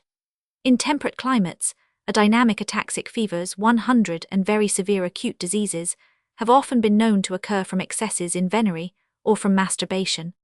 If satyriasis and nymphomania have been regarded as rare diseases, it is only because the meaning of these terms has been too confined to embrace numerous cases which, however, have the greatest analogy with those diseases to which these terms are applied. Generally, these persons are considered as affected with satyriasis and nymphomania, who are irresistibly impelled to coition and resort, to satisfy their desires, to the most indecent actions, and to the most direct provocations. Thus defined, these diseases are rare, and most practitioners have never seen them. But if satyriasis and nymphomania be regarded as an unusual state of heat, by which one is led to desire and to practice not only coition, but the act of venery in any mode, then the scene enlarges, and these affections deserve to be placed among those which are observed most frequently. We shall adopt the latter sense. In our view, male and female onanists are affected with satyriasis and nymphomania, as much as those to whom these terms 123 are generally applied. In both, the sense of venery existing to an unusual extent affects the mind and incites to dangerous actions, repugnant both to modesty and reason. Onanists do not, like other persons affected with satyriasis, expose their persons and solicit with voice and gesture those of the other sex. Their deranged and delirious imaginations pursue another course. What need have they of the other sex? Their inclinations lead them to solitary indulgence. Their thoughts and actions, however, are not less vile than those of others affected with satyriasis, but they are indulged in secret. Hence, between the satyriasis of books and that of onanists there is only a difference of form. The foundation is the same. Admit, however, that it be desirable to distinguish this satyriasis from the former, and to give it a special name. Is it not better to consider them only as two varieties of the same affection, one of which impels to onanism, the other to coition? The degree of onanistic satyriasis and of nymphomania depends on the power the venereal sense has over the will. These affections do not exist in those with whom it is optional whether they shall indulge in onanism or not, nor in those who can refrain from coition. Thus, then, a person may masturbate without being affected with satyriasis. This is the case when the sentiment of self-preservation is sufficiently strong to resist desires, when the persons yield readily to reprimands and punishments. Satyriasis may be considered as existing to some extent in the onanist, if he cannot refrain. This was the case with a young man, whose history is given by Begin and Fournier. From early puberty he was addicted to masturbation, and when 18 years old he presented some of the bad effects of this habit. This young man was endowed with a brilliant mind, but although well educated, and although he well knew the dangers of his habit, yet he could not refrain. His good resolutions were formed only to be broken. He died. In a young woman whom we attended, the struggle with her passions terminated more favourably. It was 124 not the desire of preserving her life, which induced her to leave off her bad habits, but the wish of conforming to the will of her father. Her constitution was already considerably affected when the cause of it was discovered. The father of this young girl told her how much pain and shame her bad habit caused him, and requested her to abstain from it. She was extremely mild and docile, and made every effort to please and obey him. It was in vain, but whenever she was inclined to masturbate, the fault was confessed as soon as committed. Coercive measures were finally resolved upon. The patient not only consented to have her hands tied every night, but requested it, and even stated the manner in which she might be most effectually prevented from abusing herself. The venereal sense gradually became subdued, and confined within the proper limits. And thus, this habit, or rather the nymphomania, which was the result, and also the cause of it, was cured. Satyriasis and nymphomania, arising from onanism, are most intense, when the persons affected with it can no longer conceal their feelings, but indulge openly in vile manoeuvres. We have already mentioned some remarkable instances of this state. The following may serve as the type of the greatest degree of nymphomania. The patient was a little girl less than 3 years old, who indulged freely in onanism. Neither caresses, entreaties, threats, nor punishments could correct her. The child grew, however, but at the sight of any pleasant object, she abandoned herself to her manoeuvres. At the period of the crisis, she seemed almost entirely to have lost her sight and hearing. Threats and punishments finally restrained her while in the presence of her parents, but when alone she still continued her bad habits. This state resisted all remedies. When married, the legitimate sources of enjoyment took the place of the passionate indulgences to which she had been accustomed from infancy. She finally became pregnant and died in labour. Dict. Des Sc. Med. Vol. 36. Onanism is not only a direct cause of satyriasis, and 125 of nymphomania. It may leave in the genital organs a certain disposition, which, if cherished, may degenerate into one of these affections.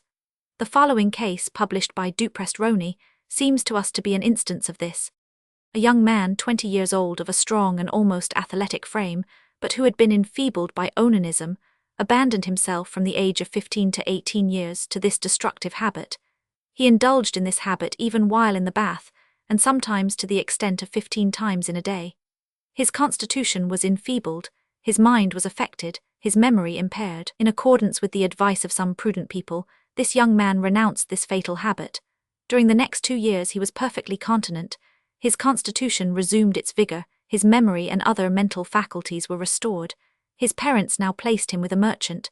He entered upon his new occupations with zeal and activity, but receiving marks of attachment from the merchant and his wife daily, he imagined that she was in love with him.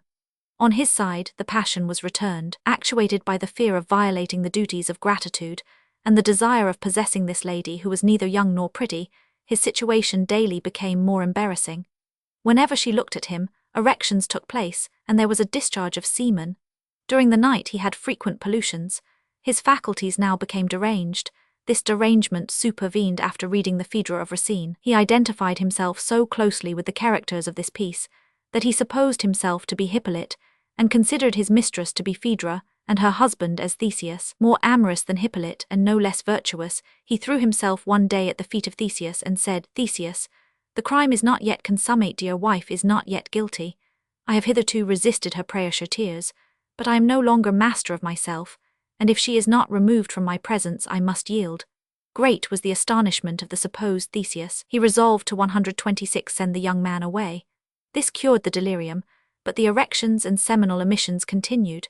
The stomach and intestinal tube became inert. The patient's appetite was good, but as soon as he ate food, pains occurred in the epigastric region and uneasiness in the rest of the body. The disease finally yielded to the combined use of antispasmodics and tonics, and now this young man who has been married for 5 or 6 years enjoys fine health. Sur le satiriasis, Paris and 12, instead of the disposition just mentioned, masturbation may leave in the genital organs an irritability of a different kind, the results of which are not less disagreeable. A case of this presented itself in a young female whom we attended. While at board, she indulged freely in onanism. She was married when 17 years old, and then expected legally to enjoy what had seemed to her the extreme of pleasure. She was disappointed, however. Marriage was only the source of uneasiness and pain. She was perfectly insensible to the caresses of her husband, or, rather, in submitting to them, she experienced the most disagreeable sensations. A painful state of spasms and convulsions then affected her, which continued several hours after the cause had ceased to act. We were called to her several times at night to relieve this state, which caused great anxiety. This lady's susceptibility also was very great, and she constantly complained of some of the attendants of hysteria. She presented every appearance of a lymphatic temperament. During her youth, too, she had been affected with symptoms of scrofula, from which even now she is not entirely free, although 22 years old. Do not these circumstances, not generally coexistent with extreme sensibility, prove that the extreme irritability of the uterine system is to be ascribed to her self-abuse? Priapism, which signifies permanent erection of the penis, without pleasure, and even in some cases with pain, sometimes follows indiscretions. This has been seen particularly in young children, whose genital organs 127 have been excited. Sometimes, too, it occurs in old men. Cleius Aurelian, lib 3 ch. 18 relates that an old man was affected with priapism for several months. The erection was firm like a horn but not very painful. Finally, it yielded. The genital organs may, from too much excitement, lose their sensibility and waste. The manipulations, which at first were followed with the desired result, become unable to excite the genital sense. They may sometimes cause the erection of the penis, and even excite a painful or inconvenient priapism, but they cannot renew the fountain of enjoyment. The remembrance of past pleasures remains, and the onanist, disturbed by their recollection, torments his blunted organs. Obtaining no satisfaction from the modes formerly employed, he now resorts to others, which are sometimes dreadful. His hand, which is now armed with some instrument, no longer confines itself to the surface. The surface no longer feels. He now ventures inside and shrinks from nothing. This continues until these dangerous resources fail, which happens because they also lose their effect, or because of the severe accidents with which they are sometimes attended. The following case from Chaput on diseases of the urinary passages shows the almost incredible extent of insensibility which the penis may attain, or of delirium which may affect a man, who, having exhausted his faculties by excesses, still remains a slave to his passions. A shepherd of Languedoc, Gabriel Gallian, about the age of 15, became addicted to onanism, and to such a degree as to practice it 7 or 8 times in a day. Emission became at last so difficult that he would strive for an hour, and then discharge only a few drops of blood. At the age of 26, his hand became insufficient. All he could do was to keep the penis in a continual state of priapism. He then bethought himself of tickling the internal part of his urethra by means of a bit of wood, 6 inches long, and he would spend in that occupation several hours, 128 while tending his flocks in the solitude of the mountains. By a continuation of this titillation for 16 years, the canal of the urethra became hard, callous, and insensible. The piece of wood then became as ineffectual as his hand. At last, after much fruitless effort, G, one day in despair, drew from his pocket a blunt knife, and made an incision into his glands, along the course of the urethra. This operation, which would have been painful to anybody else, was in him attended with a sensation of pleasure, followed by a copious emission. He had recourse to his new discovery every time his desire returned. When, after an incision into the cavernous bodies, the blood flowed profusely, he stopped the hemorrhage by applying around the penis a pretty tight ligature. At last, after repeating the same process perhaps 1,000 times, he ended in splitting his penis into 2 equal parts, from the orifice of the penis to the stratum, very near to the symphyses pubis. When he had got so far, unable to carry his incision any farther, and again reduced to new privations, he had recourse to a piece of wood, shorter than the former. He introduced it into what remained of the urethra, and exciting at pleasure the extremities of the ejaculatory ducts, he provoked easily the discharge of semen. He continued this about 10 years. After that long space of time, he one day introduced his bit of wood so carelessly that it slipped from his fingers and dropped into the bladder. Excruciating pain and serious symptoms came on. The patient was conveyed to the hospital at Narbonne. The surgeon, surprised at the sight of 2 pens of ordinary size, both capable of erection and in that stage diverging on both sides, and seeing besides from the scars and from the callous edges of the divisions that this conformation was not congenital from his birth, obliged the patient to give him an account of his life, which he did, with the details which have been related. This wretch was cut, as for the stone recovered of the operation, but died 3 months after, of an abscess in the right side of the chest, his physical state having been evidently 129 brought on by the practice of onanism, carried on nearly 40 years. Whatever may be the degree of degradation attending onanism, we do not think it possible to adduce a second instance of such a mutilation. Gallien's unhappy idea of introducing a foreign body into the urethra has often occurred to others who had availed themselves, but unsuccessfully, of the ordinary resources of masturbation. These unfortunate people have always been obliged to call in medical advice, either on account of the diseases caused by their dangerous manoeuvres, or much more frequently be the symptoms to which they fall victims, through their carelessness. In fact, the implements used often escape into the bladder, and then the acute suffering and fear of death oblige them to reveal what they had formerly concealed, and to undergo an operation which is always painful, and which is not exempt from danger. We will give a few instances of this kind of accident. An innkeeper near Somme was in the habit, like Gallien, of titillating the urethra by introducing foreign bodies. He used an iron wire, 7 or 8 inches long, the end of which was crooked like a hook, to obtain probably more exquisite pleasure. One day, while indulging in this singular manoeuvre, he suddenly felt severe pain. The membraneous portion of the canal was ruptured. The unfortunate man made several attempts to withdraw the wire, but the hook, which had entered the soft parts, rendered it impossible. Overcome by suffering and shame, he wished to get rid of it, and with this view he rounded the loose part of the wire into the form of a ring, proposing in this manner to pull upon it more firmly. He exercised this force till the ring was nearly broken, but the iron was still in its place. He now expected death, but the suffering was so great that he was obliged to call a physician, and Dr. Fardeau of Somme visited him. The penis and also the skin of the scrotum was enormously tumefied. All the tissues which are inserted 130 in the penis were also swelled, hot and painful. The belly began to be puffy and the urine was suppressed, the face was red and the eye filmy, the mind began to be affected, the pulse was hard, frequent and corded.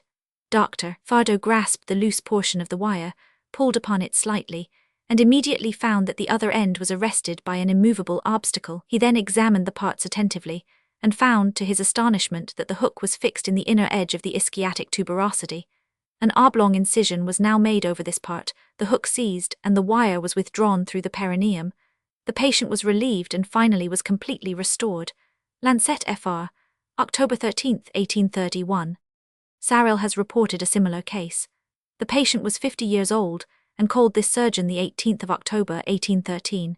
He stated that a sailing needle about 4 inches long had unfortunately slipped into the urethra, and the point had become fixed upward, near the root of the penis. After suffering for 8 days, during which the presence of this body excited frequent erections, Lallemande operated and extracted it. Many individuals have been similarly affected. They have all imagined that they could extract the instrument they used, when some unforeseen accident has deprived them of it. A young man, 19 years old, whose case is mentioned by Louis Sen, made use of the stalk of a plant, which he introduced into the urethra. It broke, and after much suffering the operation for stone was employed to extract it, and the calculi which had formed around it. A similar circumstance happened to a man, 38 years old, a patient of Wriggles. This man introduced into his urethra the stalk of a sword lily gladiolus communis. This stalk broke, fell into the bladder, and after 2 months of pain and danger, the operation for stone was employed to extract it. It was 2 inches long, and was already covered with a saline concretion, 1 or 2 lines thick. Barnett, formerly surgeon at Hotel Dieu at Clermont, stated in his lectures that a vinedresser used a vine stalk for this purpose. During 131 an emission of semen, he dropped the stalk which entered the urethra and passed into the bladder, where it caused symptoms which required the operation of lithotomy. The foreign body extracted was 3 inches long and 3 lines thick. Would it be believed that Siviel has extracted from the bladder of a man, by means of lithotrity, a bean, which was introduced 11 months before, and which gave rise to all the symptoms of stone? A volume might be filled with facts of a similar character. Many may be found in the Ephemerides Curiosorum, Memoirs of the Royal Academy of Sciences, those of the Royal Society of Medicine, and of the Academy of Surgery, in the works of Chopart, Deschamps, Lamotte, Tarlett, Morgagni, Van Swiat, and Morand Paudo 100. The dangers of these practices are not simply those which are stated in the facts already mentioned, nor are they confined to exhausting the rest of the sensibility preserved in the genital organs. They finally cause chronic diseases of the urethra and bladder. These organs, when constantly irritated by applications which in individuals not entirely exhausted are always painful, these organs inflame. Indurations, ulcerations, and strictures form in the urethra, after which supervene all the symptoms of acute and chronic blenorrhea, detentions of urine, and catarrh of the bladder. Venereal delirium has led other individuals to use processes no less ridiculous and equally as dangerous. The penis of those who are thus unfortunate has remained in the places where it has been introduced, with a view to imitate the natural process better. Sabatier has related the case of a young man who had passed his penis through the handle of a key. The handle had been pushed far towards the pubis, and the penis had swelled so as to conceal it from sight. The swelling was also increased by the efforts of the patient to withdraw it. After oiling the parts well, the handle was slipped down as far as the glands, but here scarifications were required to diminish the engorgement before the penis could be liberated. After this, 132 eschars slewed off, which were followed by cicatrices, which rendered the part deformed, although a sound was introduced into the urethra to prevent this result. The same author relates that a young man had passed his penis into a copper ring. This, however, was fortunately divided with a pair of strong scissors. Another used a rough iron ring for this purpose. The penis puffed out above and below this ring. A locksmith was called in to file it off, which could only be done by placing small bits of wood between the penis and the iron ring. Much time was required to remove it. In the same manner, that is, by filling a ring was removed from another patient, where gangrene had threatened to appear. One of the most horrid cases of this kind on record is that of a young man who, on taking a bath, indulged in masturbation by placing his penis into the hole in the bottom of the tub, made for the removal of the water. The glands soon became so much swelled that he could not withdraw it. His cries brought him assistance, but it was not easy to remove him from the fetters he had forged for himself. Dict. Des Sc. Med. Vol. 21. Many similar cases have occurred in Dupuytren's practice. One was that of a young man who came to the clinical lecture at Hotel Dieu, having the socket of a candlestick, in front of which the glans was enormously tumefied. Being unable by any effort to remove it, the cylindrical portion surrounding the penis was filed, and thus taken from him. It would occupy too much room to enumerate all the facts of this kind which have been noted by practitioners, but a common accident, and which has been seen several times by Dupuytren, is the ligature of the penis by a thread or wire. Some young men and even adults have bound the penis in fits of erotic delirium, so that the knot could not be loosed, and a circular section has been made in the skin, and the urethra even has been opened and cut. It is evident that in these cases the only thing to be done is to divide the thread, to dress the wound, and then to introduce a gumelastic 133 sound in order to prevent the formation of an urinary fistula or of an accidental hyperspadias. Another kind of strangulation which is much less serious, however, than those we have mentioned may result from masturbation and coition in those individuals where the opening of the prepuce is too narrow. This prolongation of the skin, after being drawn violently back behind the corona glandis, strangles the penis, as would be done by a foreign body, and cannot be brought again to its primitive situation. There is then a paraphimosis. All authors who have treated of this affection have placed among the causes of it that which we have mentioned. We have seen several instances of this character. I will cite that of a young boy, 7 or 8 years old, in whom this accident was produced during masturbation. The glans was tumefied, and the prepuce formed a large fold around it. The frightened parents sent for our assistance. Methodical and long-continued pressure soon brought things to their proper state. Herpes preputialis, another affection of the prepuce, may arise from the constant excitement of this part. Fortunately, this eruption is a slight disease, and generally terminates in a week or 2, even without medical treatment. Persons who indulge in lascivious ideas are often affected with a discharge from the end of the penisand, this though there has been no masturbation of a viscid, whitish mucus, which leaves on the linen spots similar to those produced by the white of an egg. The edges of the meatus urinarius may also be glued together by the drying of this mucus. This discharge, which has been described by John Hunter, is not a disease, although it has all the appearance of it, and it keeps some people in constant fear lest they have contracted gonorrhea. It, however, results from an unusual excitement of the mucous membrane, lining the glands and urethra. Now, if the simple excitement of the venereal sense can cause such an effect, what might not be expected from excesses in coition or masturbation? Thus, these causes are mentioned, 134 whenever the causes of balanitis and blenorrhea are alluded to. All authors agree on this subject, and if but few cases are brought forward in support of this opinion, it is because the subject has not been disputed. The following is found in a dissertation of Claus. The patient was a young man addicted to masturbation, who had been affected for more than 6 months with a gonorrheal discharge, which had been neglected because it occasioned no suffering. The matter of the discharge, however, becoming acrid, green, and yellow, he was obliged to ask medical advice. He protested under oath that he had never been exposed to contract disease, and Claus, therefore, considered this blenorrhea as the result of masturbation, in which the patient had indulged even before puberty. This symptom is seen still more frequently after excesses in coition, especially if attended with excesses in drinking, as Lallemande has remarked, or if one has cohabited with a female whose genital organs were very small. It has often been observed in the newly married, and has sometimes occasioned unmerited suspicions and reproaches. It is said, too, that excesses indulged in by persons whose genital organs are perfectly sound may produce in one or both of them a more or less intense blenorrhea. Culleria and Ratier say that they have verified this fact several times. Can such a blenorrhea be communicated? Casson, in the Bulletin Universal of Feresac, has inserted a note, in which he states that many of the facts observed in man and animals, particularly of the genus Bos, prove that blenorrhea, which is simply the result of venereal excesses between healthy individuals, easily assumes a contagious character, and is attended with symptoms analogous to those of syphilis, and requires the same treatment.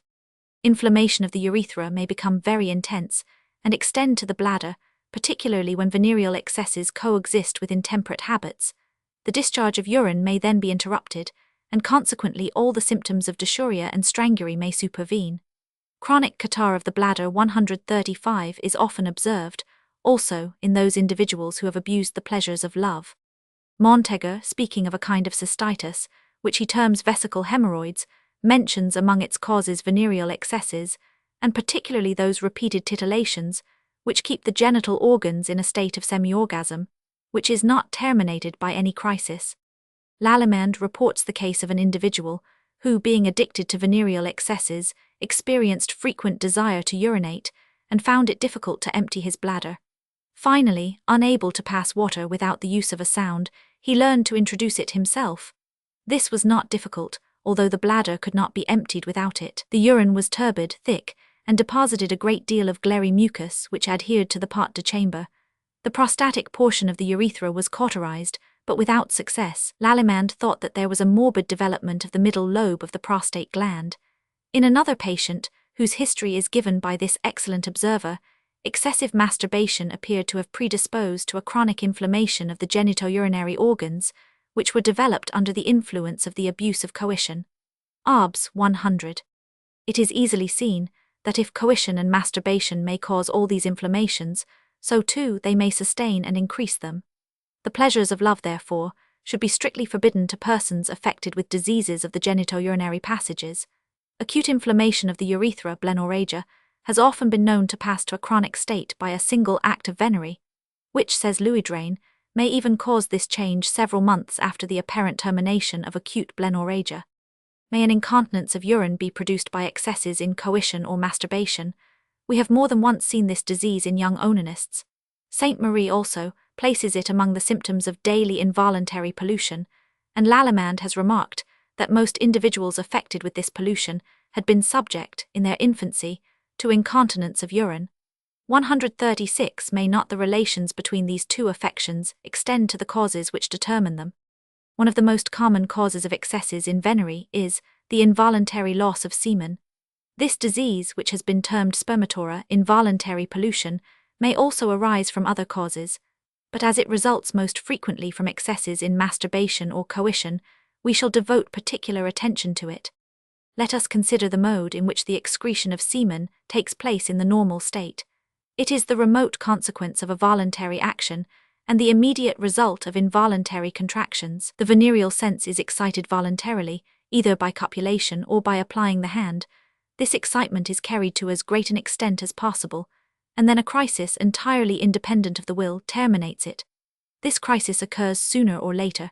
It may even be quickened or retarded by the will, which may excite or modify the venereal sense, but when it does take place, it is always by involuntary contractions, that is, by a true convulsion. This last action has two well-marked periods. In the first, the semen passes from the seminal vesicles into the urethra. In the second, this liquid is violently expelled. The contraction of the seminal vesicles and, perhaps, also, that of the levators ani muscles the powers by which the semen comes into the urethra. The ejaculation is caused by the muscles of the perineum, and particularly by the bulbar cavernosus muscle. The swelling and hardness of the corpus cavernosum furnish this muscle with a point of resistance, which enables it to compress more efficiently the semen with which the urethra is filled, and the straightening of this canal by the erection renders the expulsion of this fluid more easy. All these motions take place by jerks, and we repeat it convulsively without the aid of the will. The involuntary excretion of the semen, the morbid pollution, may take place sometimes in the manner described, sometimes in another mode. In the first 137 case, it differs from what occurs in the normal state, only not being preceded by those acts which are performed voluntarily by man. Secondly, the semen is excreted without any convulsive effort. It flows like the tears, the saliva, the bile. The semen comes into the urethra and escapes from it merely because it is there. There is no ejaculation, and this is easily conceived of, for the genital organs are not sufficiently excited to cause the ejaculatory powers to be convulsed, as is proved by the excessive weakness of the venereal sensation. And secondly, one of the indispensable conditions of the ejaculation erection of the penistos not exist. There are then two kinds of involuntary pollutions, one which is convulsive and the other which is not so. Between these two kinds, there are intermediate degrees, in which spermatura partakes more or less of one or the other. These degrees often mark the passage from convulsive spermatura to that which is not convulsive, for the latter has generally been preceded by the former. We shall see hereafter that the existence of one of these affections does not forbid that of the other, and that the ejaculation of semen is possible in some individuals who present habitually an insensible flow of this fluid. Involuntary pollutions have been distinguished until now in another manner. They have been divided into diurnal and nocturnal. These distinctions are founded only on accessory circumstances. What difference does it make whether the pollutions occur by night or by day, provided they are similar in other respects? If, on the contrary, there are more essential differences, why not give to them the importance they demand? Farther, is not convulsive spermatura, like that which is not convulsive, seen both at night and day? These are the reasons why we have sought to distinguish these affections more logically, and which have led us to propose the new distinction just mentioned. Convulsive spermatura may occur in all individuals, and under the influence of a great many causes, without being necessarily a disease. After excessive 138 continence, It may even prove a salutary crisis. This pollution has a pathological character when it is repeated too often or under unfavorable circumstances, and then it produces the same result as excesses in coition or masturbation, and generally occurs only in individuals already enfeebled by this kind of excess. Sleep is the most favorable state for an attack of spermatora, and from this circumstance it is called nocturnal pollution. The temperature of the bed, and lying on the back, circumstances which favor the warmth and excitement of the lower part of the spinal marrow, may also cause the convulsive excretion of the semen. But another cause of it is that during the sleep of the external senses, the internal senses have control, and have more power, because the action of the others is completely suspended. Cabanis remarks this fact in saying that the genital organs do not participate in the repose of the external senses, but seem to be more excitable when these are asleep. We consider that what takes place then is analogous to what is observed in idiots, who, deaf, blind, and dead to all the feelings of relation, abandon themselves to every excess to satisfy a sense, the excitement of which in them often amounts to constant satyriasis. If the sleep be very profound, pollution may take place without the consciousness of the patient, or at any rate without his remembrance of it. When he wakes, the loss of semen is then discovered only by its stain, and the state of fatigue, weakness, and malaise attending it. A lascivious dream, however, generally attends a pollution. These dreams are not, as is generally thought, the cause of the pollution. If they exist, it is because the venereal sense, which is excited, speaks for itself, even as hunger, thirst, or any internal sensation may do. These dreams have a peculiar character, which has been pointed out by many writers.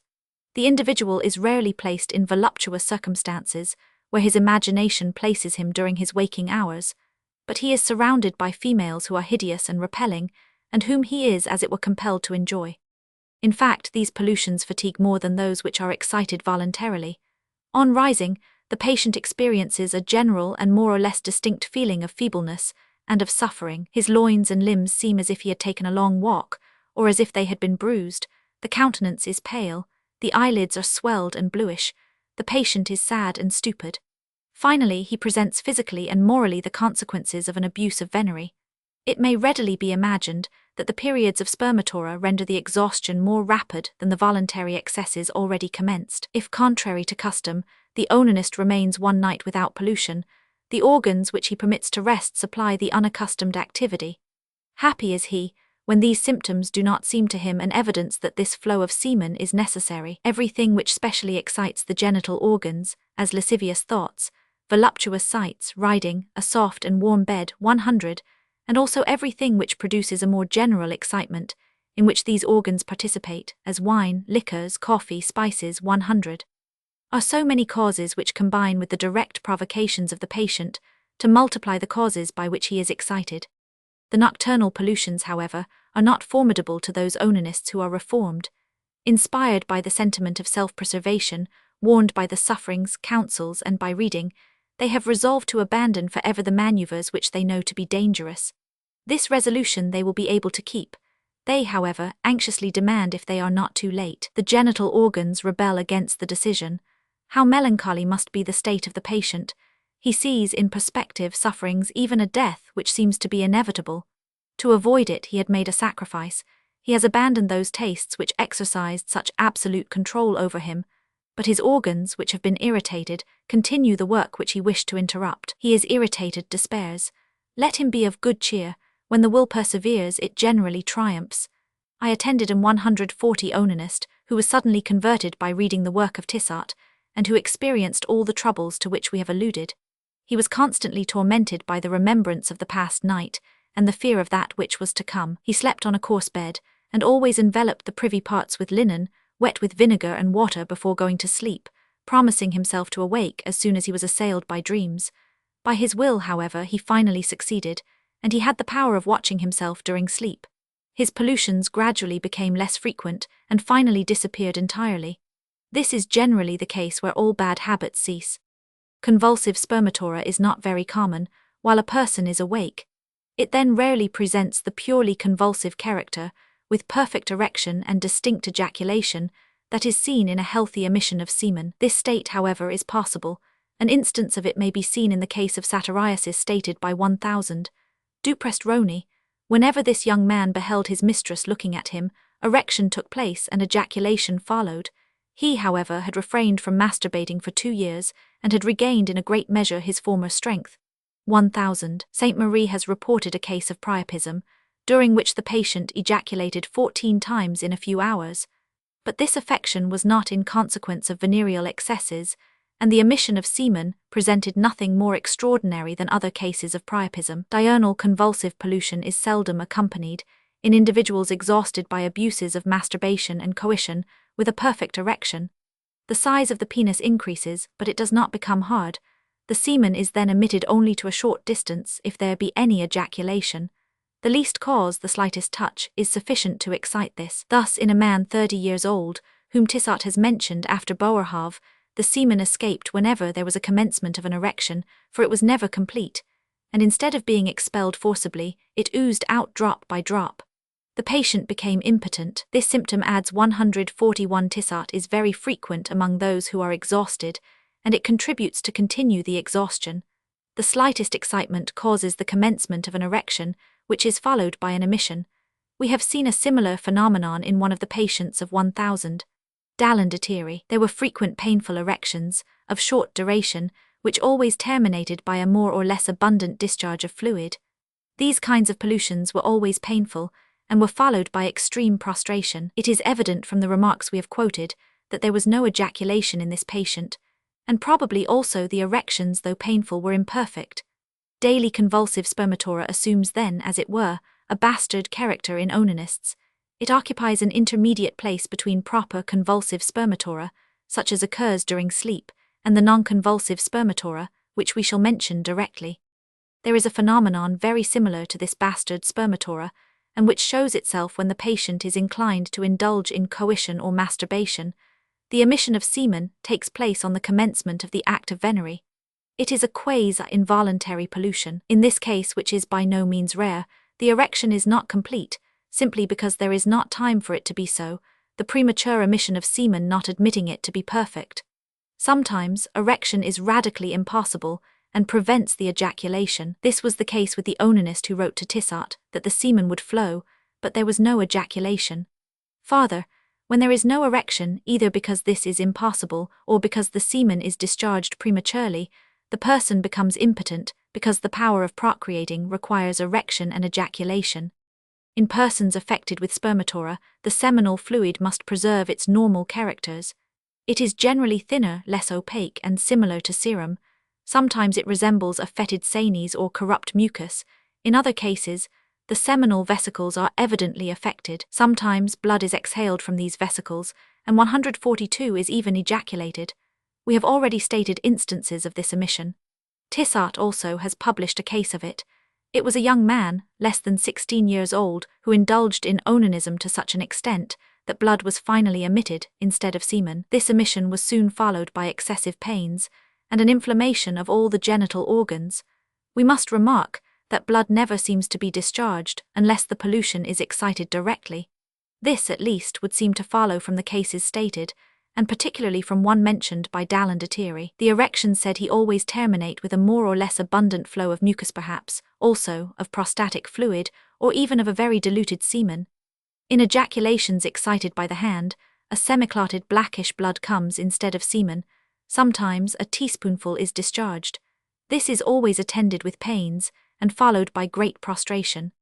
We have seen that involuntary pollution may take place, like voluntary pollution, by the convulsive contraction of the ejaculatory muscles, with erection of the penis and sensations of venery. We have also seen that the semen may be discharged, although the erection of the penis, the sensation of venery, and the convulsive contraction of the ejaculatory muscles is slight, and almost nothing. When this exists to a still greater degree, we have non-convulsive spermatora, or diurnal involuntary pollution as it is called.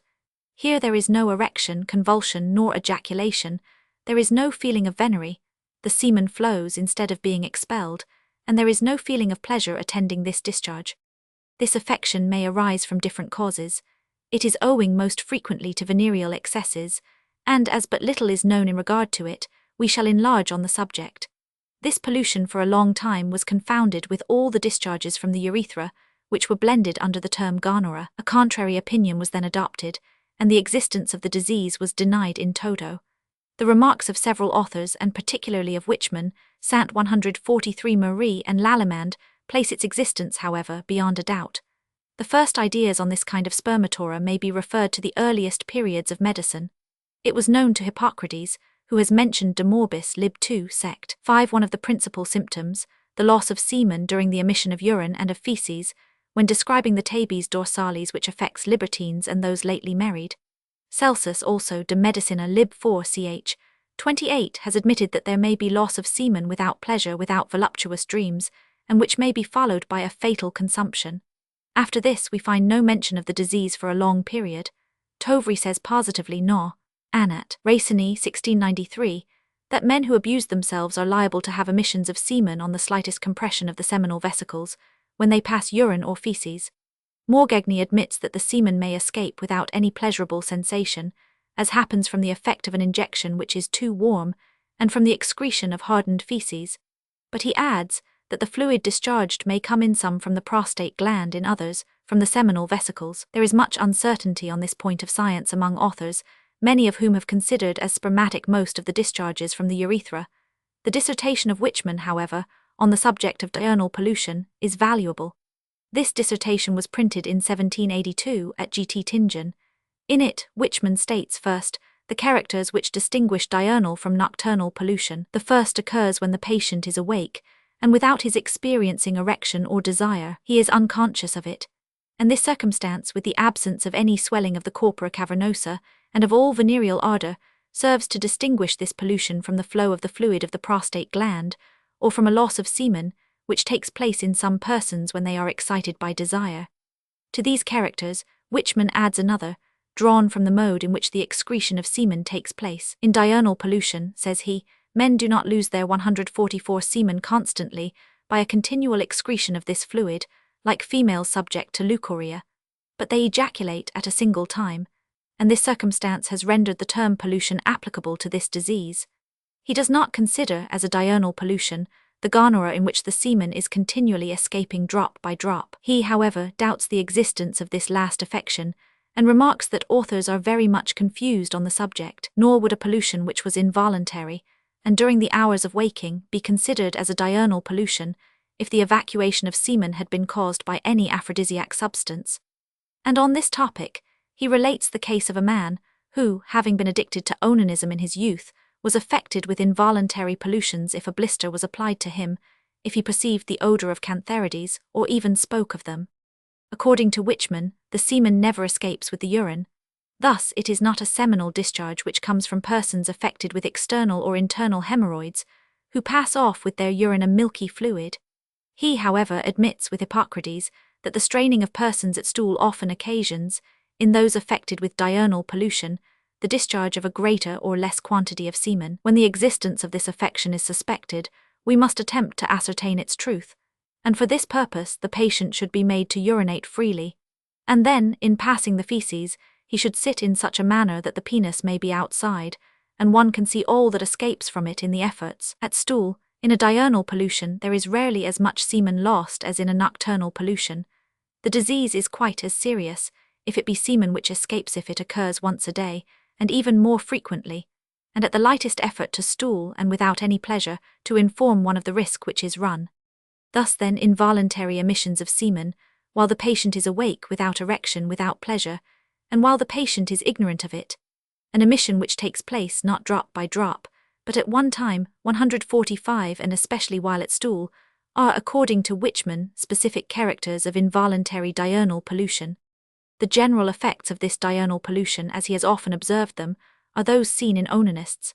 He remarks, when you see a man extremely thin, pale, stupid, enervated, complaining of great debility, especially in the thighs and loins, lazy in his actions, and with sunken eyes, you have reason to suspect this cause. Patients in this state never complain of any absolute pain. Their digestive powers are ruined. The appetite, however, continuous ever increases, and sometimes becomes voracious. After taking food, they seem to have more strength, but this advantage is soon paid for by the inconveniences resulting from digestion, especially if that variable appetite be too much indulged. As the stomach and most of the other viscera do not perform their functions properly, the more that is eaten the more the belly is tumefied, by the relaxation of the digestive organs. This swelling is attended with a painful feeling of anxiety, which exists in these unfortunates at other periods of the day, and impels them to avoid society. They are more disposed to sorrow than to joy. That is, the news of an unfortunate event brings with it more sorrow than that of a happy event causes pleasure. In them, as in onanists, there is a want of intelligence, they are stupid, natural sleep does not refresh them, the memory and sight are particularly debilitated, and this is the state of things until the patient becomes affected with phthisis. At first, neither moral causes, nor affections of the soul, nor disappointment can be suspected. There is apparently no viscus affected, nor can we ascribe the disease to any deleterious substance concealed in the body and consuming the flesh. The patient has no pain, excepting that obtuse, compressive pain, which is referred to the hypochondria, and which depends on the swelling of the weak intestines. If you add to the characters the absence of fever, and of the ordinary causes of exhaustion, you 146 may be persuaded that diurnal pollution exists, that it is the hidden cause of all the symptoms. This is a general description of the disease, drawn up from a considerable number of cases which we have observed. Wichmann also remarks the resemblance between individuals affected with diurnal pollution and those affected with phthisis pulmonalis. Experience has taught me, says he, that in many patients who have been considered as affected with true phthisis, the disease must be referred to this cause alone. The symptoms of diurnal pollution are not very dissimilar to those of the first period of phthisis pulmonalis. At this purely spasmodic period, which I should be tempted to term insidious, if I considered merely the difficulty and uncertainty of the diagnosis at this period, the cough which then attends some patients also leads physicians to dread phthisis, or rather consumption arising from diurnal pollution assumes so much the characters and form of this disease, that one is disposed to treat it by the ordinary method, to the great disparagement of the patient, whose state requires opposite remedies. Farther, it is clear that the disease of which we speak must infallibly terminate in phthisis if it be not soon arrested. In 1772, Wichmann observed internal pollution for the first time. The case was that of a young man over 20 years of age, who for a long time had been affected with spasms. He was manifestly in a state of cachechemia and of wasting away. The physicians whom he had consulted before he came to me judged, from these appearances, that he was hypochondriac. In fact, different symptoms led to the belief that the disease was situated in the hypochondria: the loss of strength, languor of digestion, although the appetite was not lost, the paleness of the countenance, sadness and pusillanimity, which led him to seek solitude, vivid redness, which rushed over his cheeks in conversation, his restlessness of character, and, finally, a certain weakness of intellect seemed to justify the diagnosis. He had formerly indulged with females, and had been affected 147 with venereal disease, to which he attributed his present state. Although there was not the slightest trace of these old affections, the physician, misled by the false conjectures of the patient, had kept him for a long time on mercurial preparations, by which the symptoms were aggravated, the true cause being overlooked. Mercury was then abandoned for tonics, and the ferruginous waters were employed, with the idea that the patient suffered from hypochondria. But this was no better than the former treatment, and the patient begged me to take charge of him. I could not attribute the extreme thinness which existed to the remnant of an imperfectly cured venereal affection, nor to the usual cause of exhaustion and fever. I then asked the patient if he indulged with females, or in onanism, or if he was affected with involuntary loss of semen. He almost swore to the contrary.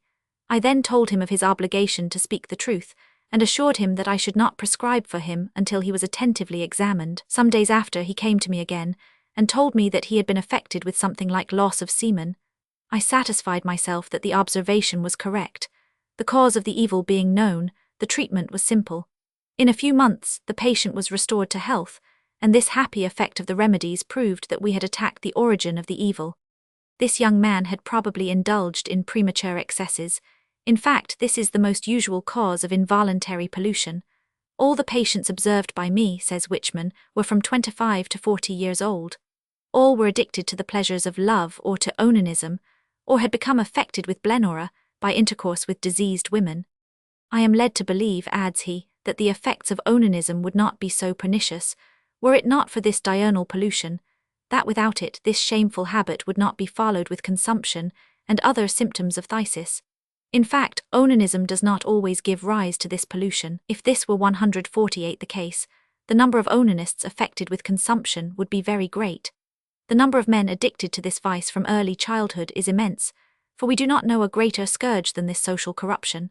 From the fact, too, that onanism sometimes produces involuntary diurnal pollution, we ought to investigate if it does not exist in those who have renounced this pernicious habit. Advice to them would be useless, inasmuch as, having renounced this vice, they do not suspect the enervating cause which destroys them. About 18 years ago, before I had discovered this cause of consumption, I knew a young man, 30 years old, who had been addicted to masturbation from the time he was 10 years old, and who learned this pernicious habit from his preceptor. He died after experiencing all kinds of infirmities, with extreme debility of all his physical and moral faculties. He acknowledged his error, and that for a long time he had renounced his bad habit, but his late return to continence did not save him. Now, I feel confident that this shameful habit had brought on an involuntary diurnal pollution, which caused his death. Wichmann remarks that it is at the commencement of the fine season of spring that the patients are most conscious of their situation. They owe this increase of their ills, says he, to that general procreative faculty, which becomes more active in all animated beings at this period of the year. The more full the vesicles of semen, the more liable are patients to lose it. We must also remark that most patients secrete prolific semen and preserve their procreative power. This, however, requires the patient to have the faculty of erection, for otherwise he would be impotent. This was the case with an individual, whose case is stated by Henry Van Hers. A young man of rich family and who had arrived at puberty consulted this physician, avowing that from the time he was 10 years old, he had enjoyed frequent intercourse with young girls, who had excited him by their lascivious touches, adding that from this period the power of erection had disappeared. He had 149 travelled for a long time, and had received advice from several French physicians. He went to the Spa Waters, and there his case was examined by Van Hers. The sensibility and weakness of the genital organs were so great, that on the slightest touch, and without any desire for coition, or any sensation, there was a discharge similar to thin milk. This excretion continued both night and day, whenever he passed urine or on the least rubbing of his shirt. A great many remedies had already been tried. Van Hers regarded the disease as incurable, but the young man would not listen to his advice, and being very rich, he continued to travel in Italy, France, England, and Germany, in the hope of recovering his lost virility. He consulted many physicians. He then had recourse to quacks, and even tried the powers of magic, but all in vain. After 6 years of travel he returned to Van Hers, regretting that he had not taken his advice. The young man then returned home, deploring the advantages of a large fortune, which rendered him the victim of a precocious abuse of pleasure, of a kind of premature depravity. Wichmann's dissertation was but little known in France, when Saint Marie undertook its translation, and not only this but added many important notes, which have shed new light on diurnal pollution. Wichmann had said, as we have seen, that patients affected with this disease ejaculated the semen. This expression was inexact, and has been rectified by 1000. Saint Marie, the patients said he do not ejaculate the semen, but it runs away from them, it is not emitted with force. The characters which it presents had briefly been alluded to by Wichmann. His translator has stated them more clearly. According to him, the semen which runs away in diurnal pollution is paler, thinner, and more watery than that which escapes when the act is attended with pleasure. Its odour also is fainter, and the stains it leaves on the linen are slight, superficial, and not very apparent. Wichmann had admitted the existence of a discharge from the prostate gland, which ought not to be confounded 150 with diurnal pollution. Saint Marie has attempted to point out the characteristics of this discharge. Those in whom it exists, says he, find the glands moistened in the morning when they rise with an unctuous substance. If they then compress the urethra from the root to the end of the penis, they press out some drops of a greenish, gluish, and slightly fetid fluid. They thus lose a little of this fluid after indulging in desires, or after erections which have not been followed by the act of venery. Saint Marie considers it as probable that the mucus of the urethra then mixes with the fluid of the prostate gland, and forms a part of the discharge. This author confirms Wichmann's remarks on the general effects of diurnal pollution. He says, since I read his treatise, I have found this pollution in diseases of languor, which I could not attribute to a special or primitive alteration of any organ, and I have discovered that a great many cases of hypochondria, of slow nervous fevers, of consumptions, were kept up by this kind of gonorrhea, to which the patients, unable to observe themselves, had paid no attention. I have known several individuals who have been affected with this diurnal pollution for a long time, without experiencing any marked derangement in their health. To them, it was an inconvenience, rather than a disease, but in these cases diurnal pollution is not habitual. It only occurs when continence of days or weeks, an exciting or substantial regimen, long exercise on horseback or in a carriage, have accumulated semen in its reservoirs, or have irritated specially the genital organs. Then the least effort to expel the feces causes the seminal vesicles to pour forth the surplus of fluid which they contain. Let not this state inspire too much security. Diurnal pollution is commenced, it is not yet serious, but it may progress, return every day at each evacuation, and finally produce all the bad results noticed by Wichmann. Wichmann said nothing in regard to the organic conditions of the diurnal pollution. He merely stated 151 that this affection was the result of debility. 1000. Saint Marie on this point makes many interesting remarks. He considers diurnal pollution as sometimes the cause, and sometimes the effect, of dorsal consumption, and he considers this to be an affection of the spinal marrow. We will quote this passage. Diurnal pollution, says Saint Marie, is sometimes only an effect, the origin of which must be sought after in a serious and primitive alteration of an important system of organs. Thus we must reason, for instance, in respect to dorsal consumption. It is said that one remarkable symptom of this disease is an abundant discharge of watery semen, which comes sometimes at each emission of urine. Involuntary diurnal pollution is here only a symptom. It occurs because the genital organs do not receive, from the spinal marrow, the nervous and well-regulated influence which they require to perform their functions properly. Hence, the superabundant secretion of semen, its unfitness for fecundation, the relaxation of the seminal vesicles, which allow it to escape so readily the atony of the scrotum, the inconvenient pulling of the spermatic vessels, the weakness of the erection impotence. 100. The same state of the organs which deprives the genital organs of life, explains, on the other hand, the wasting of parts which respond to this sensitive centre, thinness of the loins, thighs, and lower extremities, debility, paralysis of these extremities, the obstinate constipation, complained of by the patients, and which is similar to that of old men, yielding only to the employment of stimuli, formications, along the back, the incontinence of urineth gangrenous escars, which at a more advanced period of the disease form on the sacrum, hips, and trochanters. We might easily pursue this subject, and extend it to the most general symptoms of consumption, as deep melancholy, weakness and slowness of the pulse, disposition to faint, and all those marked symptoms which assimilate this disease to slow nervous fever. But this would estrange us from the principle we seek to establish, which is that diurnal pollution 152 is sometimes the cause, and sometimes only the symptom of dorsal consumption. Wichmann has treated only of the first. The second is connected with a general disease, and cannot be studied separately. These remarks of Saint Marie will be admitted to be much more important if compared with our remarks on the abuse of the genital organs on the spinal marrow, and with what we shall say hereafter on the power which this has on the same organs. Swedior, who was acquainted with and approved of Wichmann's work, admits, in addition to the diurnal pollution described by this latter, and which he considers as arising either from relaxation or from irritation of the testicles and seminal passages, admits, we say, a blenura of the prostate gland, the characters of which, as stated by him, are precisely similar to those of diurnal pollution. Blenura of the prostate gland, says he, is a morbid discharge of the mucus from this gland, sometimes mingled with the fluid of the seminal vesicles. It occurs particularly during the day, and without venereal desire. This disease is soon followed with general debility or weakness. This exhaustion is attended with emaciation of the body, and is followed by death if the patient delays consulting a well-educated physician, as is too often the case, or if the proper remedies are not used in time. He admits also that the discharge from the prostate gland does not occur in some individuals, except when they go to stool, and that hardened feces in passing through the rectum press the prostate gland more firmly. The discharge is clear mucus, and of a particularly nauseous odor. Collier describes two kinds of spermatora, one with loss of semen and of the prostate fluid, the other produced by constipation. He remarks persons who are habitually costive often see a few drops of semen ooze from the penis while they are at stool. We have been consulted several times for cases of this kind. Some regard it as resulting from a relaxation, a debility of the genital organs. They imagine that their genital powers are lost, and that their procreative power is 153 lost. Others attribute it to old blenuras, which have struck in, as it is said. All generally are terrified at the effect, and quacks have often profited by its existence, to persuade patients that they were affected with an inveterate venereal disease, and thus to dispose of their remedies.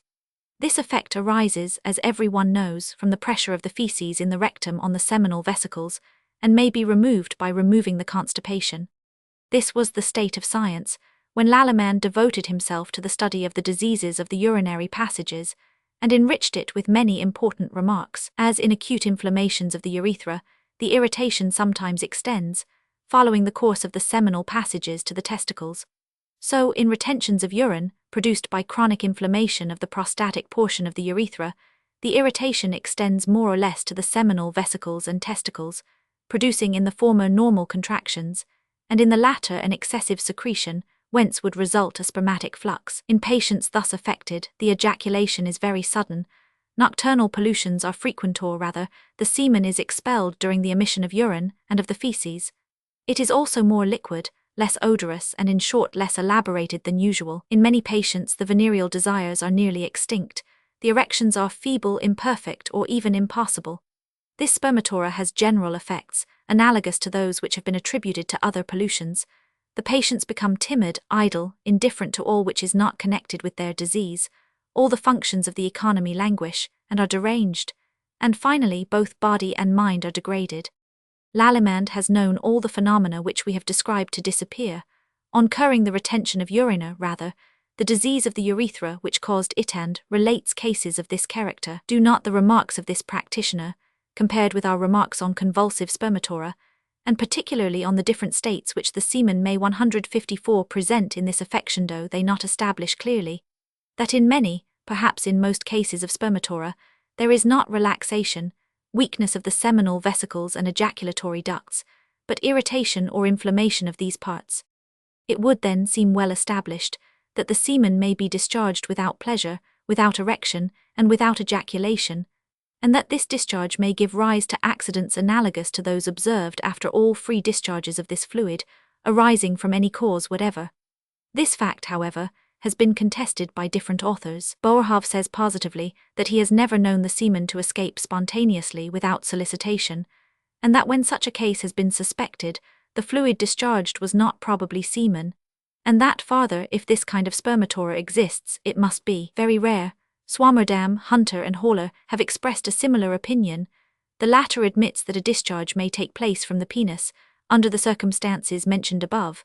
He thinks also that this discharge comes from the prostate gland and seminal vesicles, but the fluid which escapes is only the mucus secreted by these parts. It is not semen, and unless opinions had been made up from wrong evidence, wrong consequences, it would not have been attributed to it.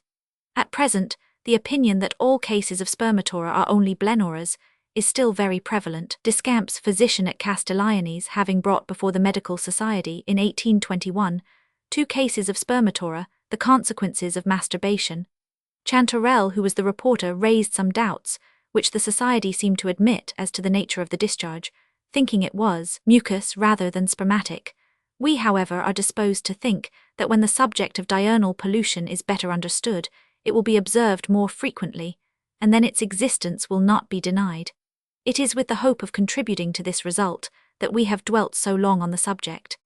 If the imperceptible loss of semen may be followed 155 by all the symptoms which are referred to it, it is evident that those authors who have advanced that the emission of semen should be counted as nothing in the influence of the act of venery, and that the nervous disturbance which attends it is the only cause of its consequences, those authors, we say, who assert this, have advanced too positive an opinion, and are consequently mistaken. The same may be said of those who ascribe the danger of venereal excesses simply to the discharge of urine. It is well ascertained that those individuals who have carried the act of onanism to such an extent as to procure enjoyment without losing semen have finally become diseased, and their constitution has been impaired. Instances of this might be cited. Fournier and Begin mention that of a young man who, at the moment of ejaculation, compressed the remote parts of the urethra so that not a drop of semen was lost. The fatigue, however, following efforts of this kind was very great, notwithstanding these exertions. Finally the strength diminished and the person wasted away as much as if the semen had been discharged. Dict. Des Sc. Med. Art. Masturbation. There is frequently some derangement in the functions of the testicles, in those who have lost the genital sense, where the penis is no longer capable of erection, or who are affected by one or other of the pollutions mentioned by us. But these organs may be affected more evidently. In many onanists, these parts are extremely tender, or more or less vivid pains are felt, which extend along the cord. These symptoms sometimes assume an evidently neuralgic character, and it may readily be imagined that, in individuals affected with wandering pains, excesses in venery may fix them in these parts. This has been remarked in gout, Haller and 1000. Gilbert observed in a middle-aged man addicted to excesses of this character a severe pain in the left testicle, unattended by swelling, which extended to the whole surface of this organ. This pain followed an attack of articular gout. Irritation of the testicles sometimes constitutes 156 an attack of orchitis, that is, an inflammation, which, among other consequences, may be attended with the loss of these parts. Brodie has published 2 cases of this character. The first was that of a young man, 30 years old, who entered St. George's Hospital in 1805, affected with pains in the left testicle. This testicle was soft, flabby, and 1/3 smaller than that of the opposite side. The patient had never received a blow on this part, nor had he been affected with blenora, but he admitted that for 5 years he had been addicted to onanism, and that a day seldom passed without his indulgence. Before wasting away, the testicle had been the seat of a swelling, which had been preceded by severe pains. These pains had continued to be felt, and the disease was attended with such a degree of moral depression that the countenance of the patient assumed a sombre and melancholy character. This young man was treated by various remedies, but he left the hospital uncured. The other patient, on applying to Mr. Brodie in 1820, was 31 years old. Here the 2 testicles were wasted, and the patient was impotent. This man stated that his intercourse with females began when he was 14 years old, that he had indulged excessively for many years, that, when 20 years old, in consequence of external violence, he was affected with severe inflammation of the testicles, that this inflammation had been completely cured, and that the wasting of the testicles had commenced some time afterward. In 3 years the testicles had shrunk to their present size. London Med and Phys. Journal, October 1826. According to Morgagni, the too frequent return of venereal ideas will produce varicocele and hydrocele. Some authors also place venereal excesses among the causes of the first of these 2 diseases, and also of circocele. We have seen several cases of varicose dilatation of the spermatic cord and testicle in onanists. This fact is also confirmed by Breschet in his memoir read at the Academy of Sciences, Jan. 13, 1834. He thinks that circocele and varicocele are by 157 no means diseases of adult and old age, but that they are seen most frequently in young men. These affections seem to him to be caused most particularly by venereal excesses. He adds that the varicose tumours of the burrs and the organs they contain are not only very troublesome, causing severe pain in the cord, but that in some patients they cause extreme melancholy. One consequence of onanism which has been omitted by Deslandes may be stated here. We allude to the smallness of the genital organs. In several severe cases of onanism, which have fallen under the notice of Dr. A. Sidney Doane of New York, this important feature has been observed. The same fact has been remarked by Professor John W. Francis of New York, Professor Otto of Germany, and by other eminent pathologists. Excesses in masturbation and coition in females cause affection of the several organs much more frequently than in males. By too frequent titillation, the clitoris may become enormously large. This cause, says Bouilhaud, may determine scirrhous engorgement, or even a cancerous degenerescence of this organ. The most frequent alteration, however, of the genital organs of the female, which may be thus produced, is an inflammation of the membrane which lines the vulva and vagina. This inflammation is constantly indicated by a more or less abundant leucoral discharge, and often by swelling, redness, and pain. When this discharge continues, which is often the case, it occasions in young females symptoms analogous to those of diurnal pollution. The complexion loses its color and becomes yellowish, the eyes are constantly suffused, and the countenance is sad. The patients are feeble and careless. They generally experience gnawing sensations in the epigastric region, and thinking that these are occasioned by hunger, are constantly eating. Sometimes the appetite is voracious, and the digestive powers are preserved, but these are commonly soon altered. Severe and constant pains are often felt in the back and epigastrium, the body wastes, and a short, dry, and frequent cough. 158 renders the patient, parents, and sometimes the physician anxious as to the state of the chest. Add to these symptoms those already described, when speaking of the general effects of masturbation, and you have the state most frequently presented by girls addicted to this habit. As females have no testicles, nor organs which, like the testicles in the male, serve to prepare and excrete the semen, they cannot have seminal pollutions. They, however, like men, are subject to voluptuous dreams, and then there may be a secretion, analogous to that which exists in them at the moment of the act of venery. May a too frequent return of this symptom have any influence on the health?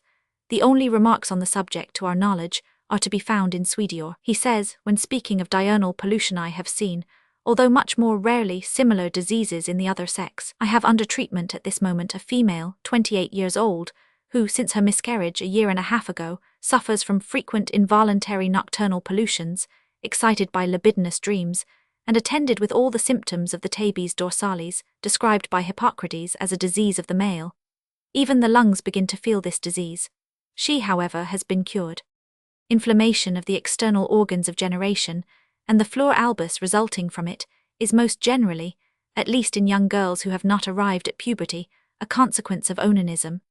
We are convinced, too, that if it were possible to arrive at the facts, we should find that the cause of fleur albus in adults was either recent or former abuses. Whenever we have addressed females on the subject to ascertain this fact, our conjectures have been verified. This has frequently been the case with servant girls. We have seen several who were so weakened by fleur albus and the irritation of the sexual parts that they have been obliged to quit their situations, being unable to do their duty. We will even say that the most sincere of these girls have given me such information as to their habits that we suspect most of this class of onanism. Besides, all authors who have spoken of leucora and blenora in females have mentioned excesses in masturbation and coition as among their most frequent causes.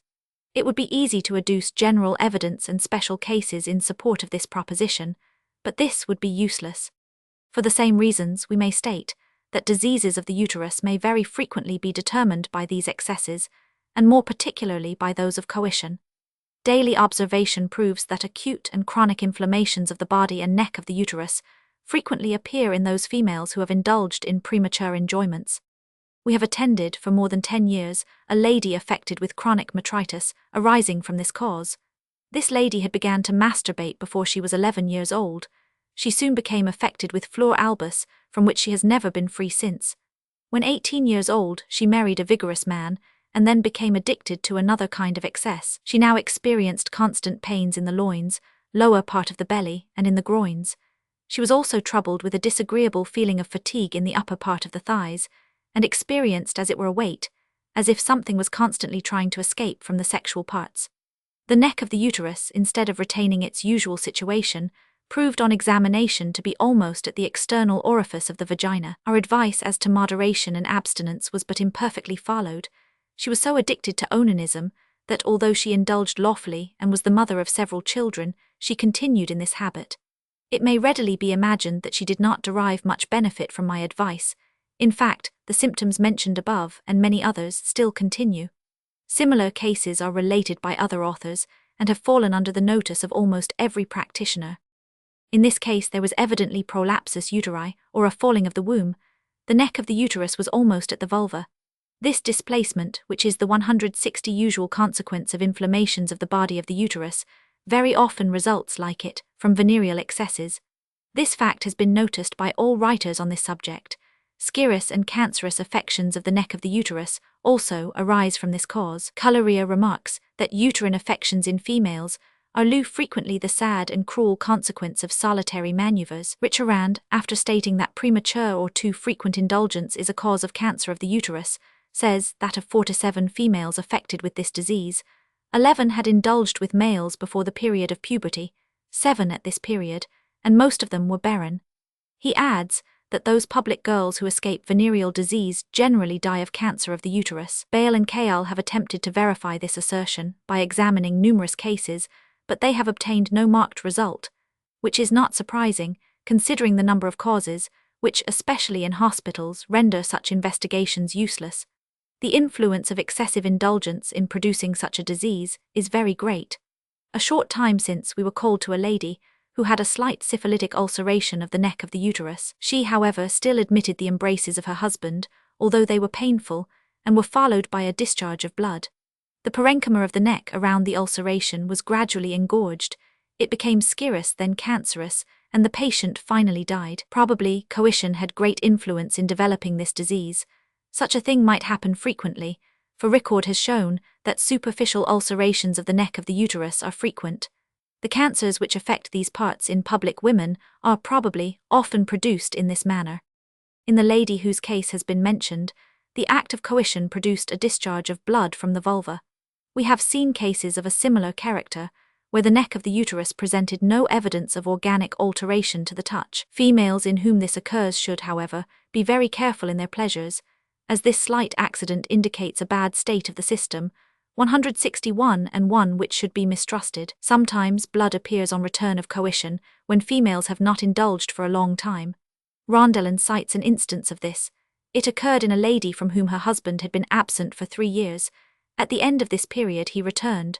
The frequency of coition the first night caused excessive uterine hemorrhage. A similar accident may result from this act, and a forgery from its abuse during or just before the menstrual period. Very serious hemorrhages have often occurred in consequence of excessive copulations.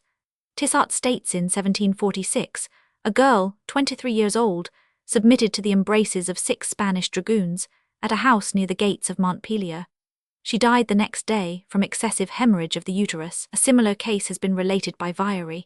We know, said he, that a public woman who submitted in one night to 21 soldiers the next day died with hemorrhage of the uterus.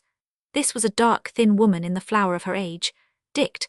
Des Sc. Med. Vol. 14. Onanism causes in young women and even in children a discharge of blood from the vulva. This fact was mentioned by Duggs. The blood lost is then never abundant and the occurrence is by no means serious. The irritation produced or kept up by too frequent coition is very often the cause of sterility. Even as, generally speaking, an inflamed surface refuses to absorb substances applied to it, so irritation of the uterus and vagina renders them unfit for impregnation. Thus then, libertinism, instead of adding, as we might think, to the chances of fecundation, acts in a contrary manner. Mark remarks that 200 public girls do not produce more than 2 or 3 children annually. Farther, it seems well ascertained that if these girls resume a regular life, they again become fruitful. The English, wishing to people Botany Bay, transported there a large number of public women. Those who were sterile in their own country proved fruitful when subjected to the rigid laws of marriage. Is it not notorious, too, that among the public girls, those 162 who bear children are not those most frequently liable to become mothers? De Chaines, physician at Macon, has established by statistical researches that but few conceptions take place in the early months of Mariagathat, is, when the congress of the sexes is most frequent, and causes the most irritation. Wilhelm has ascertained the same to be true in the early days, and even the early weeks after marriage. Hence, this learned physician regards the fecundity of copulations as being inversely as their frequency. It may then be stated as a fact that females may become barren in consequence of venereal abuses. These abuses are not only injurious as opposing reproduction, but they also injure by causing a deterioration of the human family. Mark asserts that the few children born of prostitutes rarely have the strength and health of those born in lawful wedlock, and that the mortality of the former is 50% greater than of the latter. 2 early marriages are attended with results similar to those arising from libertinism. Aristotle mentioned this fact. De La Fontaine, first surgeon of the last king of Poland, attributes the extreme physical debility of the Polish Jews to these premature marriages. Mark says it is proved that the physical strength of the child depends in the main on the mother rather than on the father, and this is confirmed too by referring to domestic animals. The height of the pony depends on the mare rather than on the stallion. Mules too furnish a striking proof of this. The eggs of pullets, whatever may be the size of the cock, are much smaller than those of hens. Farther, it is well known that females who become mothers before attaining their strength generally give birth to small children, which are raised with difficulty. We have seen in a former page that men had recourse to artificial means to procure a semblance of coition. Accidents of a similar character have happened to girls, and they have been obliged to call in surgeons to their assistance. There are numerous instances where foreign bodies have been introduced into the vagina, and particularly into the urethra, and 163 could not be withdrawn. We shall mention some of them. Pamard has reported that of a girl, 31 years old, who used an ivory whistle, 3 inches and a half long and 5 lines round in its center. This she introduced, not into the vagina but into the urethra. One day it entered so far that she could not remove it. After many efforts it was withdrawn with polypus forceps. Another girl, 17 years old, was less fortunate. She was in the habit of introducing a large piece of wood into the urethra. This instrument, having entered very deeply, fell into the bladder. Fora was called and was obliged to cut for it to extract it. Wriggle was obliged to do the same, to relieve a young girl, 20 years old, who used a wooden needle case in masturbating. Needles and pins have often escaped into these passages. Morgagni asserts that it is by no means unfrequent in Italy for the lascivious girls to introduce into the urethra the golden pins worn in their hair, and that they sometimes fall into the bladder. This they conceal for a long time, but they are finally obliged, through pain, to confess their fault. Moenician mentions a Venetian girl, whom Malinti relieved of a golden needle, which had slipped from the hand into this organ. In 1751, Laches, according to Morin's report, was called to a girl 20 years old, who had introduced into the urethra a toothpick, which she had lost, and after 2 months it was extracted. A happy circumstance favoured Lamotte in a similar case. An old maid had introduced into the bladder a very large pin. Having sounded several times very patiently and attentively, Lamotte finally felt the pin distinctly. He sounded for the 4th time, when by accident it became engaged in the sound. Wishing to withdraw it and finding some resistance, he introduced his finger into the vagina and ascertained whence it proceeded. By skillful manipulation, he now succeeded in withdrawing it. These symptoms usually happen only in those who are imprudent and who introduce into the urethra an instrument designed for an adjacent passage. The vagina is so short and large that foreign bodies seldom 164 remain in it. For such a thing to take place, certain conditions are requisite, which are not very common. This, however, is possible, and many cases of it are recorded. The following is mentioned by Dupuytren. A female consulted him for some derangement in the vulvouterine passage. On examination, a foreign body was felt, the nature of which could not at first be determined. The patient refused to give any information on the subject.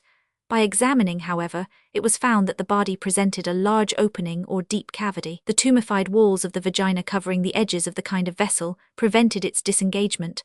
After much effort, however, the body was removed, and it proved to be a pomatum part which had been introduced by its base. Additions à la med, Opérat de Sabatier, vol. 4.165. Part 2. Rules of preservation and treatment relative to venereal excesses. There are 2 indications which embrace everything relating to venereal excesses. The first is to prevent the bad effects, the second to remedy them. To preserve, to recruit is what these excesses require. Hence, some of the remedial measures must be hygienic and others therapeutic. To these we shall devote 2 chapters of this second part. Chapter 1. Preservative means relative to venereal excesses. The preservative rules which relate to venereal excesses present fundamental differences as to the success and facility of their application, according as reference is made to the act of masturbation or coition. Let us point out these differences. Coition is an act, the mode and purport of which, considered in a scientific point of view, are legitimate, and which consequently is lawful, so long as the constitution and health are unimpaired. Hence it should not be prohibited, except when abused, that is, when indulged in too often, or under circumstances which render it injurious. Except in these cases, it may be permitted or even advised.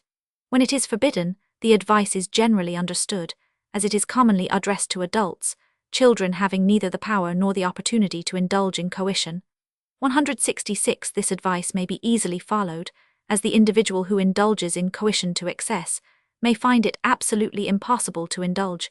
In fact, means to satisfy his taste can only be found by the concurrence of another. Hence it is only necessary to shun this concurrence, to render this kind of excess impossible. To address oneself to the reason of an adulter, rather, of a young man, and to create for him, if he cannot create for himself, obstacles to sexual relations, these are the only 2 preservative indications which abuses of coition require. We have discharged the first, or have stated the mode of fulfilling it, by mentioning the bad consequences attending these abuses, and by making known the circumstances which render the act of venery injurious to those addicted to it. Hence, we shall not return to the subject. The second indication can find no place in a book, and consequently will not detain us. Our remedies, then, as to preservation, will apply exclusively to onanism. In a subsequent page, when we are treating of the restorative remedies, the distinction here laid down between this habit and coition will disappear, and we can then treat of all venereal excesses conjointly. Although coition, if confined within certain limits, and under certain circumstances, may not be forbidden, this is not the case with masturbation. This latter indulgence has nothing legitimate in it, and nothing which can palliate the veto of the physician. We are aware that onanism is not always necessarily followed by any inconvenience or danger, but practically this distinction disappears. But onanism, without regard to the mode, its frequence, or the individuals or circumstances under which it occurs, may always be considered an abuse, and, consequently, be earnestly proscribed. This view of the subject rests on two facts. One is fundamental and applies to all individuals, without distinction of age, sex, or constitution. The other relates only to those who are addicted to onanism before they are perfectly formed and constituted. The first of these motives is founded on this, that when 167 this practice is not actually bad, it may constantly be suspected of becoming so. When onanism once commences, it is difficult to say how far it will extend. The taste for it and the facility of indulging in it at night, and often in the day, cause this habit to be in a measure indulged in without limits. It becomes so soon imperious, and the despotism it exercises is so absolute, that we ought always to attempt its prevention. It should be regarded as a scourge and be treated as such without waiting for the bad effects which may result from it. This course is still more necessary when children, young patients, and individuals who have not attained their growth are interested. When maturity arrives, the evil is possible. Before it happens, it is probable and often certain. Farther, our remarks on precocious enjoyments prevent our recurring to the subject. Before speaking of the preservative means, a question presents itself. How can it be told when these means may be used? Or, in other words, what are the signs which indicate that an individual is an onanist or may become so? The suspicion may extend very far. In fact, every age is exposed to it, as onanism is possible from early life to old age. It, however, belongs to the age before puberty. A great many young girls and boys masturbate, hence this may be suspected of everyone. This habit is less frequent, but it is far from being rare. The precautions to prevent onanism and constant vigilance should then be exercised constantly towards children and young people, in fact, towards all who are not of mature age. This rule is an important one, and cannot be neglected without exposing one to danger and to deep regrets. It would be desirable to ascertain the existence of onanism before its effects appear, but this is seldom the case. There is in children a kind of instinct which leads them to conceal this maneuver, although they have not learned that it is an illicit act. The art with which they elude vigilance is often inconceivable. Watch where the child goes. Have an eye to him who seeks solitude, who remains a long time alone, 168, and who cannot give a good account of himself. Be watchful about the periods of lying down and of rising. At this time, the onanist may be detected in the act. His hands are never out of bed, and his face is often hidden under the bedclothes. Soon after lying down, he appears sound asleep. This circumstance, which always causes distrust in the experienced man, is one of those which contribute the most to inspire the parents with a feeling of security. The affectation of sleep in the young person may serve to detect him. When approached, he is frequently found red and covered with sweat, although neither the temperature of the chamber, the weight of bedclothes, nor any other cause can explain this state. At the same time, the respiration is more hurried, the pulse is fuller, harder, and more frequent. The veins are larger and the heat is greater than usual. In fine, there is that kind of fever, of general turgescence, which usually attends the act of venery. When the young person is disturbed suddenly, his hands, if he has not had time to remove them, will be found on or near the genital organs. The penis also may be found in a state of erection, or you may even find marks of recent pollution, which might be known by the peculiar odor arising from the semen, and which comes from the soiled fingers. Have an eye to those young persons, whose hands when in bed or during sleep are in the position described. They are onanists or will become so. The same is true in those who frequently have erections of the penis. This erection and this attitude are certainly not positive signs of onanism, but they are the probable or precursory signs of it. They should not then be neglected. The stains of semen on the bedclothes or dress may also increase suspicion. When the patients are very young, they are not very evident, the fluid which they emit not having the characters of real semen. The traces which it leaves, however, are too remarkable not to cause suspicion as to their origin. In those who have attained the age of puberty, there would be nothing equivocal. The only question then would be that they might be 169 produced by involuntary pollution. On this topic we would remark that this pollution seldom occurs before the age of 15 or 16 years, and is seldom frequent before 20. When involuntary discharges of semen are frequent in young persons, you may be assured that they are the indirect results of onanism. Hence, there is reason to regard stains of semen as positive proofs of onanism, when the patients have not attained the age of puberty, and as more probable signs of this habit when older if these stains be frequent. A loss of colour, or an earthy tint of the countenance, a violet appearance of the eyelids, a languid expression of face, an air of fatigue and nonchalance. When the patient rises from beda difficulty in getting up, are all signs which may lead to the discovery of this pernicious habit. Here we might trace the physical state produced by onanism, if this had not already been done. Unfortunately, it is consumption which sounds the alarm, and this disease must be advanced too before the parents seek the cause. Sometimes the true cause is overlooked, and all remedies are directed to an imaginary one. We will admit, however, that it is not always easy to refer the wasting caused by masturbation to its real origin. A young man, although not addicted to onanism, may lose his strength, grow thin and present both morally and physically, the characters belonging to this habit. This effect is often produced by intestinal worms, by dentition, puberty, by a too rapid growth of the body, 100, and likewise by some chronic diseases of the stomach, intestines, liver, lungs, heart, 100. Hence, we should not be too quick to attribute to masturbation a state which may be produced by other causes. The practitioner who would pronounce too precipitately that a patient indulged in onanism would commit an error which might be serious in more than one respect. When a young patient presents signs of consumption, there is cause to suspect that onanism is the cause of it, and modes may be used to ascertain whether this be the case. Sometimes the patient is watched, as has already been stated. Sometimes we attempt 170 to discover if any other cause has produced consumption, and when this cause is not found, the existence of onanism is supposed. The patient, for instance, presents all the symptoms of exhaustion, and these increase. We inquire if this state may not result from a want of nourishment, or from improper food, from hard work, from long watching, from melancholy, 100.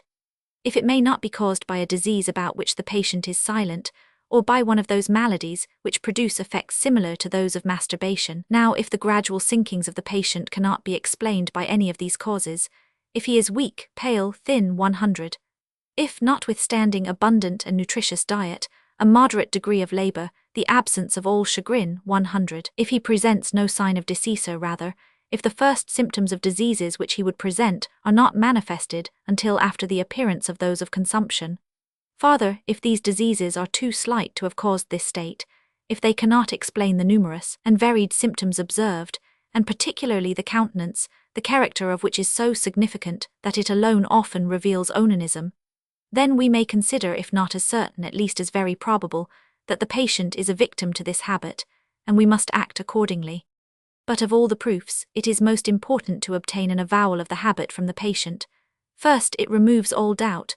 Then it renders the action of the physician more frank, and consequently more efficacious. He is no longer fearful of wounding his feelings, of compromising his character, by showing a wrongly founded suspicion, of awaking the attention of the young patient to a subject of which he was ignorant, or of teaching it to him. Advice, remonstrances, punishments, and all the moral remedies are now easily applicable, and if therapeutic or coercive measures are called for, the patient can no longer deny their utility and reject their use. Finally, an avowal places the physician, parents, instructors, in short, all who have authority over the patient, in a position to proceed directly to their aim, and thereby attain it. An avowal never takes place spontaneously. To obtain it is difficult. With males one need not be so particular, but we must be careful with females. On this topic no positive advice can be given, much must be left to the tact of the practitioner. We will only add that we have more than once simply given advice, and we could see from the manner in which it was received that our conjectures were right. The physician, however, should always attempt to acquire the confidence of the onanist, to place him at his ease. They have no frankness when a person is stern, or when a moral lecture is expected. The physician should confine himself to his profession. In his eye, onanism should be regarded as a cause of diseases, a cause similar to an excess of labor, bad regimen, in fact, like any influence which might prove injurious to the health. If he should moralize, he would probably be debarred from that confidence which would enable him to give advice and prescribe the resources of the art. Masturbation is often overlooked because it is thought that the hand is a necessary agent in producing it. This is far from being the case, as it may be indulged in by both sexes without the aid of the hands. When this is suspected, it is soon discovered by the manners, face, and silence of the onanist. There is something unusual in the appearance of the patient, which is readily observed. and generally also the thighs are crossed, or at least are pressed closely together. To prevent the development of the habit, and when it is developed to arrest it, are the two indications prescribed by Hygiea. These two indications may be embraced in one, that of preventing the occurrence of onanism. If, for instance, you have before you the case of two individuals, one of whom is not addicted to onanism, while the other may be, you should prevent one from continuing and the other from commencing it. In the two cases, the means used have the same tendency. Only when you wish to prevent the habit commenced, you have need of more efforts than in the first case where it does not exist. These 172 means are, then, preventive, essentially preventive, for whatever may be their mode of action, they all tend to prevent the act. Although the prevention of onanism and the arrest of the habit are apparently different, yet we shall state the mode of attaining this double result, to avoid repetitions. In masturbation, we must consider three things: desire, the will, and the power. Onanism is not possible where these three conditions do not exist. There is no wish without desire, and the latter is often completely mastered by the former, and both present no result if there be no possibility of indulging. Hence, to prevent masturbation and to arrest it, the desire, the wish, the power to indulge must not exist. These are, as it has been seen, three distinct indications. It is sufficient to attain one of them. It is easily seen that by appeasing the desire the will is aided, and the obstacles opposed would be more efficacious, the less vivid the desire and the weaker the will. It is therefore sufficiently understood that the three indications we have mentioned, although very distinct, require each of them special means, the attainment of one of which renders that of the others useless, while they all can and may be pursued conjointly. 1. First indication: to prevent the occurrence of the desire to masturbate, to prevent its return, and to abridge its power. The desire of masturbation is very distinct from venereal desires, which may be felt without experiencing the other. This desire is special; it is that of onanism, and no other. The influences, also the result of which is more or less proximate, and which is to excite the genital censure, only the indirect and predisposing causes of onanism. The direct and efficient causes are those which lead to the indulgence of it, and the preferring of it to coition. Consequently, two indications relate to the desire of masturbation. One consists in preventing the exaltation of the venereal sense, or in appeasing it, and the second, in preventing 173 or destroying the special causes of the desire of onanism. We proceed to study these two indications in succession. Rules relative to the general or indirect causes of onanism. The genital sense and, consequently, the venereal desires may be felt too vividly and too early, in consequence of different circumstances, which may be divided into two groups. Some belong to the human body, and consist in certain innate acquired arrangements of the organization, in consequence of which the venereal sense presents more or less susceptibility. Others consist in different influences, as education, food, climate, kind of life, 100, which may act on the sensibility in general, and particularly on that of the genital system. We will begin with the rules connected with the former. Of the innate or acquired causes of venereal excitement, and of the rules of preservation connected with them. Some individuals seem, as it were, marked by their organization, to become victims of venereal excesses. In them, the genital sense is excited, and exercises great power, long before the usual period of its manifestation. In others, on the contrary, this sense is not excited until late. In fact, it is so slight that even this excitement may be doubted. In the present state of the science, these differences can by no means be accounted for. In many cases, however, the great development of certain organs, the increase of their vitality or their diseased state, exercise considerable influence on the strength and precocity of the venereal sense. Gall and the phrenologists of his school place amativeness in the cerebellum. They consider this organ as the legislator of the sexual parts, the seat of physical love, and assert that the differences in the mass and vitality of this portion of the brain correspond exactly to the differences of the intensity of the genital desires. We will proceed to mention the different facts on which these physiologists formed their opinion. Comparative anatomy furnishes them with no argument worthy of mention. In fine, facts contradictory 174 to Gall's opinion may be derived from numerous classes of animals who have been deprived of their cerebellum, and yet have exercised the act of reproduction. This opinion applies only to man, and the mammalia resembling him. The relation between the development of the cerebellum and that of the genital organs has furnished a more plausible reason. It has been adduced as an argument that, in the encephalon, the fibers of the cerebellum are the last to appear distinctly, and this organ is not perfect, till from the age of 18 to 26 years. A remark of S. M. Mering also has been adduced to show that the cerebellum at the period of puberty is to the cerebrum as 1 to 5, while in infancy it is only as 1 to 7. We have already seen that the genital sense is more powerful in males than in females, but it is said positively that the cerebellum is commonly smaller in females than in males. Phrenologists have also sought to establish a reciprocity of action between the genital organs and the cerebellum by means of the results of castration, and also the influence which the development of the cerebellum may have on the testicles. Castration, say they, while it opposes the development of the sense of venery, prevents the cerebellum from gaining the size it would otherwise have attained. Observe, too, how much broader the neck in the bull is than in the ox. They have also advanced that if castration occurs only at a period when the cerebellum acquires its development, the genital sense may survive this operation, that in some cases it may reduce this organ to a state approximating atrophy, that the removal of one testicle from an animal, whatever may be its species, may produce atrophy or some alteration in the lobe of the cerebellum, on the side opposite to the testicle removed. They have added that the alteration of the cerebellum had caused a wasting of the testicles, and that, in the cases where one of the lobes only was disorganized, the testicle of the opposite side was alone affected. According to Gall and his disciples, the size of the cerebellum is discerned externally 175 by the size and breadth of the nucha.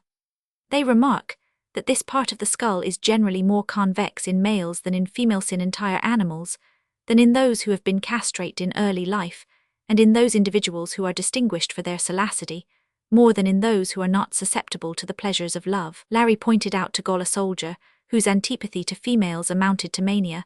The sight of a female caused in him violent convulsions and almost fury.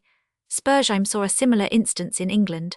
Now in both of these individuals the cerebellum was but slightly developed.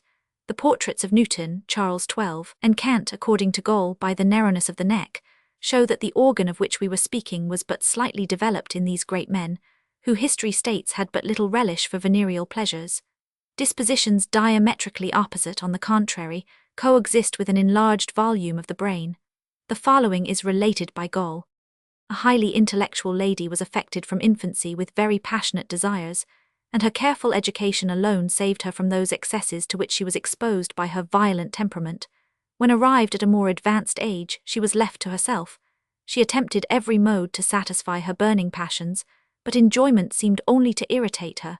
She was frequently almost in a state of mania. In despair she left her house, quitted the city, and took refuge with her mother in a desolate country, where the want of exciting objects and the utmost severity and the cares of gardening prevented the evil. After a time she returned again to a large city, was again threatened with relapse, and took refuge a second time with her mother. On returning she came to see me at Paris, and complained to me in great despair. On every side I see images of luxury in every place at table, and even in my sleep the demon pursues me. I shall either be mad or die. I told her briefly the natural history of the instinct of propagation.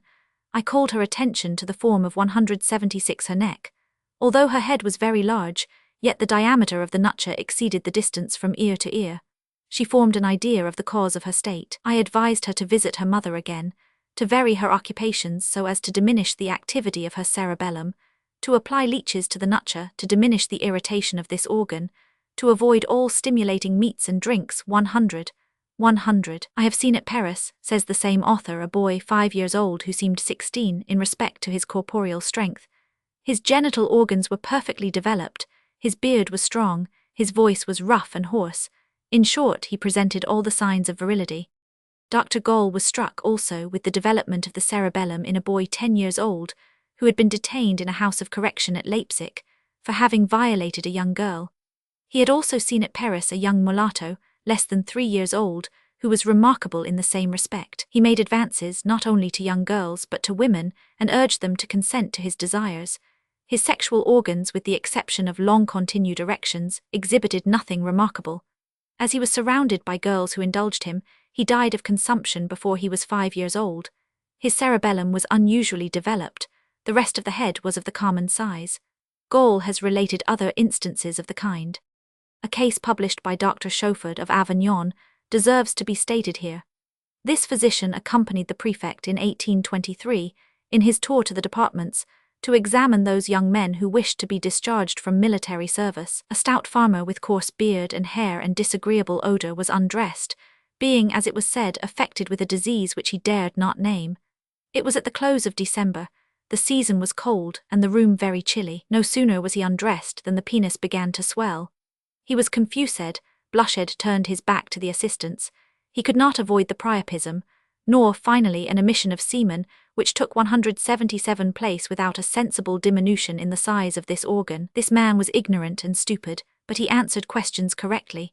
He said he was always tormented by continual erections, often followed by seminal emissions. He even admitted that he was accustomed to solicit them. His neck was short, broad and thick. The posterior portion of the occipital bone presented a very marked slope. Finally, the cerebellar portion of the cranium was very prominent and much developed. This man was reformed. Jour, Univ, Des Sc. Med. December 1828. We have also observed a very remarkable development of the posterior part of the skull in a boy 8 years old who was addicted to masturbation for several years, and whose penis was almost constantly in a state of erection. This prominence so elongated the antero-posterior diameter of the cranium that the mother found it difficult to fit caps to his head.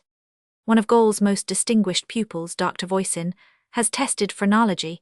In a visit recently made to the convict galley at Toulon, Renaud, the director, informed of the scientific purpose of the visit of this physician, allowed him to examine the cerebral organs of 350 thieves, forgers, or homicides, among whom he had designedly distributed 22 other convicts, condemned for rape, requesting 1,000. Voisin to discover them from this number, by examining the posterior part of the head. This gentleman picked out 22, 13 of whom only were condemned for violence.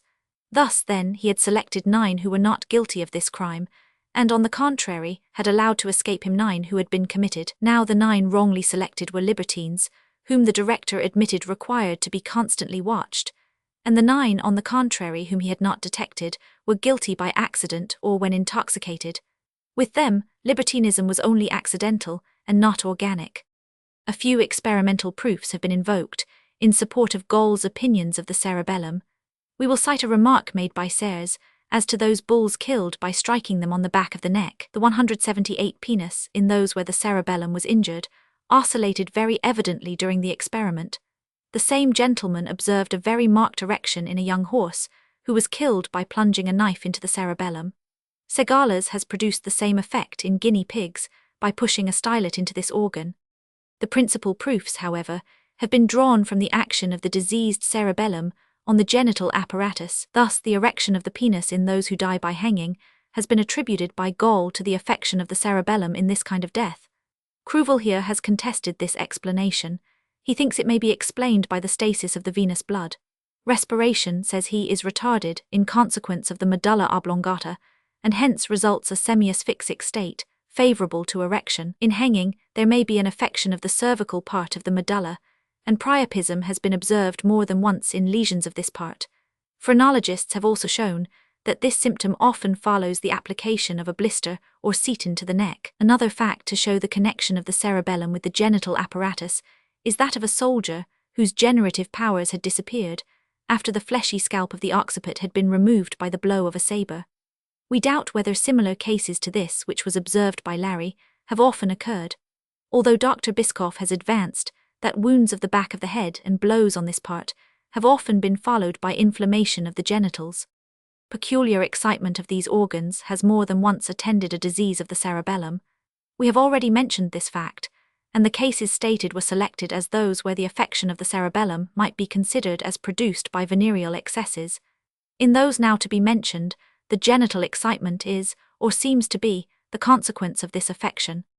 Erection of the penis, with or without pollutions, has several times been noticed as a symptom of apoplexy of the cerebellum. This phenomenon may have been observed in some cases of this affection, which 179 we have cited. Serres was the first one to call attention to this phenomenon in his memoir on apoplexy of the cerebellum, inserted in the Journal of Experimental Physiology, the principal facts of which have been adduced in his work on the comparative anatomy of the brain. One fact is that of a man 4 to 6 years old who died with violent apoplexy of the cerebellum, during which satyriasis and ejaculation appeared, with swelling of all the genital organs. Similar cases, which it is unnecessary to state here, might be added. One of them was observed by Fowrit. The priapism was presented to my observation with a very remarkable circumstance. The patient had been affected with apoplexy and presented a complete paralysis of the left side of the body. Different nervous symptoms indicated that there was also great irritation of the encephalon or its membranes. This man, although half frantic, made amorous proposals to the female who attended him and presented a semi-erection of the penis. This part, instead of being straight, presented a concavity, which looked towards the side not paralyzed. I regret that I could not examine the cadaver of this individual. The affection of the genital organs in apoplexies of the cerebellum might probably have been noticed in many cases if it had been sought after. It has not been noted in any of the cases analyzed by Andral. Cruvel here also has never noticed priapism in a case of apoplexy of the cerebellum which he has seen, but he adds that he would not dare to say that it has never existed, at least temporarily. In fact, it may easily escape observation. Hydrocephalic patients often show a great passion for venereal indulgences. Gall, in noticing this remark, observes that of all the parts of the encephalon, this is the least changed in these individuals. Schoeford has seen a hydrocephalic patient, 14 to 15 years old, with an enormous head, who was addicted to masturbation, and spoke of the pleasures he derived from it. An acute or chronic irritation of the cerebellum, or of its envelopes, may cause venereal symptoms more 180 than the alterations just mentioned. In a cadaver, brought from the hospital by Setter to the amphitheatre, where the penis and testes were considerably swelled, the whole of the cerebellum was inflamed. One of the most interesting facts of this kind was reported by Schoeford. It was that of a man 53 years old of pleasant manners and mild character, who in falling struck his head against the bedpost. The inferior occipital region became inflamed, and subsequently the habits of the patient were much changed. He became affected with satyriasis and was so salacious that he persecuted his wife and daughter and all the females around him. This man, hitherto pious and modest, gradually became affected with the most violent erotic delirium and finally committed the most indecent acts. During the next 3 months this state increased, but at the same time his strength and intelligence failed. Finally, one day, after a violent fit of anger, occasioned by the refusal of his wife to listen to him, he became convulsed. The pain left the back part of the head and affected the top of it. The left side of the body now began to be paralyzed, and the satyriasis was replaced by religious delirium with constant mumbling of prayers. The patient died 8 days afterward.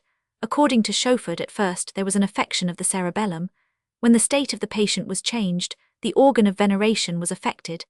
This organ corresponds to the central posterior and superior part of the frontal bone, where the patient finally felt severe pain. Was not the cerebellum also affected in the following case reported by Saint Marie? A merchant of Lyon, an educated and honourable man, seemed to be cured of an inveterate venereal affection, for which he had undergone a course of treatment with mercury. He, however, complained of restlessness, heat in the throat, pains in the occiput and nucha, and frequent erections. In 1812, after domestic troubles, he became affected with furious delirium. This state lasted 3 days and terminated in priapism, during which the patient had 14 emissions in a few hours. This 181 singular crisis resulted in a perfect calm. Extreme debility, however, remained, which soon yielded to tonics and analeptics. 2 years and a half afterward, this disease reappeared, under the influence of these same causes and with similar symptoms. The termination was the same. There was a slight return of it after 2 years, but this time the patient escaped with slight erections, without much loss of semen.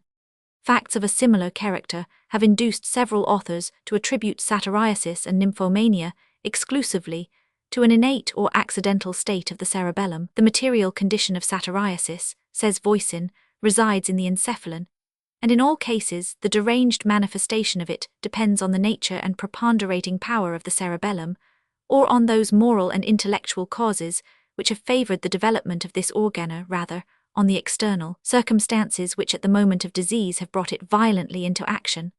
On the other hand, the localization of physical love in the cerebellum has been violently contested by excellent observers, particularly by Flourens and Boulaud, who consider as the special function of this organ its precedence over locomotion. Boulaud particularly has attempted to establish, by analyzing the observations of Gall and Serres, that they are not so conclusive as these authors asserted, and that they may be interpreted differently. Schoeford thinks that Gall has gone too far, and that his remark that physical love and erections should not be attributed to the presence of the semen and the irritation which it causes should be qualified by using the term exclusively. We also think that thus altered Gall's remark would be more just. The cerebellum has certainly a powerful action on salacity, but we shall see that each part of the genital apparatus exercises one equally great, and that, consequently, the organic principle of the state of rutting and of venereal excesses cannot be sought for solely in the encephalon. In consequence of Gall's opinions, many authors, among whom we will mention Schoeffer, Voisin, and 182 Land, have thought it necessary, in order to subdue too great a degree of amativeness, to make applications directly to the cerebellum. Some attempts have seemed to justify this view of the subject. Saint Marie says that a physician of Lyon has cured inveterate nocturnal pollutions by applying ice to the occiput and nucha before going to bed. A man, 30 years old, had 3 or 4 seminal emissions every night, which Lallemande had tried in vain to cure by cauterizing the ejaculatory canals. Gensolt applied leeches and ice to the nucha. The pollutions were arrested as if by magic. Serres, who reports this case, adds that, since the publication of his memoir on cerebellar apoplexy, he has seen 2 cases of apoplexy, where erections appeared during the paroxysms. Both were cured by applying leeches and emollient cataplasms to the nucha. Might not narcotics be applied endermically near the cerebellum to subdue the onanistic satyriasis? Might not belladonna, opium 100, introduced in this manner, be used with advantage? Might not also the hair of the head be kept short, especially behind, and rest on a pillow of hair instead of feathers? Setons and blisters also should be applied to the neck in onanists, only with the utmost care, and they should be removed as soon as they are considered indispensable. Besides the irritation caused near the cerebellum, the influence of the cantharides is to be guarded against. We have already stated that there is a reciprocity of action between different organs. If there be one which exercises a marked influence on the other, the latter will in turn affect the former. This may be proved by the cerebellum, which sometimes becomes diseased after abuses of the genital organs, and sometimes communicates to these organs the overexcitement which is accidentally seated in it. The spinal marrow also confirms the fact. Willis, who, before Gall, had sought to localize in the nervous centers the faculty of reproduction, had designated the spinal marrow as the organ of this faculty. Numerous observations, and many experiments, 183 have lately given some credit to this opinion. Segales, who produced erections of the penis in guinea pigs, by introducing a stylet into the cerebellum, caused ejaculations by pushing this instrument into the spinal column, near the lumbar region. Serres repeated this last experiment, and the result was similar. He therefore concluded that the lower part of the spinal marrow acts on the secretory and excreting seminal apparatus, as the cerebellum acts on the genital sense. We shall see also that this opinion is too positive, as the lesions of the medulla exert a marked action on erection of the penis and the venereal sense, besides the influence on the ejaculation attributed to it by Serres. A case reported by Lenhasek seems to establish that compression and atrophy of the spinal marrow may oppose the development of the genital organs. This patient was 24 years old. He was thin, wasted, and his height was that of an individual 12 years of age. Neither his face nor genital system presented the characters of puberty. This individual died suddenly, and it was found that in consequence of a malformation of the first and second cervical vertebra, the diameter of the occipital foramen was contracted 1/2. The medulla oblongata had been compressed in this part, and its development was impeded. Might not the singular disease, observed by Larry in Egypt, and afterward in Paris, be referred to an affection of the spinal marrow? Here the testicles gradually wasted. The patient lost the power of feeling venereal sensations, and also that of erections. The lower extremities shrunk away and tottered. The face was discolored. The digestive powers and intellectual faculties were deranged. Does not this coincidence of a considerable weakening of the lower extremities and the wasting of the testicles indicate that this latter has been the consequence of an affection of the spinal marrow? Dupuytren long since established the fact that priapism was caused by a lesion of this organ. Numerous instances of this are found in Olivier's work on the spinal marrow. They prove that every part of the medulla, 184, but particularly the cervical portion, when injured, may cause an erection of the penis. Partain, Rinaldin, and Hedelhofer have stated similar facts. This last author saw a man who fell upon his sacrum and instantly had an emission. Professor Fages was in the habit of mentioning the following case in his lectures. An aide-de-camp of General Dumouriez was affected with complete paralysis of the lower extremities in consequence of a fall from his horse. This paralysis was attended with a great degree of priapism, which encumbered him very much, and caused retentions of urine, which were treated by the most active refrigerants. Going through Montpellier on his way to Ballaruc, he rested several days at the military hospital, where it became expedient to sound him. In order to do this, it was necessary to uncover the whole body, to expose it for some time to the cold air, and to apply to it cold water. And even then the sound had to be used promptly, otherwise erections would soon have supervened, merely by touching the penis, and by the presence of the sound in the urethra. The baths of Ballaruc almost cured the paralysis, and as motion returned to the lower extremities, the priapism disappeared. Do not these facts show that the spinal marrow has a marked influence on the genital organs? We have already mentioned the opinion of Saint Marie, who regards involuntary pollutions as sometimes the cause, and sometimes the result of affections of the spinal marrow. May not an original or accidental state of this organ be, in some subjects, the indirect cause of venereal excesses? Remark the influence of a recumbent position in producing voluptuous dreams and emissions of semen. Does not this singular effect depend on the heat of the spinal marrow caused by this position? This is possible, particularly if you consider the advantages derived in involuntary pollution, priapism and satyriasis, from douches of cold water along the vertebral column, particularly on the lumbar and sacral regions, and also from the application of ice to these parts. Saint Marie has sometimes arrested 185 the spasm of the genital organs by frictions on the sacrum with bladders full of ice. We think, then, there are cases where these remedies may be used successfully to combat the habit of masturbation. Narcotic frictions and endermic applications may be made along the vertebral column, as we have said, when speaking of the cerebellum. In vigorous patients, leeches and cups may be applied to the loins.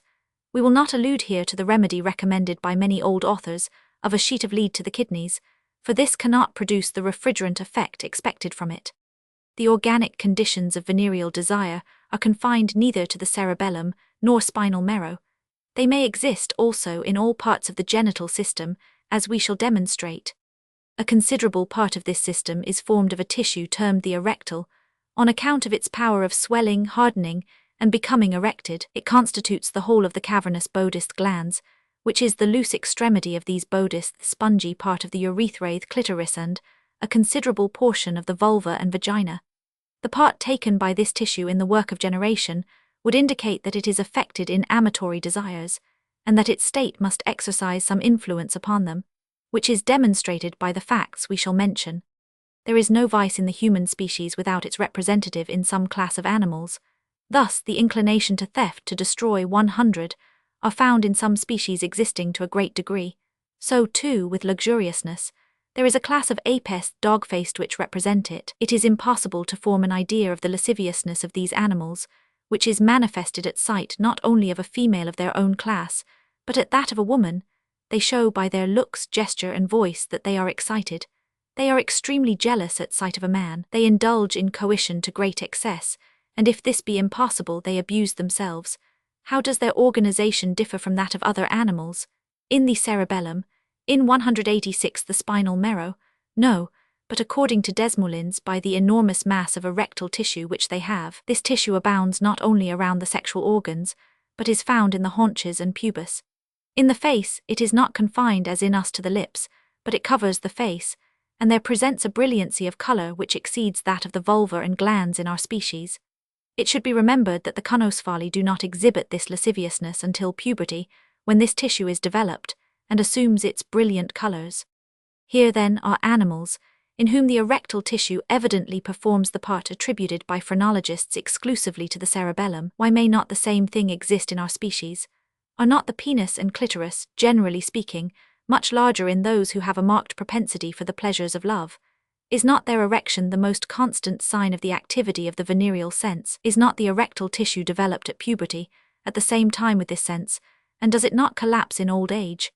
Finally, does not the genital sense exist at its highest degree in the glans clitoris, that is, in the organs formed entirely of this tissue? There is, then, reason to seek the principle of masturbation in this tissue, and to this remedies should be applied. This is done in a vigorous and healthy patient by bloodletting, and by applying leeches or cups around the sexual parts. Lotions and cold applications to these parts and cold hip baths act in the same manner, and as they do not contribute to the exhaustion, they are employed more frequently. Saint Marie recommends that the genital organs of individuals affected with spermatora should be covered with bladders of pounded ice, which should be removed as often as it melts. This remedy seems more efficacious and convenient than the application of wet sponges or linens to the parts.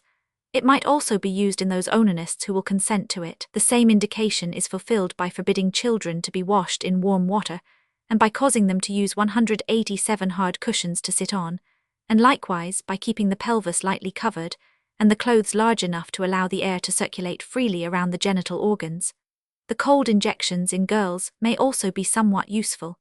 There is also another remedy which is applicable to parts formed of erectile tissue, and which we shall mention, viz., their removal. Some nations are accustomed to practice upon their female children a kind of circumcision, which consists in cutting off several parts of the vulva.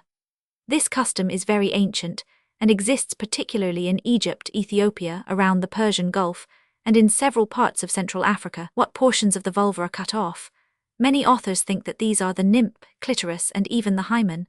In fact, Niebuhr has given a colored plate of the sexual organs of an Egyptian girl, 18 years old, drawn by the painter Borenfiend, the original of which is in the library at Göttingen, in which the parts just named seem to have been extirpated. Cennini, who has examined 2 young Egyptian girls, one of whom had been circumcised for 2 years, while the operation was performed on the other in his presence, states, contrary to Niebuhr's opinion, that this operation has reference to the interior of the vulva, and is confined to the excision of a thick, flabby and fleshy excrescence, covered with skin, which in several African races rises above the commissure of the external labia.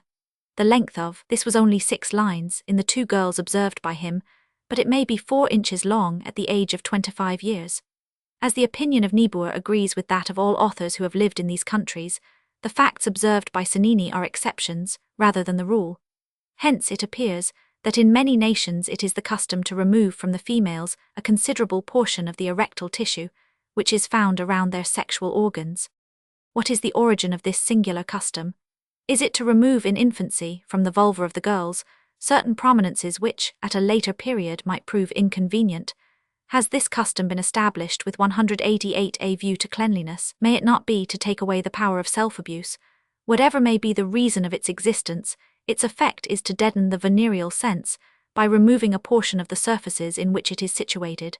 This seems positively established by the testimony of Niebuhr and many others.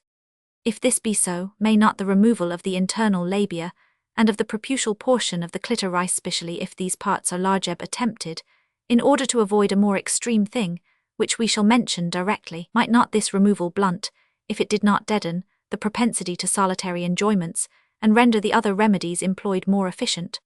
Although we have but little confidence in this operation, yet, when we consider that a superficial cauterization of the nymph and clitoris has cured nymphomania, as will be stated hereafter, we can conceive that the excision of the internal labia may in some cases present a chance of success. Farther, this operation is not very painful, is easily performed, and cannot, even under the least favourable circumstances, be attended with any inconvenience, except that of being useless. It certainly would not be practised generally if it caused severe pains, or was followed by bad consequences. In Africa, it is performed by the females of Sed, who use a razor. And it should be remembered, too, that it is not children who submit to this operation, but girls 8 or 10 years old, as may be seen in the travels of Niebuhr and Cennini.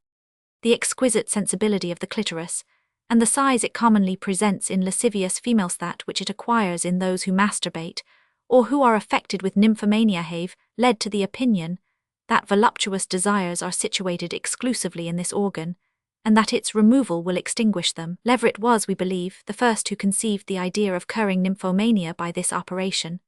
Dubois performed it on a young girl who was so addicted to onanism that she was almost in the last stages of marasmus. Aware of the danger of her situation, and yet too weak or too much under the control of voluptuousness, 189 she could not resist. In vain were her hands and limbs tied. She rubbed herself against the bed and thus procured excessive discharges. Her parents applied to Dubois, who proposed amputation of the clitoris. This was assented to. The organ was removed by one stroke of the knife, The hemorrhage was arrested by the actual cautery, and the girl recovered her health and strength. Richarand, who has reported this case, considers the operation performed on this young girl as the most efficient remedy in such a case. If the idea of cauterizing the vessels is disagreeable to the patients, the vessels of the clitoris might be tied, as are those of the penis after amputation. Narsag, Chirurg, 2nd edition 1808, vol. 4. The following, which is similar to the preceding, but more remarkable in some respects, was published in the Journal of Surgery by Grief. The subject of this case was born in 1807, and grew very well till the age of 14 months, when she became ill. For 8 days, she was affected alternately with constipation, diarrhea, and vomiting.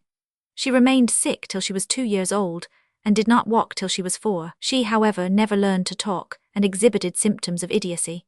This idiocy resisted the most varied treatment, progressively increased, and the patient was finally reduced to a state below the brute. She swallowed her feces, and passed hour after hour in a corner, her tongue lolling from her mouth. The most experienced physicians considered her case as hopeless. A physician at Berlin undertook to cure her. She was now 14 years old. He remarked first in her a strong inclination to onanism. She indulged in this practice night and day. In this there was a curative indication, which the physician embraced immediately. It seemed evident to him that masturbation prevented the development of the intellectual faculties. Hence she was prevented from sitting down, and the head was cauterized to obtain revulsion by the pain. The wound from this operation did not suppurate till after 6 weeks. Cold effusions were applied to the wound, and a solution of antimony was injected into it. These remedies were followed by a slight degree of amendment. Douches and emetics were then used, but in vain. Finally, when the patient was 15 years old, her physician resolved to extirpate the clitoris. The operation was performed June 20, 1822, by Professor Grief of Berlin. The wound soon cicatrized, and the good effects of the process exceeded all expectations. The disposition to onanism was removed, the mind became expanded, and the education of the patient commenced. In 3 years she could talk, read, write, and even play a few tunes on the pianoto, be sure, rather imperfectly, but still she might be regarded as being in the way of recovering from her long and cruel disease. The details of this case are not sufficient to establish whether idiocy was the cause or effect of onanism. We may conclude, however, from the result, that it was at least in great part the consequence of this habit. It, however, was necessary to put a stop to the onanism before the idiocy disappeared. Farther, this case shows the extent of the restorative power of nature, when it is no longer impeded by masturbation. It also shows, by the good effects arising from removing the clitoris, that it would be wrong to think, as several authors, and particularly Voisin, have asserted, that nymphomania always depended on an affection of the cerebellum. Powerful and the most energetic revulsives had been applied to this latter organ, but unsuccessfully. It was not the first time the remedies had been used. Villeneuve long since recommended the application of caustics to the legs, and of cups around the genital organs, with extensive scarifications, to appease venereal desires. The 2 following facts were communicated by Biet. The first is that of a lady 35 years old who became affected with nymphomania after long absence from her husband. After many unsuccessful efforts to cure this disease, extirpation of the clitoris was decided upon. The operation was not easy, and 191 there was considerable hemorrhage, requiring the application of ligatures. In a few weeks the patient recovered. The success of this operation induced Biet to advise a similar one in the following case. Mademoiselle C., 10 years old, of strong constitution and good muscular developments, had been addicted to onanism since she was 2 years old. She was taught it by her nurse, who remarked that she was quieted when crying by titillating the clitoris, in which she was soon imitated by the patient. The habit finally caused great moral and physical degeneration. At first the cause of her wasting away was unknown, but when it was discovered, the parents tried every mode to break her of it. Their vigilance was in vain, still continued it. Her mind remained unaffected, but not so with her physical constitution. Mechanical means were now employed. The apparatus of Lafont was applied, but without success, and there was danger of her becoming idiotic. Her parents, after long hesitation, decided to have the clitoris removed. The operation was performed June 26, 1831, with perfect success. The patient became restored, and her voluptuous feelings disappeared. Many have scruples in regard to this operation. They ask whether it is right to nip the enjoyments of love in the bud. 100. These considerations seem to me only to impose circumspection in respect to the operation, and to show that the operation never should be employed until all other remedies have been tried. But when life is to be saved, or the mind is to be preserved, then we ought not to hesitate. We then do, as in amputating a limb we sacrifice a part for the whole, nor is it demonstrated that the venereal sense is forever extinguished by removing the clitoris. This organ is not the exclusive seat of venereal sensations, as we have already seen and shall see again. Hence, it may be feared for this reason that the operation may not be successful. In fact, only the prominent part of the clitoris is cut off. A large portion of the cavernous bodies remains. If the operation is 192 performed before puberty, perhaps by developing their tissue, this feeling may extend at this period of life. But even then, if these chances of reparation did not exist, if it were certain to destroy all sexual desire, still this operation ought to be performed, as without these feelings of love, a female may become a good mother and a devoted wife. Our remarks on the cerebellum, spinal marrow, and erectile tissue may apply to all parts of the genital apparatus, as each part may be a direct cause of venereal excitement and consequently an indirect cause of venereal excesses. This is certainly true of the mucous membrane, which lines the genitourinary passages. Every one knows that acute inflammation of the interior of the urethra often causes painful erections, and which may attend a deformity of the penis, and hence the term cordy is applied to these blenoras. We have seen, when speaking of diurnal pollution, that chronic inflammations of this canal may be followed by losses of semen. The presence of a stone in the bladder usually causes an itching and tickling at the end of the penis, which has sometimes been the beginning of bad habits. If after excesses of the table, coition is indulged in to excess, it is because the abuse of wine and liquors stimulates the mucous membranes, and particularly those of which we are speaking excites their action, and new desires arise. Is it not on the special character possessed by cantharides of inflaming the urinary passages that the violent satyriasis caused by this remedy depends? The phenomena we have mentioned are seen much more frequently in females than in males, as the mucous membrane of the genital organs is much more extensive and more exposed to the action of external agents in the former. We have known several cases of nymphomania to be caused by herpetic affections, which were seated within the vulva, yet knew a case of it in a female, 60 years old, affected with prurigo of this part. Trousseau has known similar cases. Hence, the irritations of the vulva, attended with itching, have been considered by many authors 193 among the causes of onanism. Eczema, when it has extended to the vulvovaginal mucous membrane, has been known to induce this habit violently in females. Ascarids which have escaped from the anus have often caused violent itching, and afterward a venereal excitement, which was followed by the same result. Beck has known these worms to produce nymphomania in a female 70 years old. Bitter injections into the vagina were followed by the evacuation of a great number of these animals, and by the cessation of the symptoms. The remarks of many authors on the salacity of individuals afflicted with herpetic eruptions must apply particularly to those who are afflicted with pruriginous diseases of the skin around or near the genital organs. The excitement then extends to these organs, and awakes in them the sense of venery. A similar result may attend irritation of the inner surface of the rectum. Wichmann thinks, and a case published by St. Marie confirms the opinion, that simply the presence of ascarids in this instance may cause discharges of semen. Hemorrhoidal irritation has sometimes produced them. Thus Wichmann relates the case of an individual in whom hemorrhoids caused an obstinate diarrhea during the day and frequent pollutions at night. Nymphomania has been produced by drastic enemata, and particularly by those made of gratiola. It is not uncommon to see symptoms of inflammation appear at the same time, or successively, in different mucous membranes. The membrane lining the genital organs is not more exempt from this than others. The heat which patients feel in the genital parts, the redness and swelling which are there developed, are generally the only symptoms which then become known to the physician. But there is another, the excitement of the venereal sense, which often escapes him, either because the patients are too young to explain it, or because a natural feeling prompts them to conceal it. Hence this symptom is frequently unnoticed, except in rare cases where it exists to a great degree, and presents characters analogous to those of 194 satyriasis and nymphomania. Dr. Desportes was, we believe, the first one to point out a certain relation between venereal excitement and different clitoral affections, among which he has particularly mentioned the aphthous inflammation of the pharynx, termed by Gersant angina pultacea.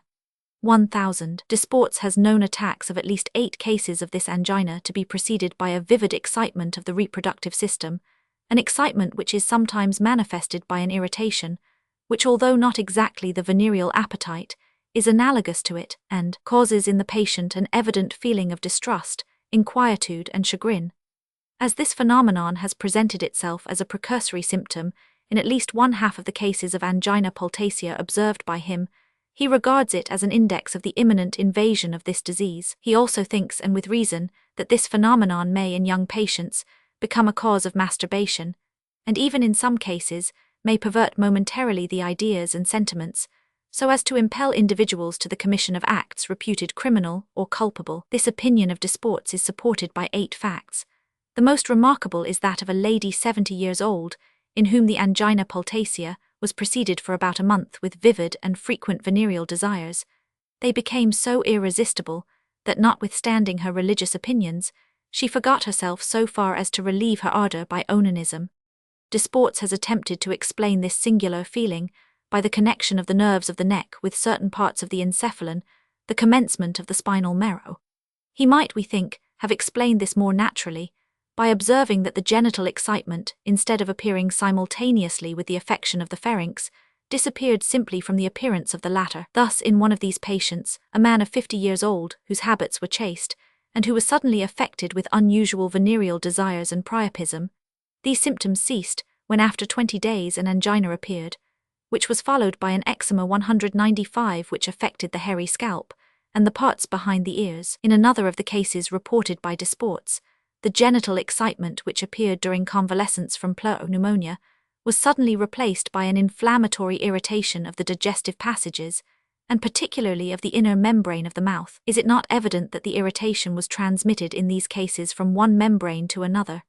If, however, Deslandes has erred in the manner in which the genital excitement is produced, he deserves credit for pointing out a symptom which merits the attention of practitioners.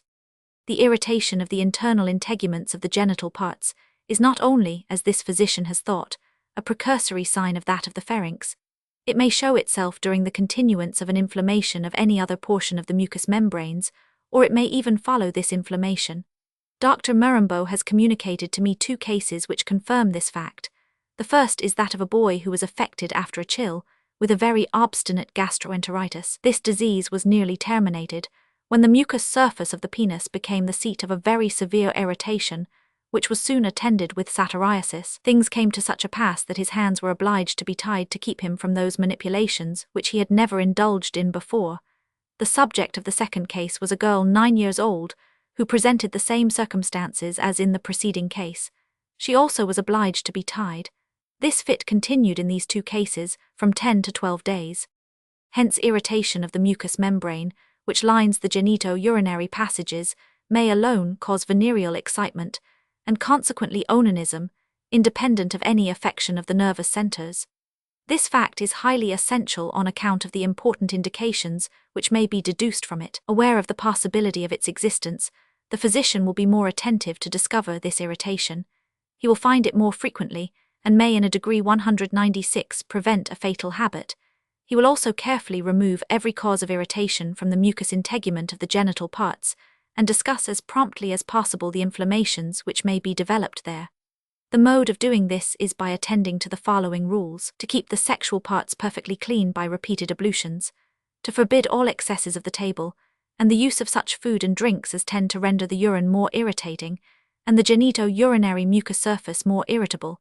Hence to discard the use of wine, liquors, coffee, tea, spices, beer, particularly that made strong with hops, to allay irritations of the interior of the rectum, around the anus or those affecting the integuments around the genital organs. When children complain of itching around the anus, you must ascertain whether this be not caused by ascarids, which is easily done by inspecting the parts and the feces.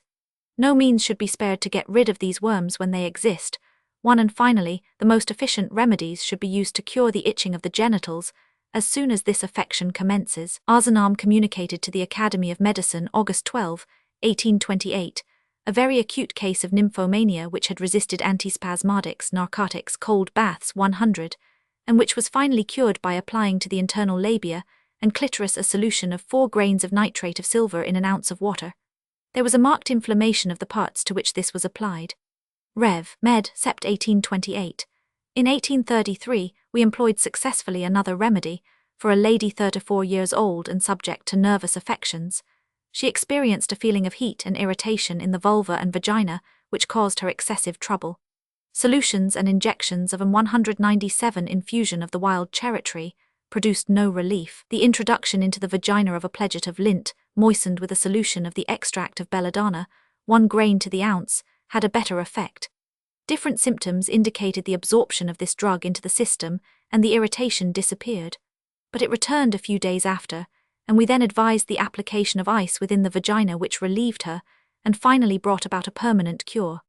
The irritation of the uterus in this lady might have had more or less influence in producing these distressing symptoms. Venereal desires and nymphomania may in fact also depend upon the state of this organ. The excitement preceding and attending the period of menstruation renders females much more lascivious. This phenomenon is much more marked in the small number of animals who menstruate. It always coexists in them with the period of rutting. This remarkable fact, which has long been known, of asses and monkeys, has lately been ascertained to exist in the Roussettes by Carnot and Lesson, and in the Genet by Cuvier. Further inflammations and diseases of the uterus have often been observed in those affected with nymphomania. Helwell relates the history of a lady who, after being for a long time indifferent to conjugal pleasures, became extremely salacious. She died some time afterward, and on opening the dead body, fibrous tumors were found in the tissue of the uterus, and hydales in the ovaries. Carmel found in a monomaniac, who was most furiously addicted to onanism, and who had a perfect hymen, that the arse tink and a part of the neck of the uterus were of a violet colour, and were softened and ulcerated. This author observes that generally, when deranged females imagine themselves pregnant, or that they have been violated, are finally known to think of their genital organs, there is commonly some lesion of the uterus. Dict. Des Sc. Med. Art. Aliens. In the cases which have been mentioned, the affection of the uterus was not so much the cause as the result of the excesses which had been committed.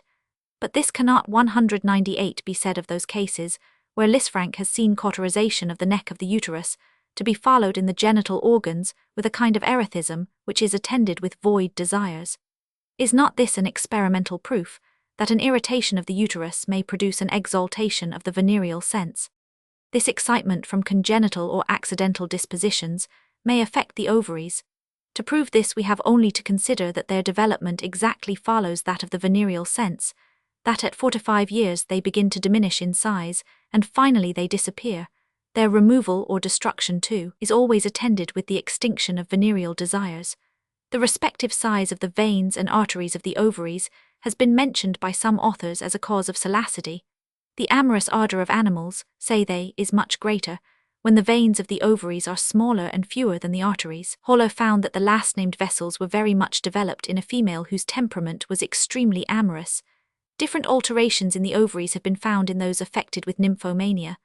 Bosset, Blancard, Vesalius, Rialan, Mangle, Dimmerbrode, Riviere, Lutod 100 have observed cases of this. De Blegnet states that one of the girls confined at the Salpêtrière, and who had been affected several times with furor uterinus, was once seized so violently that it was necessary to tie her. This unfortunate girl perished by suffocation while struggling to extricate herself. On opening the dead body, the left ovary and fallopian tube were found much diseased. The removal of the ovaries has been performed successfully to appease excessive uterine ardour. A swineherd, irritated by the conduct of his daughter, extirpated these organs and thus extinguished her passions.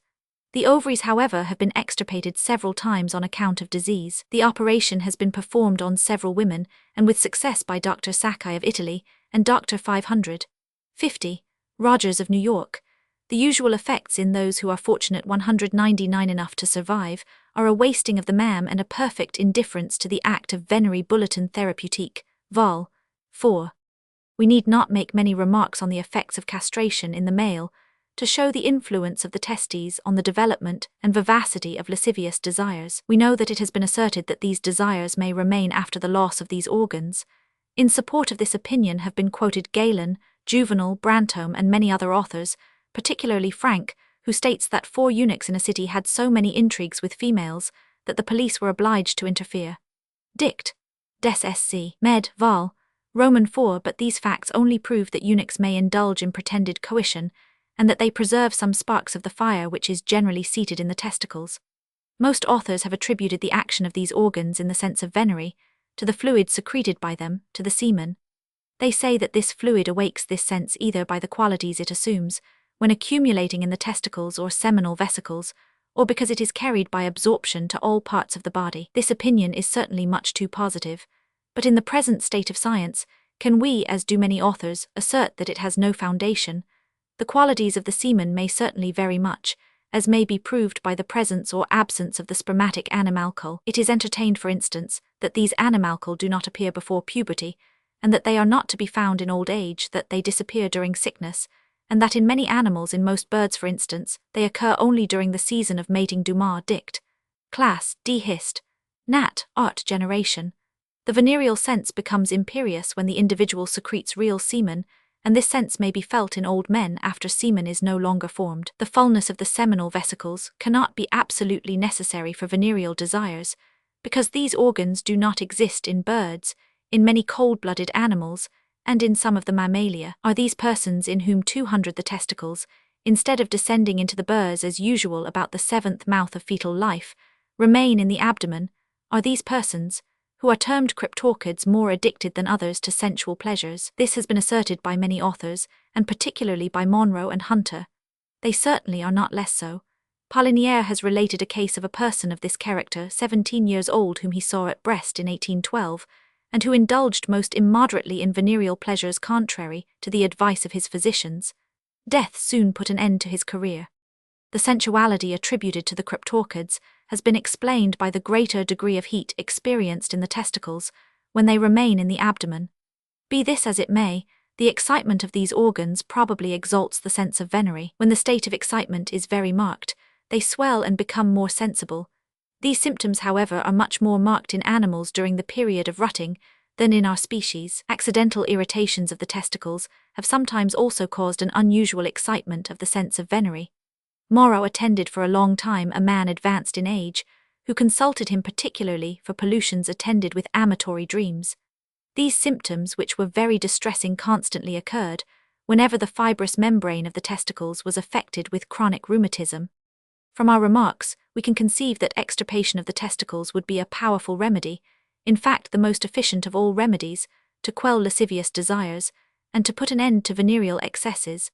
Hence individuals have been known to sacrifice these organs, and thus to rid themelves of a salacity which rendered them unhappy.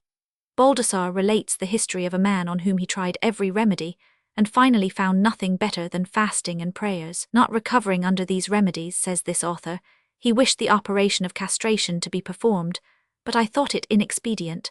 The patient, however, pressed me very earnestly, and sought to win 201 over to his views by presents those who opposed his wishes. He even promised me an ambling pony of remarkable beauty, if I would consent to perform it. Reduced to despair, some individuals have even castrated themselves. Origen, it is well known, mutilated himself, in order to extinguish the warmth of his temperament. This operation has been performed by surgeons, and with happy results. A surgeon of Bernstadt was less fortunate. He removed the testes of a man 73 years old, in consequence of the unusual desires he experienced. The operation was not attended with the expected result. Sprengel hist. De Lamed Vol. 9. Hence this remedy is not infallible. We will add that it is far from being without danger, particularly in those individuals who are already exhausted by excesses. Farther, the operation is not confined, as in amputation of the clitoris, to the extinction of the venereal sense. It takes away the procreating power, and causes that moral and physical deterioration which is seen in eunuchs, even when they have lost their testicles after puberty. These therefore are reasons why this operation should not be performed, an operation which is disapproved of by most authors. We will accept, however, Simon, who advises as a last resource in those affected with onanism to press upon or tie the vas deferens or the spermatic artery, for it is better, said he, that the patient should live a eunuch, than that he should inevitably perish. Hygiene de la jeunesse. Some practical conclusions may be drawn from the facts we have mentioned. Thus in some patients, cold lotions or applications of ice to the scrotum, and of leeches around it, may be used with advantage. Young patients also should have these parts clothed lightly. Diseases affecting various parts by their action on the organs mentioned, that is on the cerebellum, spinal marrow, and the genital system, may cause a kind of a state of rutting, and thus become the occasion of venereal excesses. For instance, an unusual venereal excitement is sometimes a forerunner of an attack of 202 gout, which may be explained by considering that the invasion of the local symptoms of this disease is usually preceded by the irritation of several mucous membranes. Does not the salacity which all authors have mentioned as being peculiar to tisical persons depend on the part which the genitourinary membrane takes in the general excitement of the mucous membranes, which is so common in the tuberculous affection of the lungs? Pathological anatomy has thrown no light on the subject. Of 40 patients affected with phthisis, where the prostate gland, seminal vesicles and vasa deferentia were carefully examined by Louis, 3 only presented an alteration of these parts. This consisted in the deposition of a quantity of tuberculous matter in the prostate gland. In one of them this matter was found in the seminal vesicles and vasa deferentia. Recherches Anatopath, Sir Lofthisi, 1825, Louis says nothing in regard to the amatory passions of these individuals. The affection of the genitourinary mucous membrane accounts also for the venereal sensations which many authors have mentioned as a symptom of the elephantiasis of the Greeks, otherwise termed lepra tubercularis. The frequency of this symptom was so remarkable that the ancients confounded elephantiasis with satyriasis. Cennini saw at Cana in the island of Candia a great many individuals of both sexes affected with this kind of leprosy. They were confined according to custom in barracks without the walls of the city, and there they indulged in the most unbridled licentiousness. Even the old men were very lascivious. He gives an instance of a leper who, on the night of his death, indulged his desires. Niebuhr speaks of another leper who, carried away by his ardor, imparted his disease to a woman of Baghdad, who was admitted with him into the lazaretto of that city. Vidal and Joannes assert that they have seen this libido in those Greek sailors affected with elephantiasis. After these proofs, it required some boldness to deny the possibility of this symptom, which to us seems 203 easily explained. Consider the nature of elephantiasis. While it affects the skin, it extends to the mucous membranes, where we find tubercles, ulcerations, softenings. 100. Why should the membrane, lining the genitourinary passages, be exempt from these alterations? Is it not then probable that this membrane was diseased in some way or other in those individuals affected with libido? We can easily imagine, too, that as these alterations cannot be constant in lepra tubercularis, the symptom of which we are speaking must often be deficient, which explains why different authors who have observed cases of elephantiasis, particularly Alibert, Reyer and Cazenave, have not met with it. An affection of the genital organs may produce results completely opposite to libido. It may arrest the development of the genital organs when it appears before puberty. The individuals then present the marked characters of eunuchs, which has been observed by Adams Arbs on morbid poisons, and probably Pallas, who asserts that the tartans affected with elephantiasis are averse to the pleasures of love. Farther, in lepra tubercularis, the sexual parts are often, and according to Alibert, most generally affected. This would necessarily extinguish all venereal desires. This probably was the case in the patient mentioned by Cazenave, in whom the testicles, glands and prepuce were found converted into a lardaceous tissue, and where, too, the corpora cavernosa were destitute of blood, and presented an evident hypertrophy of their septa. It often happens that the genital sense is exalted, because it is the only one, or nearly so, which continues. This is frequently seen in idiots, and in those affected with dementia. The imbeciles, if left to themselves, says Esquirol, sometimes at the period of puberty become affected with onanism, nymphomania, or hysteria. Idiots also often indulge in the most unrestrained masturbation. This can readily be imagined. These individuals are in a measure isolated by the debility or weakness of their senses and intelligence. As they receive no external impressions, those which are inherent exercise unlimited power. The internal senses are then much more regarded, because they speak alone. That which is in others only a desire becomes in idiots a want. Hence there are many who seem to live merely to eat, drink, and indulge in licentiousness. When speaking of the effects of onanism on the mental faculties, we have shown that the venereal sense becomes heightened as these other faculties are weakened. This fact may be remarked, whatever may have been the cause of derangement, for many individuals become affected with onanistic satyriasis because they are imbecile or idiotic. Finally, idiocy may be the effect and cause of onanism. Sometimes the disease appears first, sometimes the habit, but as soon as they exist they strive continually to increase, and we are unable to say which of the two exercises the stronger influence on the other. Our remarks on idiocy are equally applicable to cretinism, which is a variety of this affection. The Cretans, though small, goitrous, hideous, and imbecile, are extremely salacious, and this feeling is allayed by intercourse between them, or by onanism, a remarkable fact which has been observed twice, once in a Cretan and once in an idiot, may throw some light on the organic causes of the inverse progress followed by the external and internal senses in this kind of patients.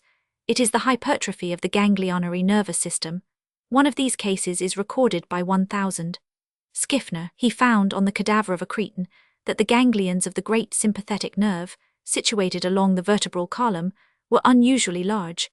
The sympathetic nerve of the left side, on a level with the 6 vertebrae, presented a ganglion the size of a hen's egg. Before this case of Schiffner in 1819, Kehr also, in a thesis on idiotism, had mentioned the excessive development of the ganglionary system in one born an idiot. The cervical ganglions were 3 times their usual size, those of the thorax were larger than in the healthy state, and this was the case also with the semilunar ganglions. We have seen that individuals appear much more 205 lascivious as they become more stupid and insensible. Venereal sensuality often develops itself under very different circumstances. It may be only an episode, and sometimes it is an effect of the general susceptibility. A person is lascivious because he is alive to vivid impressions, because the genital organs, like the rest of the economy, are easily excited, and their excitement is vividly felt. This disposition occurs often in hypochondriac and hysterical people, that is, in individuals who are so susceptible as to be habitually sick. They are easily excited and have nocturnal pollutions from the slightest cause. The genital organs, also like the others, may become affected by an irritation which is seated at a greater or less distance from them. For instance, in the stomach, lungs, skin, 100. Those persons who are affected with cutaneous diseases which cause itching are generally extremely lascivious. Symptoms similar to priapism and satyriasis appear in numerous diseases. Nervous or flatulent colics have often been known to produce a similar effect. A woman observed in 1833 at Hotel Dieu in the ward of Bouillade, and whose case is reported by Dahn, Revue Med. June 1833 presented a phenomena which, notwithstanding its strangeness, is explained by what we have said. She was 30 years old, of a strong constitution and hysterical. After an attack of acute rheumatism affecting the wrist, her hand became exquisitely sensible, and the slightest friction upon it procured for the patient all the sensations arising from coition. This aberration of the sensibility disappeared with the last traces of the rheumatic inflammation, and the part regained its natural state. A highly respectable man, Dr. Mirambeau, communicated to us the case of a child who procured similar sensations by pulling his umbilicus. His health suffered so much in consequence of this singular habit that coercive measures were employed to check it. We must remark, however, that notwithstanding the sensations mentioned, this patient presented no erection nor any other phenomena in the genital organs, similar to those of the act of venery. Of the things which may produce venereal excitement, and of the modes of preservation which are connected with them, these things are all those which are capable of increasing the sensibility in general and particularly that of the organs of venery. The means are the influences which may be used to act in a contrary direction. The venereal desire may develop itself at all seasons. The most favorable to its appearance, however, is spring. This fact was well known to the ancients, but it did not rest on a scientific foundation till recently. The confirmation of this fact is owing to the statistical labours of Villerm in France and of Quetelet and Smits in Belgium. Villerm proposed to establish from the register of births the periods of the year when conceptions occur most frequently. He arranged the months in the following order: May, June, April, July, February, March, December, January, August, November, September, October. Hence the 3 months when there are the most conceptions are April, May, and June, and those in which there are the fewest are September, October, and November. Hence it is in spring, at that period of the year when vegetation sprouts forth and when the trees are covered with foliage, when most animals seek their mates, that pregnancy is most common. While in autumn, that season in which vegetable life is as it were extinguished, is also the period when the human race labours least at reproduction. The results obtained by Quetelet and Smits conform entirely with the above. It now remains to know whether the difference between spring and autumn arises from there being less procreative exertion, or whether conception or impregnation at that time are more easy. To resolve this question, Villerm consulted the criminal calendar to ascertain at what period of the year there were the most attempts at rape, and he found that it was the same as that when the most conceptions occur, that is in the spring. The same result was obtained by Quetelet and Smits. May 207. Not these crimes be more common in the spring, because then men have more opportunity of being guilty, as at that time females may be found alone and loosely clothed, in the woods and distant places. But these same circumstances exist in the months of August and September, and yet the respective number of these crimes diminishes in these 2 months. Nor can this greater number of pregnancies be attributed to the fact that more marriages are contracted at one period of the year than at another. For the maximum and minimum of births can be referred in every country and at all times, with but few limitations to the same periods, while the maximum and minimum of marriages in different countries present great and numerous differences. We may then consider it as determined that man is subject to a certain extent to a kind of periodical heat, which returns every year in the spring. It is not the heat of weather which produces this phenomenon, for if this were the case, it would appear in July and August rather than in April and May, but it is the return of early warmth. Perhaps this phenomenon also arises from influences now unknown, which would contribute in early spring to the vernal resurrection of organized beings. The slight variations in the period of heat in men in different climates confirms what has been said as to the action of spring. Wilhelm, having compared the different parts of France, of Europe, and even of the 2 hemispheres, found that the maximum of conceptions is, like this season, more precocious in warm than in cold climates. There is then a period of the year when man is more disposed to indulge in these excesses, and when his desires should be more carefully controlled.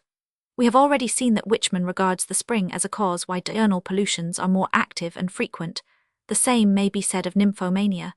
In a female whose history has already been given, and who was affected with this disease, the period of the greatest degree of salacity extended from the beginning to the end of this season. There is another observation which at first seems only of a moderate degree of importance, but which may present practical deductions of great interest. Wilhelm has found that the maximum and minimum of conceptions are much less marked in the cities than in the country, and still less so in the large cities. This fact confirms our remarks on the influence of seasons, for it shows that this influence is less, the more individuals are exposed to it. It shows too how far the salacity of men may be influenced by his mode of living. This remark has long been made in regard to animals. The period of rutting ceases to be marked periodically when they pass from a savage to a domestic state. We have now to learn in what manner a retired life acts on the venereal sense. Another observation of 1000. Wilhelm seems to us to throw light on this topic. The law of maximum and minimum, which has just been treated of, presents a remarkable exception which is seen in cold countries as Sweden, Finland, St. Petersburg 100. In these countries, exceptions occur most frequently in the months of December and January, in short in winter. Different causes have been supposed to account for this exception. There is but one, however, which will explain it well, that is the manner in which the inhabitants of these countries are clothed during the cold season. By means of dress and warmth, they then create an artificial climate, by which they are enabled to resist the rigor of that in which they dwell. The whole body is enveloped in numerous thick and warm garments, which fit accurately, envelope it exactly, and preserve for the body its natural temperature, placing these individuals in a position analogous to that of vegetables which are hastened in their growth by manure. Farther, they preserve in their dwellings a degree of temperature which would be insupportable in a temperate climate. In fact, if the inhabitants of the polar regions should keep civil registers of births, their examination would doubtless demonstrate that in these rude climates, the fine season is not that of amours. 209. It is well known that puberty in these countries is more precocious, as is the case under the tropics. Thus the Samide women menstruate at the age of 11 years, and are often mothers at 12. Klingstadt, Memoires sur les Samides, pp. 41, 43. This is not to be wondered at when we consider that they live in subterranean caves, where there is a stifling heat produced by throwing water on red-hot stones. Dwellings then in cold countries may be considered as hot houses which act on man as they do on vegetables. These facts established, let us consider their consequences. Do they not prove that an artificial climate may develop the venereal sense prematurely or too vividly? That on the coming of winter, a young man ought not to be clothed too warm, that too many quilts should not be put on the bed at night, that the cold should be braved, that we should forbid too long a continuance in warm rooms. These principles are deduced naturally from observations on the seasons. It is unnecessary to say that these rules, good as they are more particularly applicable to those who are suspected or convicted of masturbation. In our preceding remarks we have paid regard only to the temperate zones of the 2 hemispheres, that is, to those countries where there are 4 distinct seasons nearly equal in length. But if we approach the equinoctial line, those regions of the globe where the year is divided into a very long summer and a very short winter, the influence of seasons is effaced by that of climate. We shall not repeat in this place all that has been said in regard to the precocity of the inhabitants of warm countries, their ardour in love, the excesses to which they are addicted, the rapidity with which they grow old. All these facts are well known, but we will make a remark which seems to us important. If the habitual and long-continued action of solar heat hastens the appearances of the venereal sense and gives it so much power, why will not the continued action of any other heat, for instance of clothing, dwellings, baths 100, produce a similar result? 210. It seems to us that the admission of the first fact necessarily implies the other. Thus, whether we regard the influence of seasons exerted around us, or that of climates which are far distant, we always arrive at the conclusion that by a delicate education, and by taking care to preserve children from the slightest cold, we hasten the excitement of their sensual feelings, to which they are more liable to become victims. Hence, in prescribing a change of scene for a young man addicted to onanism, we should be careful not to expose him to hot climates. Are there any emanations which have the power of deadening the venereal sense? From a case already mentioned, and which we owe to 1000 Wilhelm, we might suspect that emanations from stagnant waters have this effect. But it is probable that if procreation is less active in marshy countries during the most unhealthy seasons, it is because the number of sick is greater. It is well known that notwithstanding all emanations, the venereal sense may be very precocious, and may lead whole communities to indulge in excesses. We might cite as instances the inhabitants of the marshy parts of the lands of Bordeaux and the Salagnes. The power which certain odours have of exciting to desire is by no means doubtful, at least so far as animals are concerned. Most of the mammalia at the period of rutting exhale certain emanations, which serve to inform the male at a distance of the presence of a female, and to excite in him the desire of copulation. Even in the insect kingdom some facts exist which cannot be accounted for except on the principle of odorous effluvia. Thus, if we shut up in a perfectly close box a female bomyx, we shall soon see males flying around it, who cannot be guided there by the sense of sight. Does anything similar occur in the human family? Many authors assert the affirmative. Odors, says Cabanis, act powerfully on the nervous system. They incite it to all pleasurable sensations. They communicate to it this slight disturbance which seems to be inseparable from it, and this because they 211 exercise a special influence on the organs which are the seat of the most vivid pleasure granted us by nature. In infancy the influence of smell is but slight, in old age it is feeble, it is most active at the period of youth which is that of love, rapports du fils, and morale de l'âme vol I. Among many nations, even in remote antiquity, voluptuous females excited their visitors to desire by the cosmetic use of different perfumes, particularly by musk. This substance has been said to be capable of producing even nocturnal pollutions. Luke, Lebatius Hist, Masci ch. 24.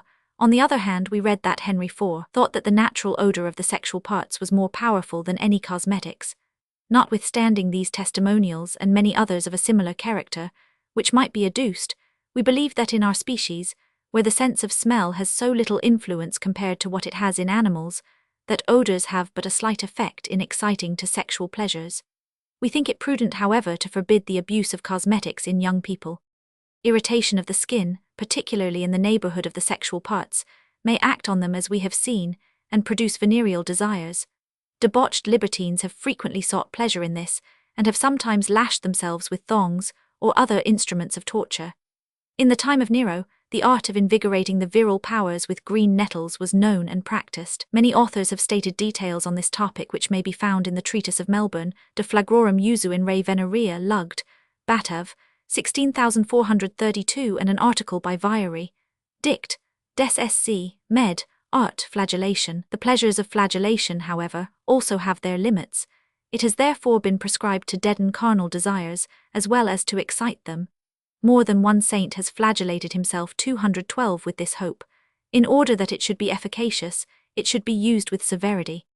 It can easily be imagined that this remedy may have a very different effect from that proposed. Castigation, and also the denuding of the body which is necessary, often have an effect on children, indicated by the erection of the penis. Young persons sometimes desire this punishment. The sensations caused by it have been so strong as to be followed by an immediate emission. How many children have become addicted to onanism in consequence of this imprudent punishment? How often has the fatal habit of onanism been encouraged by it? These consequences have been pointed out by many authors. Pic de la Mirandole, Rhodogenes 100, have related instances of it. The following is from Serurier. One of my schoolfellows, says he, found an indescribable pleasure in being whipped. He took every occasion to provoke the master, who never pardoned an offender, but had him scourged by individuals to whom this duty was committed. This same schoolfellow declared that he was sorry when the punishment was ended, because then the pollution was not complete. What has been the consequence of this horrid discovery? The unhappy person became addicted to onanism, reduced to the lowest stage of consumption. In consequence of the habitual loss of semen, his death presents us a picture of depravity, and an instance of the danger to which one is exposed by this fatal passion. Castigation is much more to be dreaded when practiced by one of an opposite sex from that of the patient. Even young children notice this difference. Rousseau, describing the effect produced on him by being punished by Mademoiselle Lambercier, says he was then 8 years old. For a long time she confined herself to threats, and the threat of punishment seemed very dreadful to me. But after it was performed, I found it less terrible than I expected, so much so that it required all my natural sweetness to prevent me from seeking a return of the punishment, by averting it. For I found in the pain, and even in the shame, a mixture of sensuality 213 which had left rather a desire than a fear to be punished by the same hand. The same punishment from the hand of her brother would doubtless have been less agreeable. Rousseau having exposed himself a second time to punishment, it was seen by a certain sign that this chastisement did not produce the desired effect. He therefore escaped afterward. Thanks to his temperament, Rousseau did not contract at that dangerous period a habit which would have extinguished at their source those admirable faculties which were afterward developed. The importance of separating the sexes in schools can be seen from the preceding remarks. This is done in many institutions, and should be practiced in all. The rod, too, should also be excluded from families, and physicians should explain to families the double danger of a loss of modesty, and of exciting the senses. Certain articles of clothing may excite the skin, cause an itching, and thus produce effects similar to those of flagellation. Haircloth and sackcloth, with which some orders of monks are now clothed, have contributed, it is said, together with the mode of life, to that reputation for incontinence possessed by some orders of friars. A want of cleanliness has also had the same effect. Be this true or not, it is wise to avoid the use of flannels next the skin, particularly in young patients and around the pelvis. Hence woolen pantaloons should always be lined. The importance of keeping the sexual organs clean has already been pointed out. The same remarks apply to the whole body. This cleanliness must be maintained by lotions and baths. The former ought generally to be cold. This rule is seldom contraindicated. As to baths, we would remark that hot baths ought seldom to be prescribed for onanists, and for young persons generally, because of the excitement which they cause. Tepid baths should also be used with care, as they render one susceptible and delicate. Cold baths ought always then to be preferred, when the season and health of the patients permit. There are other rules to be mentioned hereafter. The venereal appetite may be much modified by food and drinks. This passion and the excesses with which it is attended may be connected with the diet used. Hence, when we attempt to cure a young person of onanism, a good selection of food and drink is very essential. It is therefore important to state the dietetic conditions by which the venereal appetite is excited or depressed. Sine sera et Baccho frigit Venus is an old proverb, which however is too obsolete. Generally speaking, abundance of good food is more favorable to venereal desires than a contrary mode of diet. This may be seen on a large scale by comparing years of plenty with those of scarcity. We can then remark how injurious periods of public distress are to the procreative power. This has long been observed, but has now been demonstrated beyond a doubt by the patient researches of Villerme. He has ascertained from several statistical tables of population in France that at the period of the Revolution, when the duty was removed from wine, salt 100, when the labourers found themselves unusually prosperous, when they indulged in feasts and celebrations, in short, lived better, the number of births evidently increased. 11 tables were examined by Villerme, and to this remark found but one exception. On the contrary, when the diet of the people is poor and insufficient, the number of conceptions diminishes and never resumes its level till abundance is restored. It would even seem that after the period of scarcity has passed away, it still continues to exercise an extraordinary degree of energy. These facts were very manifest after the bad harvest of 1816.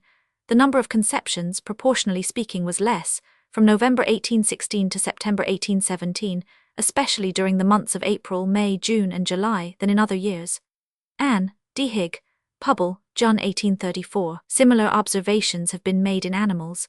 It is remarked that the period of heat supervenes when they are best fed, and that generally they are much more productive when they are 215 domesticated than when in a wild state, where they are often liable to long fasts. Hence there is reason for prescribing fasting to deaden carnal passions.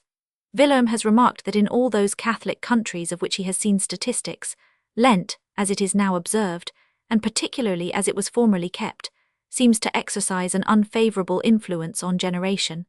The facts which have been mentioned may be explained in several ways. First, by the action of plenty and scarcity on the health of the public. Probably in times of scarcity, a state of things is observed analogous to what is seen in marshy countries during the reign of epidemics. The action of abundance on the power of procreation may be explained also by the direct influence of the labour of digestion on the organs where the venereal sense is located. It is known that amorous desires are often developed directly after taking food. Nocturnal pollutions sometimes occur directly after lying down. Serurier speaks of a maniac who had seminal emissions on taking food after long abstinence. Dict, Des Sc. Med. Vol. Roman 44. Farther, the effect alluded to may be produced, as is readily imagined, more easily and forcibly when the excitement attending the labour of digestion is excessive, when, for instance, the repast has been great, composed of many exciting and stimulant articles of food, and of good wine, or with a small quantity of alcoholic drinks. Those individuals who are subject to pollution feel the direct influence of these circumstances. Beside the immediate effect mentioned, a warm and analeptic diet, by giving the body an increase of excitement and force, may render amorous desires more frequent. And 508. Thus the habitual free use of meats, game, pork, ragouts, spices, heavy wines, liquors, coffee, 100, must be considered as an indirect cause of venereal excesses, particularly if the persons who live on this regimen do not counteract its effects by active exercise. The use of vegetables, especially those which are not very nutritious, have contrary effects. 216. This remark must not be considered too obsolete. A debilitating diet and excessive salacity sometimes coexist. The lands of Gironde are a striking instance of this. Their diet is very miserable. They live on vegetable soups made with rancid lard, broths of meal of coarse bread and water, pure or acidulated at most with vinegar, 100. Hence they are extremely thin, are dark and sallow, and have an appearance of unhealthiness. This, however, does not prevent their indulgence in love, to which they are extremely addicted. Different articles of food have been mentioned as contributing more than any others to excite the genital powers. Among them are found fishes. It would seem that this quality has long been attributed to them. This opinion, however, has not been received by moderns with much credit, until it was admitted doubtingly by Montesquieu. Del L'Esprit des Lois, Book 23, ch. 15. Many authors have admitted this to be fact on the authority of this great man, and then instead of investigating whether it was true or not have attempted to assign the reasons for it. Thus the prolific virtue of fish has been said to depend on the aromatics and other condiments with which they are prepared, on their seasoning, on the phosphorus contained in their flesh and more particularly in their milt, and by this fact, that populations on the seacoast live almost exclusively on fish. This has been carried still farther. The parts of fishes which furnish the most of the seminal material have been determined, and this property has been ascribed to the milt, either because the semen is here secreted, or on account of the phosphorus which Fourcroy and Vauquelin have discovered in it. Some fishes, however, are thought to induce venereal passions more than others. We have attempted to find the origin of this opinion in regard to fish, but without success. In fact, it has not the support of popular notoriety, which arises insensibly from daily observation. Thus Benoislan has proved directly by statistical facts that fecundity is not greater among the inhabitants of maritime 217 coasts than among those who live in other places. Bulletin de Ferrissac Jan. 1827. Villerm has noticed that in Greenland and among the Esquimaux, who live principally on fish on sea calves, that is, aliments containing these oily parts, which are regarded as so prolific, women have rarely more than 2 or 3 children during their life. Besides, if fish has the property ascribed to it, why is it that during Lent, that period of the year when this form of food is most used, the procreative power should be most inactive? A fact which is proved from documents collected in almost every country by the laborious investigations of Villerm. Annals d'Hygiene Pubble, Jan. 1831. Hence it is extremely improbable that fish possesses this property, which it is important to establish in order not to discard from the regimen of youth, an article of diet which, being both nutritious and slightly stimulating, is well adapted to prevent genital excitement or to subdue it. Many other articles of food beside fish have been regarded as aphrodisiac. Many insect-eating reptiles, a bird called torcal, and numerous insects of which it is useless to speak. Eggs have also been regarded as having the same property, and also truffles, mushrooms, artichokes, celery, cocoa and all its preparations, onions and condiments as ginger, pepper and vanilla, and finally certain fruits as strawberries, apricots, peaches, pineapples. 100. Among the articles which we have named there are certainly some which, being heating and exciting, may cause desire, although containing nothing more specific than a great many substances which are esteemed as anti-aphrodisiac, because being cooling and soothing they may produce the opposite effect. Among these latter, we find milk which, according to St. Marie, generally contributes less to form the semen than most other articles of food. Among these also we may mention fresh vegetables, and particularly the sorrel, purslane, lettuce, endive, cucumber, mushroom, melons. 100. To these may be added the flesh of young animals, chicken, lamb, veal. 100. And also 218 cooling drinks, as orgeat, lemonade. 100. The regimen best adapted for appeasing all carnal desires consists, as we have seen, in an antiphlogistic diet, which is composed of those fluids or solids which, when introduced into the stomach, are digested and assimilated with the slightest possible degree of excitement and heat. This regimen is that which should be prescribed to those patients who possess a certain degree of vigor and wish to protect themselves against urgent and dangerous desires. Different medicines have also been prescribed for the same purpose. Many of them act in the same manner as the articles of food we have mentioned. Of this character are tisons of marshmallows, violets, barley, emulsions, water distilled from lettuce, purslane. 100. Of a similar character are iced drinks, ice given internally, and even prepared ices to calm the excitement of the genital organs. Drugs having a positive influence on the nervous system are also administered. Thus camphor given alone or in combination with nitre has often been prescribed for this purpose. The special action of this article on the urinary passages leads to the belief that in some cases it may be useful. Primrose and St. Basil have boasted of the internal use of cicuta for moderating too ardent desires. Opium and its preparations have been prescribed for the same purpose. The use of this article by the Orientals and its effects upon them render us rather suspicious of it. There may be cases, however, in which it is useful. Belladonna deserves more confidence. Dr. Powell, in the London Medical Magazine for April, 1824, relates the case of a young girl 27 years old, who for more than 3 years experienced twice a month, and even more frequently, violent attacks of a libidinous hysteria. Her cure was attributed to a potion composed in part of the tincture of belladonna, which was used to such an extent as to produce dilatation of the pupils. The results obtained by Chaucier, and by many others, from applying belladonna to the neck of the uterus, either to combat rigidity in labor or to alleviate puerperal convulsions, lead us to think that 219 medicine may prove efficacious in satyriasis and nymphomania. Treatise also may be tried in these cases, and Angelat has related a case of spermatora supervening in consequence of excesses at the table which was cured by this remedy. Distilled cherry water also might be added, which Lauer Villermé indicates as useful in nymphomania. Boracic acid, formerly termed the sedative salts of Homurg, has also been recommended to subdue amorous passions. This is true likewise of nitre, which, under this name, or that of sal prunelle and mineral crystal, has been much esteemed as an anti-aphrodisiac. The use of this remedy, according to Baldassar, cured the man who demanded so earnestly the removal of his testes, and whose case has already been mentioned. This salt was used because Privatius, a physician at Pavia, having administered it to a man for an affection of the bladder, rendered him impotent. The hemp and the willow have also been recommended.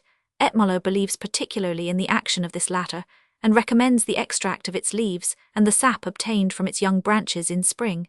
Traite du bon choix des médicaments, 1710, Lyon. But among all drugs, those which are the longest known, and which were most esteemed, are the agnus castus or vitex, and the nenuphar. Human credulity is severely taxed to believe what has been said as to the virtues of these articles. The Greek women, according to Dioscorides, slept during the festivals of Ceres, on the leaves of the agnus castus to preserve their chastity. Arnaud de Villeneuve states that an infallible mode of preserving the breast from all men's attempts is to carry a knife, the handle of which is made of this wood. Even now its leaves and seeds are used both externally and internally in monasteries to support more easily the rigors of celibacy. At present, however, no one believes in its virtues. The same is true of the nenuphar. Its reputation as soothing the genital organs belongs to the early periods of sciences. It is mentioned in Dioscorides and Galen, and 220 its history is as fabulous as that of the Agnus Castus. The list of anti-aphrodisiacs would terminate here if Montaigne had not mentioned a tree called mercantia, which grew in the East Indies, and which was used by some fakirs to render themselves impotent. Every day those children who are designed to be fakirs swallow a small roll of its leaves. The dose is gradually increased, and at the age of 25 the effect is irrevocably produced. This tree is yet to be known by scientific men. Dict, Desci, Med, Art, Continence. Besides those articles which act as stimulants on the genital organs specially, these latter are excited by whatever tends to increase the sensibility in general. A great degree of susceptibility and a moderate development of the venereal sense may coexist and are often found combined. But this only proves that the genital apparatus may escape certain influences and not respond to the excitements which are impressed on it.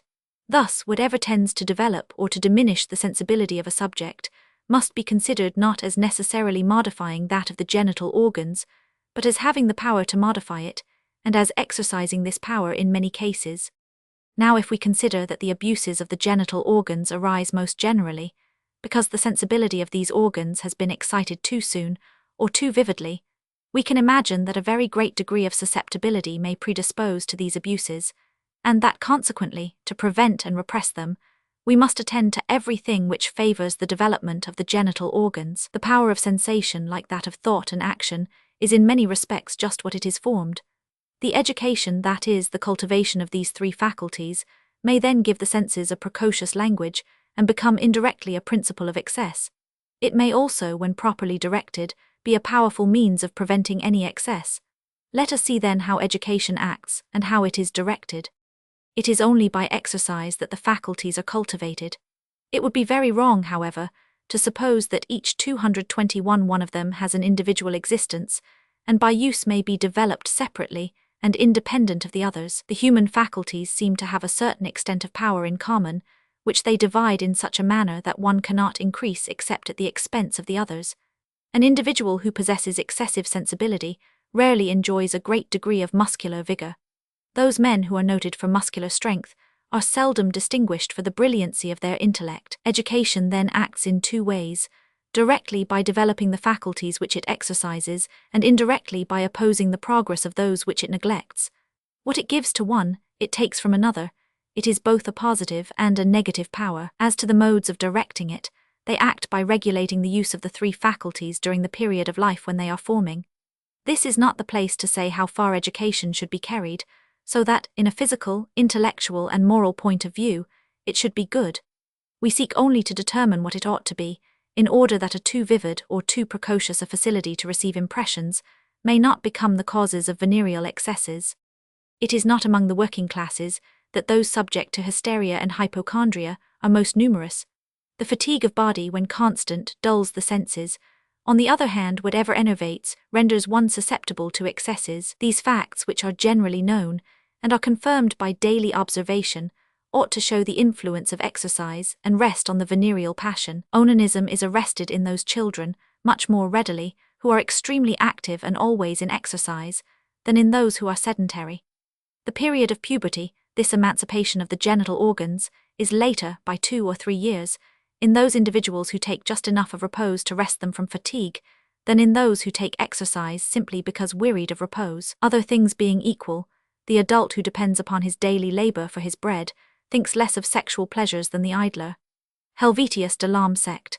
10, note 4, attributes the lascivious tastes 222 of the Asiatics to their idleness, and the indifference of the Canadians to the pleasures of love, to the fatigues experienced by hunting and fishing. Villerm has attempted to show by statistics the influence of great labor on conceptions, but has not accomplished it. He, however, is disposed to regard the influence of fatigue on the sexual feelings as the cause of the enormous difference said to have been observed in the Antilles between the fecundity of the black slaves and that of the whites.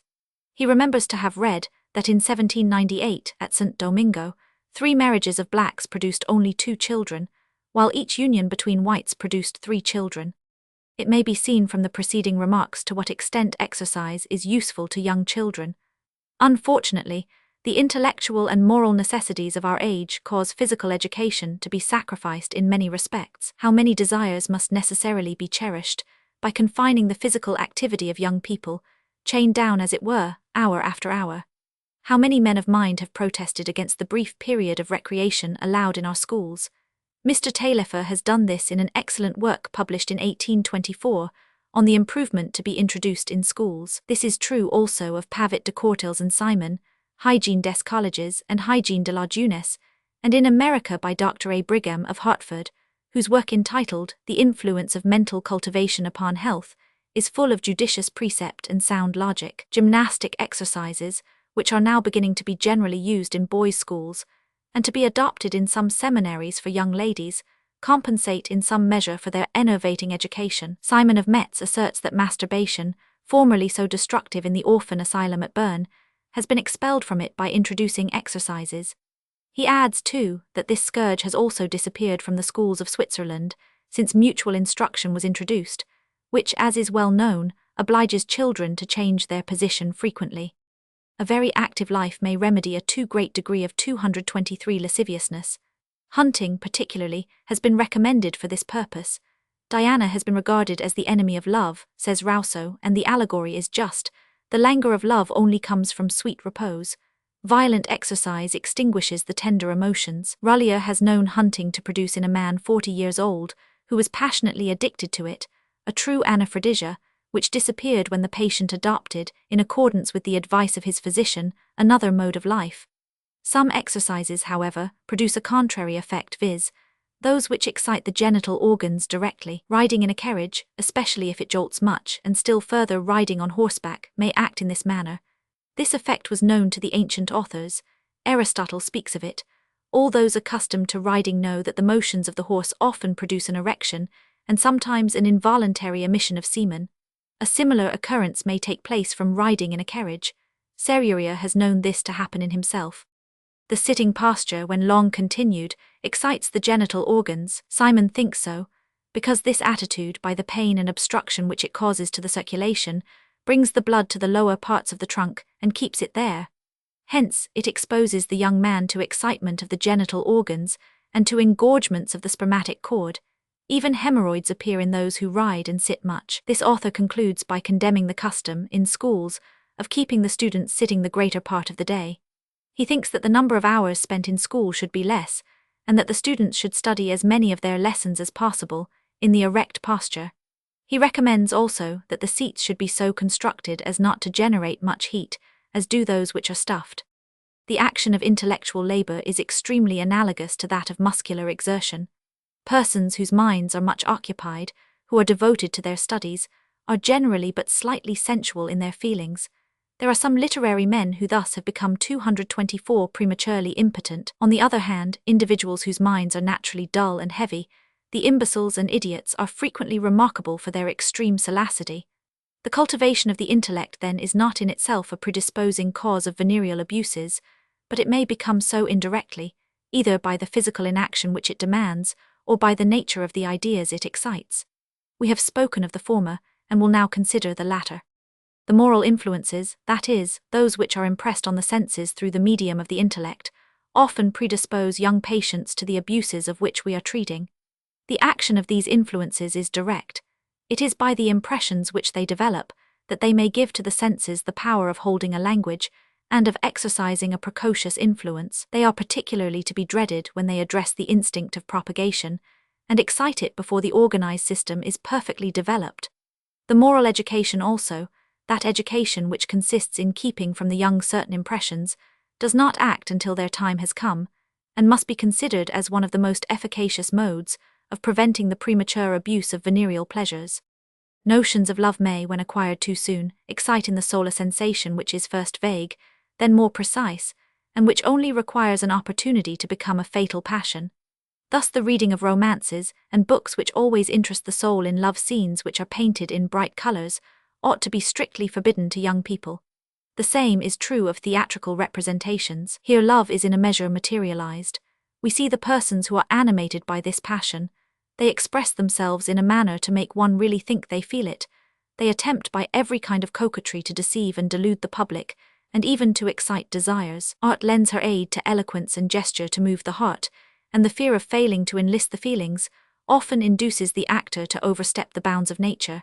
And then he represents libertinism, not love. Conceive of the effect 225 which this must produce upon one who is uninitiated, who is thus, as it were, introduced into a new world. The venereal sense becomes excited sooner than it ought to be, and desires demand to be satisfied before the body has attained its strength, and consequently before legitimate pleasures are practicable or allowable. Balls, parties, and assemblies, all opportunities of seeing the world in its gayest and most attractive attire, are dangerous to youth. Generally speaking, the habitual intercourse of the two sexes ought to be avoided as much as possible. In a report made to the Industrial Society of Malhouse, as to the number of hours which children ought to labor daily, the evening labor which brings the different sexes together in the workshops is mentioned as a great source of trouble. One advantage of schools is that the different sexes are kept distinct. In families, and we do not except those which are models of morality, the opportunities of intercourse between boys and girls are too frequent. Certain emotions of an obscure character at first are felt, curiosity is excited, and soon the secret of solitary indulgence is found. Young persons may also, under their paternal roof, acquire dangerous notions in regard to the material differences between the sexes, and other facts which are the consequence of them. I do not see, says Rousseau, but one mode of preserving in children their innocence, which is that all those around should respect and love it. Unfortunately, the smallness of dwelling houses in cities and other necessities, particularly that of watching their offspring, obliges parents to keep their children near them, and their curiosity being always on the alert, often leads them to unfortunate discoveries. Ab Chap has stated the manner in which the Samides live in their huts as an active cause of libertinism. These individuals do not use beds, but lie, almost naked, on straw and on benches. The children witness much that should be concealed from them, become loose in their morals, and hence they have to be married early to prevent excesses. Travels in Siberia, Vol. 1. If accidental observations in the most 226 moral families may be attended with the results just mentioned, what must be the consequence of constant depraved manners? Their empire is so great at this age when the mind is unexperienced, and is always ready to adopt the impressions of the moment. In pity then to youth, let every magistrate prevent the publicity of immodesty and vice. Do not let prostitution be sanctioned by the law, for when our sons and daughters are liable to find out in an instant what we have so carefully concealed from them, the responsibility should rest not simply on those unfortunate beings who follow such a course of life, but also on the part of those who, having the power to prevent it, close their eyes and permit or even authorize it. Rules relating to the direct and special causes of onanism. The habit of onanism may have three origins. It may be first that the individual discovers it spontaneously, 2d that the vice may be taught him, 3d that being unable to satisfy his desires for coition, he seeks a resource in onanism. We have already seen that an unusual irritation of the genitourinary mucous membrane may develop venereal excitement capable of causing satyriasis and nymphomania. This irritation may also act in another manner. The itching it occasions may cause the hands to be carried to the genital organs, unknown sensations are produced, and masturbation is accidentally discovered. We see by this how necessary it is in young patients to protect these parts from all sources of itching. Sometimes, too, a knowledge of this vice comes from accident. Hence children at an early age should be taught habits of modesty. All handling of the genital organs should be prohibited. Children should not be allowed to keep their hands in their pockets, neither should they be left alone long. The necessity of observing, which is so vivid at their age, is exercised on themselves, when they find nothing else to interest them, and they sometimes make dangerous observations. It is in bed particularly that this evil is most liable to happen. Hence they should be taken from their beds as soon as they awake, and the hour of 227 rest should not long precede that of sleep. Many children have been led to onanism by their efforts to resist the wish to urinate. The pressure exercised on the penis by pressing the thighs firmly against each other has excited sensations which they have attempted to reproduce. We mention this cause of onanism as being much more common than is generally supposed. There is another cause which is much more rare but which deserves to be known. Domestic animals, as cats and dogs, have sometimes licked the sexual parts of young children, particularly girls, and have excited a sense which ought to sleep. Hufeland publishes a remarkable case of this character in support of some peculiar views on venereal disease, and adds that Ruggery some years before, published in the medical journals, a case where by the licking of a dog, ulcers of a bad character were developed in the genitals of 2 old maids. Bibliot. Med. May 1821.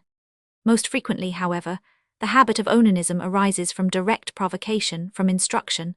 Sometimes this provocation can be attributed only to imprudence. Thus nurses sometimes titillate the genital organs in children to stop their cries. We have already stated from Biet the instance of a young girl who had thus contracted this bad habit, and who was cured by the amputation of the clitoris. This case arose probably only from ignorance. Sometimes, however, servants teach their masters' children from willfulness. One should be particularly careful of female servants, as it is to them that young children are generally entrusted. Male domestics are generally to be feared only for those young persons who are near the age of puberty. The wish to please their young master often induces them to give the most disgusting lessons. Most frequently, however, these lessons come from their associates, the older boys teaching those who are younger. If among young patients onanism is practiced for itself, it is afterward only an apology for the want of more legitimate enjoyments.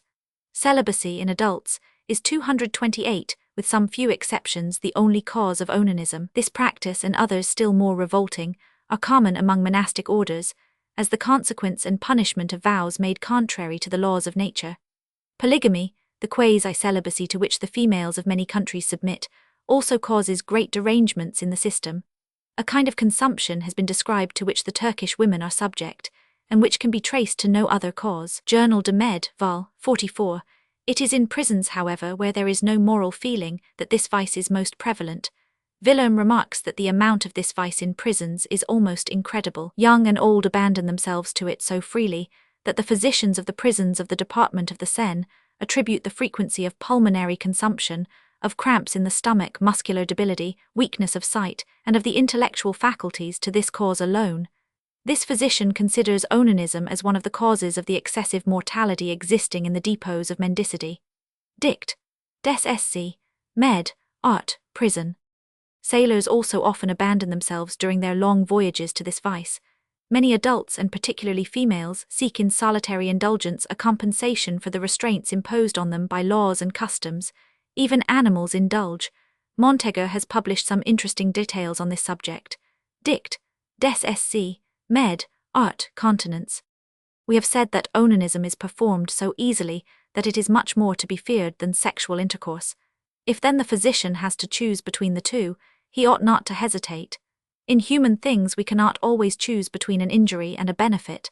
Sometimes the selection is between a greater and a lesser evil. We may then, without detriment to physical and moral laws, counsel the young man who indulges in onanism to gratify his feelings in a less dangerous manner. This also was Rousseau's opinion. He says, in his Emile, if a tyrant must conquer you, I would prefer to yield you to that from 229 which you can be released most easily, and you can be weaned from females more readily than from yourself. The physician in these cases should recommend marriage. This advice, too, is sanctioned by experience. Many young men after indulging in sexual intercourse have commenced onanism, despising the latter after exercising the former. We have known a father, say Fournier and Begin, who finding his son disobeyed his advice, married him, and with success. The same remedy has often been tried, and with good effect. A single coition has often sufficed to appease excessive ardor in females, and we could state several cases of nymphomania which have been thus immediately cured. Pregnancy also has been followed by the same results. This fact was known to the ancients, and is mentioned in a work ascribed to Hippocrates. Panerolus, Matthew de Grado, and others have related cases of females affected with nymphomania, who are never calm except during pregnancy. The following fact, observed by Esquirol, shows the influence of coition and pregnancy on the genital system. A strong and healthy girl of good family, 19 years old, became affected with hysteria, with violent and almost constant convulsions. After a long and ineffectual course of medical treatment, this young woman disappeared from her father's house, and all inquiries for her were in vain. After a few months, Esquirol, passing in the evening through a noted and dissipated quarter of Paris, was stopped by a female whom he recognized to be his patient. On inquiring what she was doing, she answered, getting well. For 18 months this girl was a prostitute of the lowest order. She miscarried twice and finally returned to her father's house perfectly well. This woman is now married, a mother, and extremely circumspect in her conduct. Dict. Des Sc. Med. Art. Continence. 2. Second indication, to resist the desire of onanism. When a desire can be satisfied, and is not, it is because 230 the will is enchained, or this is distracted by circumstances more powerful than desire. Thus then it is possible to inspire an individual with certain fears, or by distracting his thoughts to make his will resist his desires. The fear of God and his ministers may have great influence over the minds of many, and preserve strict continence. The fear of confession has often, to our knowledge, produced a denial of desire in young persons. At the present day, however, this latter influence cannot be depended on much, and confessors, by their imprudent questions, have often excited curiosity in hearts yet innocent. The fear of transgressing the rules of modesty taught in youth restrains some individuals. Others abstain because they fear the correction and reproaches of a father, and think on the shame with which they would be covered were their secret known. Chastisement has sometimes had the effect of rendering the guilty ones very circumspect, but of all fears, that which has produced the most effect on onanists is the fear of disease and death. Onanists rarely believe what is told them by parents and others as to the dangers of their course, but place more credit on what they read in books. And of these, Tissot is the only one which possesses much reputation. It has been much read, and although attended with great good effects, it has not always been useful. Many think its statements exaggerated and therefore injurious.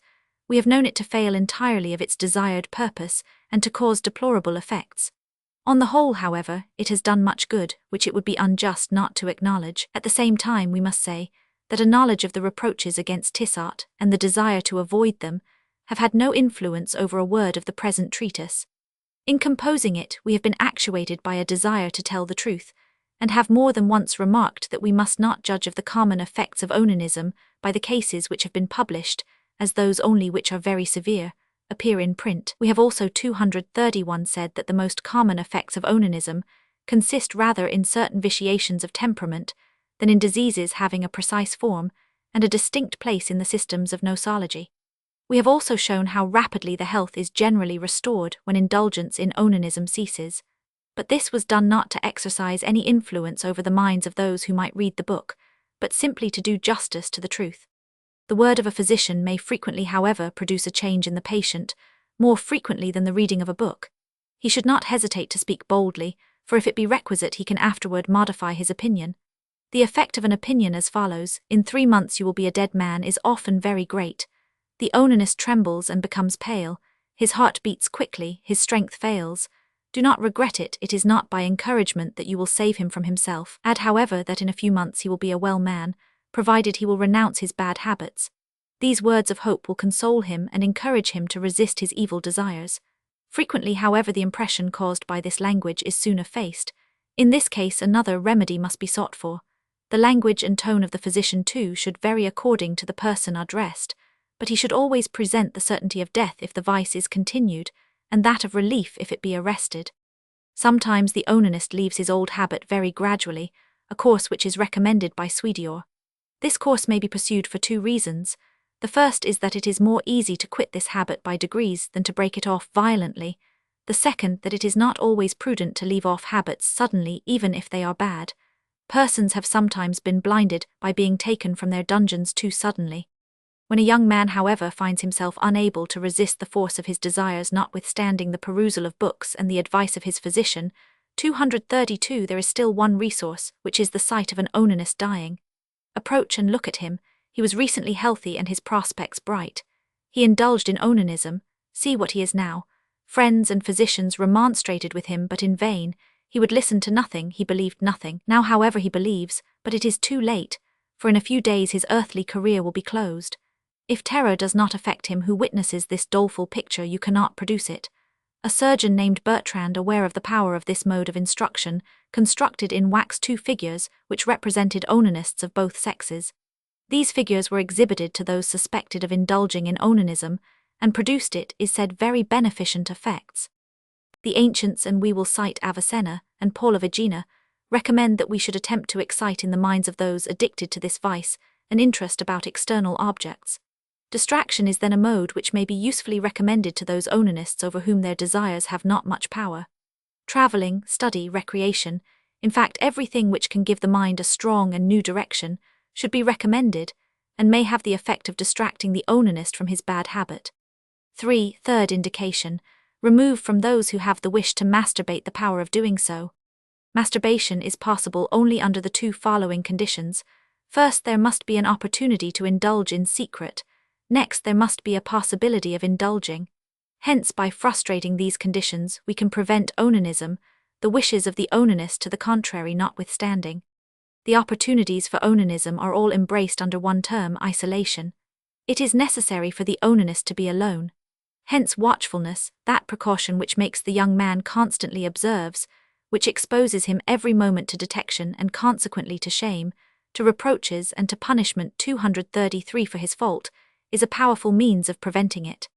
Watchfulness should be particularly practiced over young people when they are undressed in bed, in the bath, or in the privy. Hence the young patient should undress, go to bed and rise under your inspection. If this be not sufficient, he should share your bed. This measure is frequently the only way to prevent onanism. In large boarding schools there should be no private rooms. The sleeping chambers should be extensive, and a lamp, which would give sufficient light to assist your watchfulness, but not enough to prevent sleep, should burn in it all night. The masters and those who have charge of the pupils ought to examine in silence at different hours, and the most perfect quiet should exist in the apartment. Here too the hours of retirement and of rising should be calculated according to the ages, so that the suspected or guilty might never go to bed except to sleep. Be watchful of those who stay long in privies. Those, however, with ample accommodations are not so dangerous as those which are single. In some schools the doors of the privies are open at the top, so that an adult can look into them. Need we add that persons who are suspected should be watched in the bath? Onanism is executed with the hand and thighs on the sexual parts, or by rubbing these parts against external bodies. Different modes have been proposed to obviate and prevent these. The most simple of all is to oblige the children to keep their hands out of bed. This plan, when it can be observed, is often sufficient, particularly in boys. Besides this, we knew of only one remedy, the purpose of what can be concealed, viz., the application of a cold cataplasm to the sexual parts, a plan we have recommended several times. Pavit de Courtiel proposes the use of a chemise reaching below the feet, and which is drawn together at the bottom. This remedy may be efficacious. The remedies which remain to be treated of are essentially coercive, hence the chance of success is smaller the older and stronger the patients are. The hands may be tied to keep them from the sexual organs, and the feet also may be tied so as to keep the thighs separated. The child too may be placed in a straight waistcoat fastened behind, which may force the arms to rest on the chest. Different apparatus has been contrived also to keep the thighs asunder. One is composed of thick pieces of cork which are attached to the inside of the thighs. Drawers opening behind are sometimes used. These serve to imprison the lower part of the trunk. A kind of truss is sometimes used to preserve the sexual parts from external contact. The principal piece of this is of metal, either silver or tin. For females its form is triangular, and for boys it represents a sort of mold, in which the penis and scrotum may be placed. The bandage is kept in place by springs, like those of herniary bandages. To add to the security of this apparatus, it is sometimes applied to a dress which opens only behind. In young and feeble children, these means are exceedingly efficacious, as experience has proved. The art of the onanist has even sometimes evaded these bandages. The following case occurred in the practice of Reveille Paraset. A little girl 7 years old, whose health failed every day having been detected in onanism, her mother, instead of reproaching her, gave her to understand that it was the custom to apply a bandage to girls of her age. This bandage was fitted very accurately and attained the purpose desired, the health of the child being rapidly established. Soon, however, the symptoms reappeared, and more violently than before. The bandage was examined and it was found to be undisturbed. She, however, was watched, and it was found that she used a quill for the purposes of onanism, which she slipped in under the bandage. After this, the mother stayed with her daughter all the time, and by her vigilance the child was saved. These mechanical bandages have other inconveniences which limit their use. First, they cannot be employed in boarding schools, as they become the subject of remark, and then they keep up in the genital 235 organs a constant heat, irritation and moisture. The edges of the principal piece also may cause deep excoriations.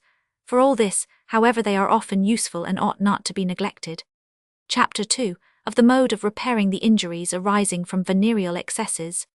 In therapeutics, we proceed in two ways. Sometimes tracing the symptoms to their cause, we attempt to destroy this cause in the organ in which it is situated, and sometimes we attend only to symptoms. The same plan is applicable to the abuses of the genital organs, which, as we have already seen, forms a real disease. The most efficient way to arrest the evil caused by these abuses is to stop them. When this is done, order is established very rapidly. Hence, the preservative means are in our view better than any remedial measures. Often, however, when these excesses have been frequently repeated and long continued, the genital organs continue without provocation the work which was commenced by onanism. Thus involuntary pollutions keep up and increase a degree of exhaustion and other complaints which would otherwise disappear. In this case, the treatment to be followed is to arrest the pollutions. These generally result, as we have said, from an inflammation of the seminal passages analogous to that existing in the urethra in Blenora. This fact has lately been demonstrated anatomically by Lallemande and 1000. Davila. Hence the treatment of involuntary spermatora resembles in many respects that of chronic catarrh. The following are the principal remedies to be employed. First must be placed cold applications to the genital organs. Of these, pure water and ice are more generally and successfully employed. In using these, Caelius Aurelian employed sponges. Wichmann wet cloths and stee. Marie, who preferred ice, used a bladder. Cold washes and effusions to the part, and cold 236 douches to the perineum, and hip baths and sea baths have also been used. Lallemande, who repudiates enemata too hot or warm, thinks that those which are cold may be useful. Sulphurous baths have likewise been employed by Lallemande, in the manner described in his work in Diseases of the Genitourinary Organs. Davila in his thesis relates instances cured in this mode, and also the case of a young man who was cured of a diurnal pollution by introducing into the urethra a sound, which was retained there as long as the patient could bear it. Lallemande entertains the same opinion, and has also employed acupuncture, and he says with success. He has known patients who, after the application of needles between the posterior parts of the burrs and the anus, have passed 3 or 4 months without pollutions. Some practitioners have succeeded by directing their remedies to the cerebellum and the spinal marrow. Many medicines have been administered internally for losses of semen. Those most in repute are the preparations of iron and quinine, either separately or together. Ferruginous waters, particularly those of spa, and the oxides of iron have often been used. Wichmann recommends several glasses of spa water every morning combined with some preparation of cinchona. Serruria has related a case showing the efficacy of this treatment. Lallemande thinks that cinchona and generally all remedies which contain tannin only benefit temporarily. Many authors also disapprove of the use of astringents and tonics in spermatora, attributing to them, among other inconveniences, that of causing constipation. Many narcotic substances have also been used. We have related a case where Treatise has succeeded. Belladonna also might be useful. In a patient mentioned by Serruria, opium seems to have exasperated the complaint. Davila, however, thinks that opiates have been prescribed with success, but he dreads the constipation which they generally cause. Other remedies, as the mineral acids, phosphoric 237 lemonade, lime water, some preparations of lead, magnesia, ipecac 100, have been used. Might not advantage be derived from the use of balsam capava and pulverized cubebs in some cases of spermatora? We have already made some remarks on regimen, when speaking of the mode of avoiding or calming the venereal sense, and our rules for restoring individuals exhausted by onanism will be stated hereafter. The object of the treatment stated is to remedy the disease caused by the loss of semen. A mode has been proposed by Wender to prevent this physically. This consists in the compression of the canal of the urethra. It is accomplished by means of a pair of forceps made of flexible wood, 6 to 7 inches long, and from 12 to 18 lines thick. This forceps is used by passing the penis between its 2 branches, one being above and the other below. The 2 extremities are then tied with a cord. In this manner the penis is compressed and slightly confined, which is sufficient, says Wender, to remove all voluptuous sensation from this part, and to arrest the pollution. He has given the details of a case obtained by these means, and by the proper administration of tonics. Wender's forceps may have several inconveniences, and may frequently fail of the proposed end, but has it not been too much ridiculed, and is it not susceptible of improvement? Serruria thinks that the idea may be turned to advantage, and Reveille Paraset assures us that he has used it twice in cases of pollution, and with success. Review. Med. April 1828. Having mentioned the course to pursue in order to reach the seat of the disease, that is, the voluntary and involuntary pollutions, let us now speak of their effects. One of two things must happen: either these pollutions pursue their work, or finally the economy becomes insensible to their action. The first supposition is that least favorable to success. The physician prescribes for effects while the cause continues to act. He doctors, as it is called, for symptoms, and it is the same as if one should attempt to cure gastritis or pleuritis, 238, without attending to the pleura or stomach. This, however, is no reason for abstaining completely from treatment. We may also sometimes retard the progress of the disease, or calm any painful and disquieting symptom. The physician has a much better prospect of success when there is no longer a habit to destroy the health, and when no pollutions occur. We shall not attempt in this place to give the treatment proper for the different diseases which may be produced by onanism. Myelitis, dementia amaurosis, epilepsy, 100, whether caused by onanism or not, require special remedies, which are stated in works which treat of these affections. We would remark, however, that when these diseases are caused by onanism, it is perfectly futile for the physician to attempt to treat the disease, unless the habit of self-pollution be arrested. In this place we will only mention that consumption, that exhaustion, in fact, that deterioration, which we have described in the 3rd chapter of our first part. Onanistic deterioration presents two very distinct phenomena. First, the consumption of the strength, 2d, the excitement of the senses. Thus, then, to restore the strength without increasing, and even, if possible, to diminish the general disposition to receive impressions, are the two indications to be fulfilled. But before commencing, it is well to remember that this cannot be done in a few days. A disease which is gradual in its appearance is removed in the same manner. The physician who would attempt to hurry it by employing active remedies would soon exhaust the system. The best mode of reparation is found in diet. The body must be recruited by food, and inasmuch as only those things are nutritious which are digested, the first rule to be observed is that all the conditions of good digestion are properly observed. Inasmuch as these conditions present nothing special in respect to onanists, we shall be very brief, referring to our previous remarks on this subject. It must first be considered that in patients accustomed to onanism, the digestive functions are always deranged, or are liable to be so. The slightest error in diet may aggravate this state considerably, which is in itself an evil and may add to the trouble of cure. Hence, if the rules of a good regimen should always be vigorously observed, this necessity is still more imperious when patients indulge in onanism.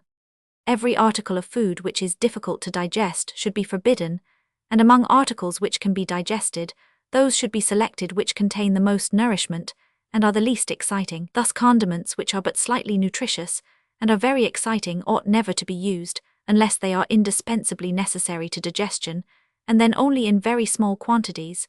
Milk is very nutritious and does not excite. It should therefore be preferred by all those who are exhausted. If cow's milk be found difficult of digestion, ass's milk and that of woman has been recommended. But if this article be difficult of digestion, it should be prohibited, for then it is injurious. The flesh of young animals, particularly veal and poultry, is good, but beef and mutton is still better, for they contain more nutritious matter in a smaller compass. These articles, when roasted or broiled, are better than when boiled. Fresh fish is generally a suitable article of food. We allude to those kinds which are easily digested, as shad, perch, 100.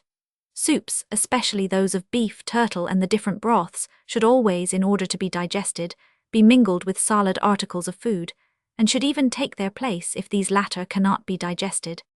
Farinaceous substances, and especially bread, rice, potato, 100, are very suitable because they are nutritious and but slightly stimulant, but they are often bad to digest. The rule little and often is the rule to follow in regard to the division of food. The patient has always taken too much food. If he feels perfectly satisfied, or if he experiences any inconvenience after it, the quantity of nourishment should be so regulated that nothing of this kind could occur.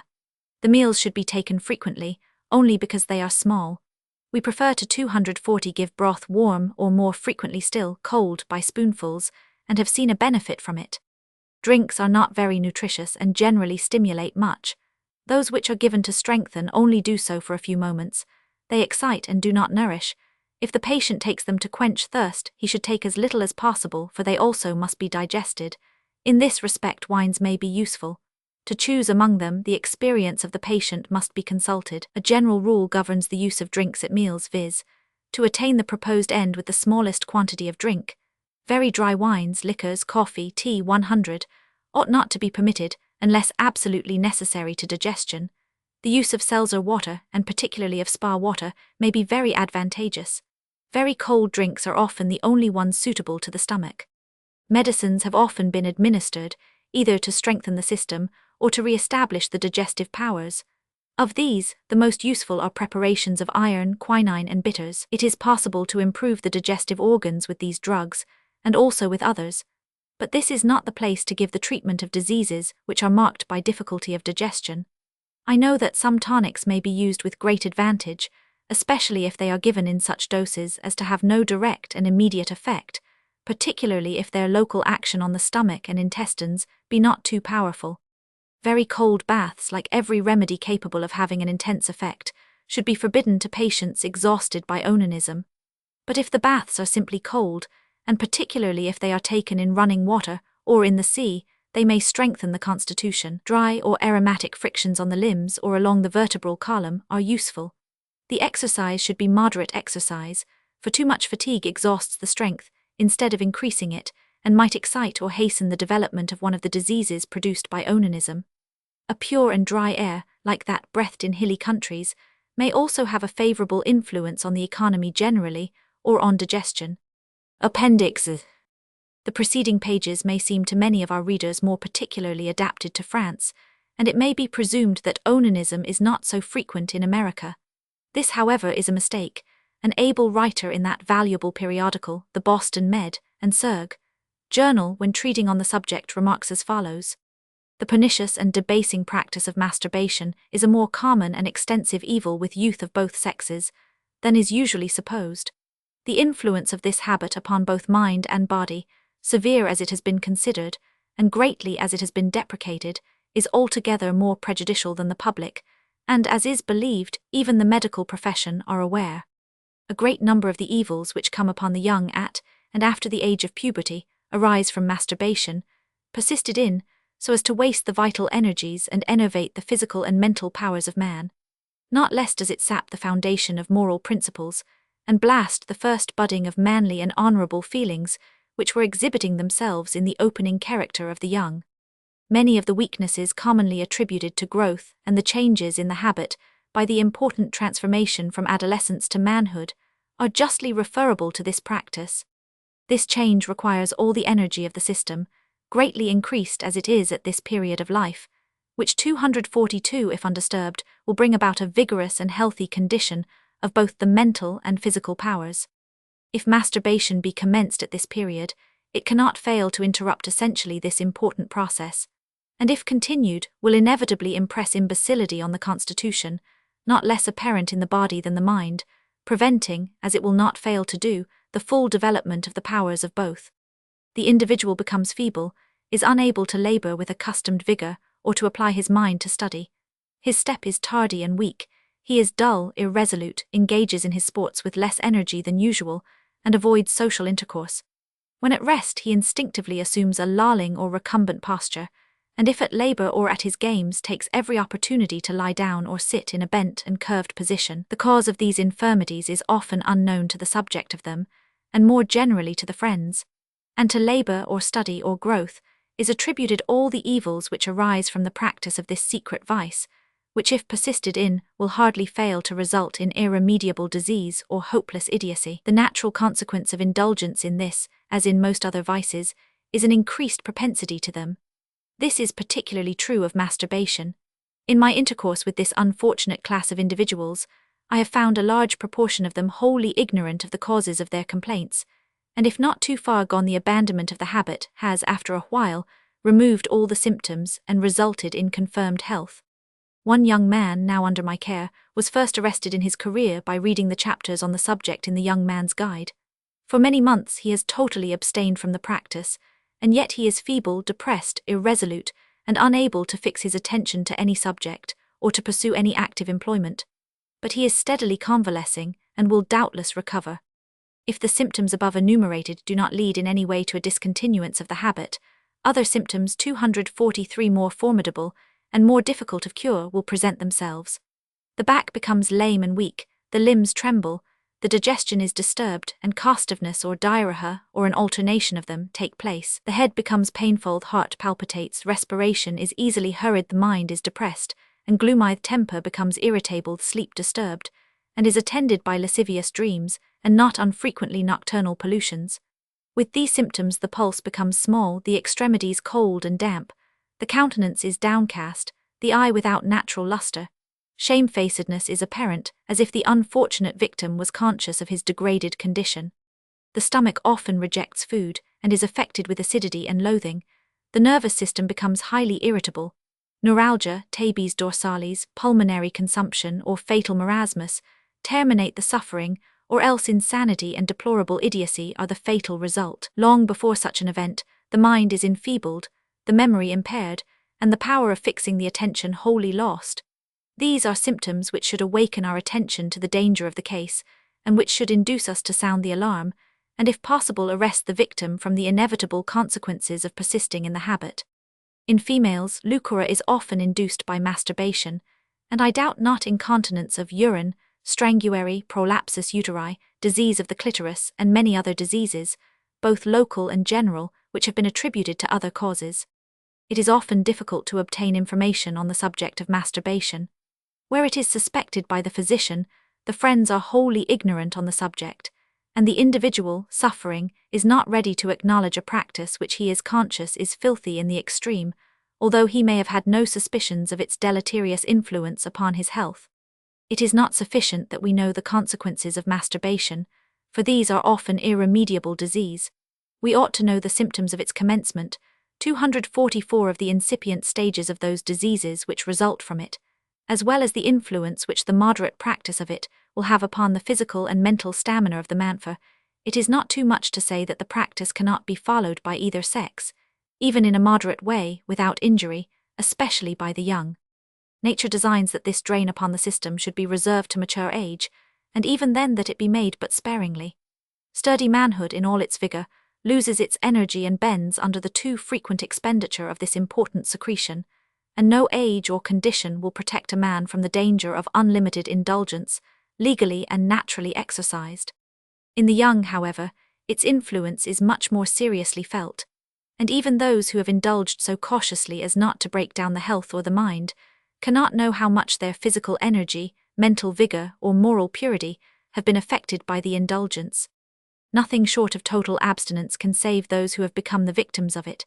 In this indulgence, no halfway course will ever subdue the disease or remove the effect of the habit from the system. Total abstinence is the only remedy. If the constitution is not fatally impaired, if organic disease has not taken place, this remedy will prove effectual and must be adopted, especially in all cases in which the effects are visible, or the consequences cannot fail to be ultimately fatal. This means of cure may be seconded by others, which may be found necessary to remove the effects upon the physical system.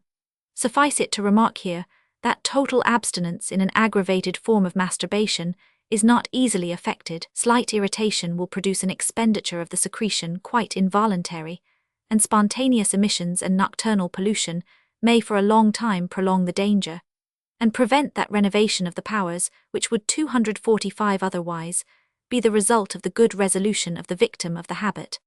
No cause is more influential in producing insanity, and in a special manner perpetuating the disease, than masturbation.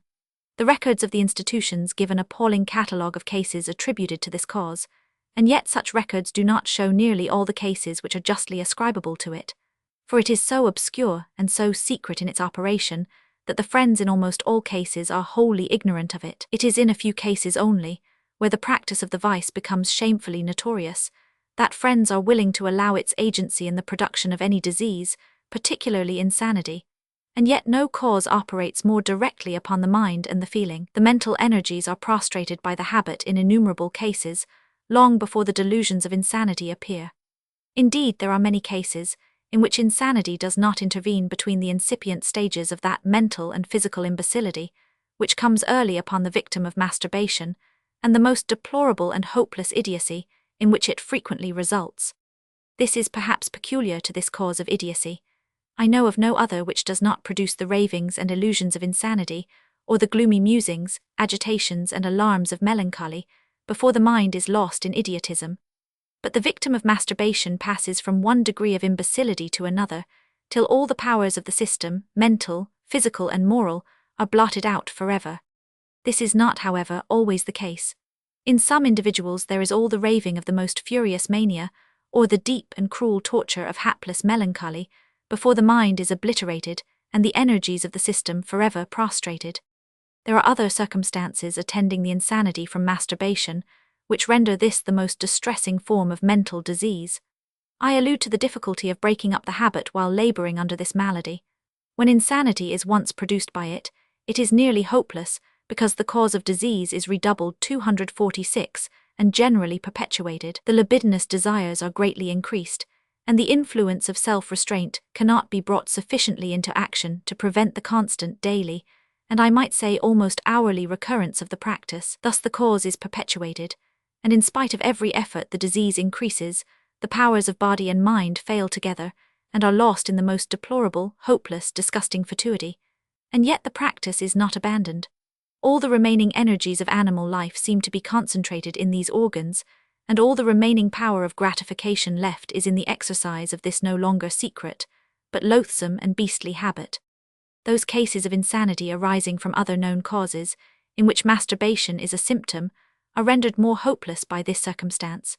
It is a counteracting influence to all the means of cure employed, either moral or medicinal, and coinciding as it does with whatever other causes may have had an agency in producing disease, renders the case almost hopeless. Of the number of the insane that have come under the observation of the writer, and that number is not small, few, very few have recovered, who have been in the habit of this evil practice. And still fewer, I might say almost none, have recovered, in which insanity or idiocy has followed the train of symptoms enumerated in a former paper, indicating the presence of the habit, and its debilitating influence upon the minds and bodies of the young. Most of the cases of insanity from this cause commence early in life. Even confirmed and hopeless idiocy has been the melancholy consequence before the victim had reached his 20th year. Of 80 males insane that have come under the observation of the writer, and who have been particularly examined and watched, with reference to ascertaining the proportion that practiced masturbation, something more than a quarter were found to practice it, and in about 10%, a large proportion of which are idiotic, the disease is supposed to have arisen from this cause. Would it be believed, if it should be said that the proportion will not vary essentially in the other sex?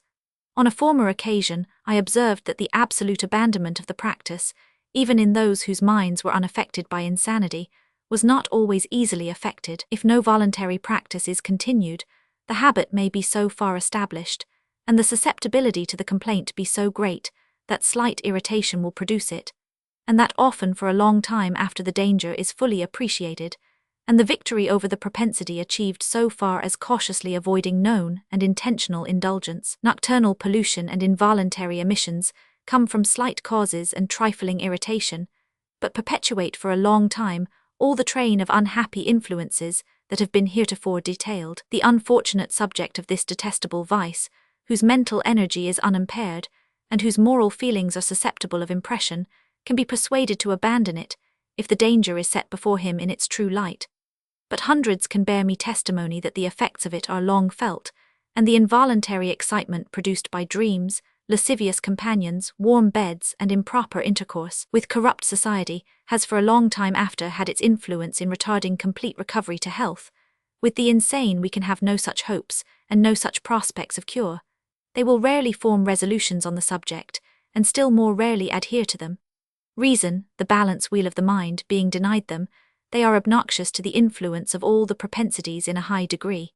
After the practice of masturbation, as a voluntary habit, is entirely suspended, long and persevering efforts will be required to remove the effects from the system, and restore it to vigor and soundness. The individual himself must exercise great self-denial, and resolve to persevere with the means, and overcome all obstacles that may be in his way, however formidable and difficult. The regimen to be adopted must be strictly adhered to on all occasions, as the inebriate would probably never conquer his appetite for alcoholic 248 drink, if he indulged once a month unlisso in this habit.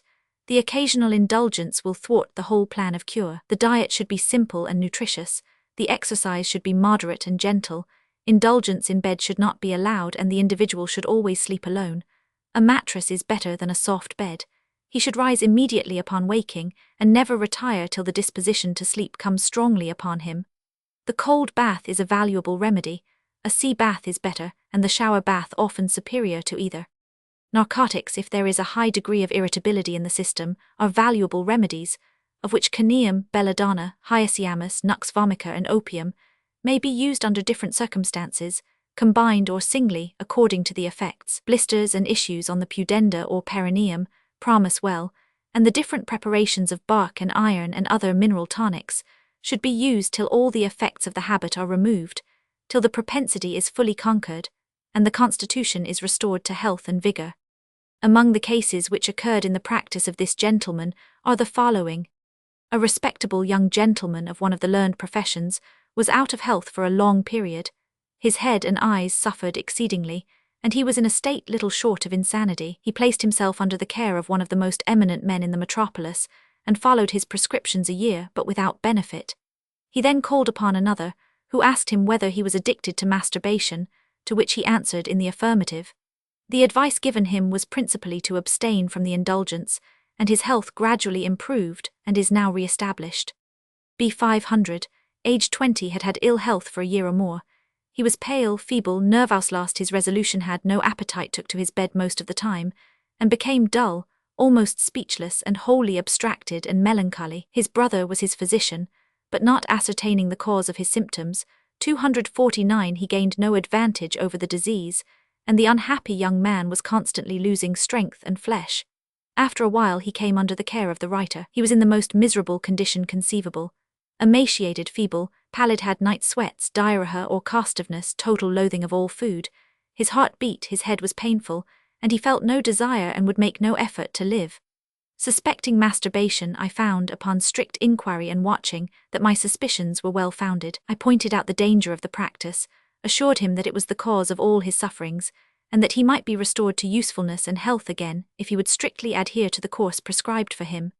He took bark and iron alternately for a long time, pursued a course of gentle exercise and invigorating diet, and gave up at once the vicious indulgence. After a long time he wholly recovered, and is now a healthy and valuable citizen. P.W., aged 27, called for advice in the summer of 1834, having had ill health for some 18 months or 2 years. He complained of confusion of the head and pain in the eyes, indigestion, palpitation of the heart, and difficulty of respiration. His sleep was disturbed, his temper irritable, and he felt dissatisfied with himself, and greatly inclined to gloom and melancholy. He complained of listlessness and indisposition to any bodily efforts, and of inability to fix his mind upon any subject, or give his attention to any business. His hands were cold, countenance pale and dejected, pulse frequent, and his whole system in a state of great irritation. It was ascertained that for 2 or 3 years he had been in the daily habit of masturbation. For 8 or 9 months last past he has discontinued it. He is, however, occasionally subject to nocturnal emission, which has thus far interfered with his recovery. But he is better, and under the use of tonic remedies, exercise, and generous diet, feels confident of recovery, having regained his spirits and appetite. H.F., aged 20, was for a long time in the habit of masturbation. He was for years confined to the house, 250, and much of the time to his bed. By long indulgence the habit had become irresistible, and the consequences truly deplorable. His mind was as fickle and capricious as that of an infant, and his health was wholly prostrated. For 5 or 6 years he was the most wretched being imaginable. Nocturnal pollutions, spontaneous emission, and all the evils resulting from unrestrained indulgence were presented in this truly unhappy young man. He had been apprised of the danger which the continued practice would bring upon him, and was sensible that all his trials had their origin in this vice. And yet the propensity had become so strong that he could not resist it, and if he did, the consequences had become such that little benefit was derived from his good resolution. In his intercourse with his friends, he was covered with shame and confusion, and seemed to feel conscious that every individual that he met with knew, as well as himself, the height and the depth of his degradation. In this condition, in a fit of desperation, he attempted to emasculate himself, but succeeded in removing one testicle only. After he recovered from the dangerous wound which he inflicted, he began to get better, and after 2 years he recovered his health and spirits. He has since, at the age of 45, married a very clever woman, and they live in peace and harmony. H, a young man 20 years of age, had been feeble and dejected for 2 years. He was pale, torpid, irresolute, and shamefaced in the extremiso, much so that I could not catch his eye during a sitting of an hour. He complained of his head, of short breathing and palpitation of the heart, and of extreme debility. His extremities were cold and damp, his muscular system remarkably flabby, and his snail-like motions evinced great loss of muscular strength. His father, who accompanied the young man, said that he had consulted many physicians without benefit. The moment that he came into my room, I was strongly impressed that he was the victim of this solitary vice. I questioned him some time without ascertaining the cause of disease. His father was wholly ignorant, and 251 the physicians had not suspected it, or inquired concerning it. I requested a private interview, told him the danger of such habits, the importance of ascertaining the true cause of disease, and my suspicions that he was in this habit, and that if so, he would soon fall a victim to its influence. He then acknowledged that he was in the daily practice of masturbation, and had been for 3 years, that he often also had spontaneous emission, 100. He had never suspected that it had any influence upon his health. The symptoms which follow masturbation, viz., nocturnal pollution and spontaneous emission, often continue after the victim of the vice is made sensible of the danger of voluntary indulgence. These require distinct and separate consideration. In some cases they become very obstinate, and in spite of every effort, continue to make such a waste of vital energies as to prevent a recovery of the health, and the new form of disease continuing.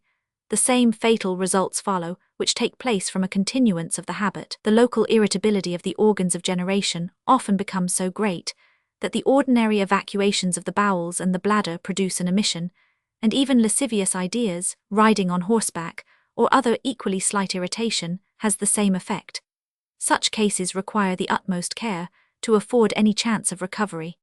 In addition to the common remedies prescribed for the effects of masturbation as bark, iron, silver, the cold bath and shower bath, 100, which are valuable remedies for this local, as well as for the general debility attending the habit, are remedies of a more stimulating character, and that have a more direct local effect upon these organs, are also indicated.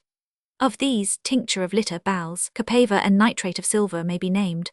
The strong tinct of litter made of pulv, litter 10 Rs, alcohol lbj, may be taken in doses of from 10 to 20 drops, increasing so as to produce a slight irritation of the urethra, and continued in such doses as will keep up this effect without occasioning actual pain. The dose should be repeated 3 or 252 4 times a day, generally.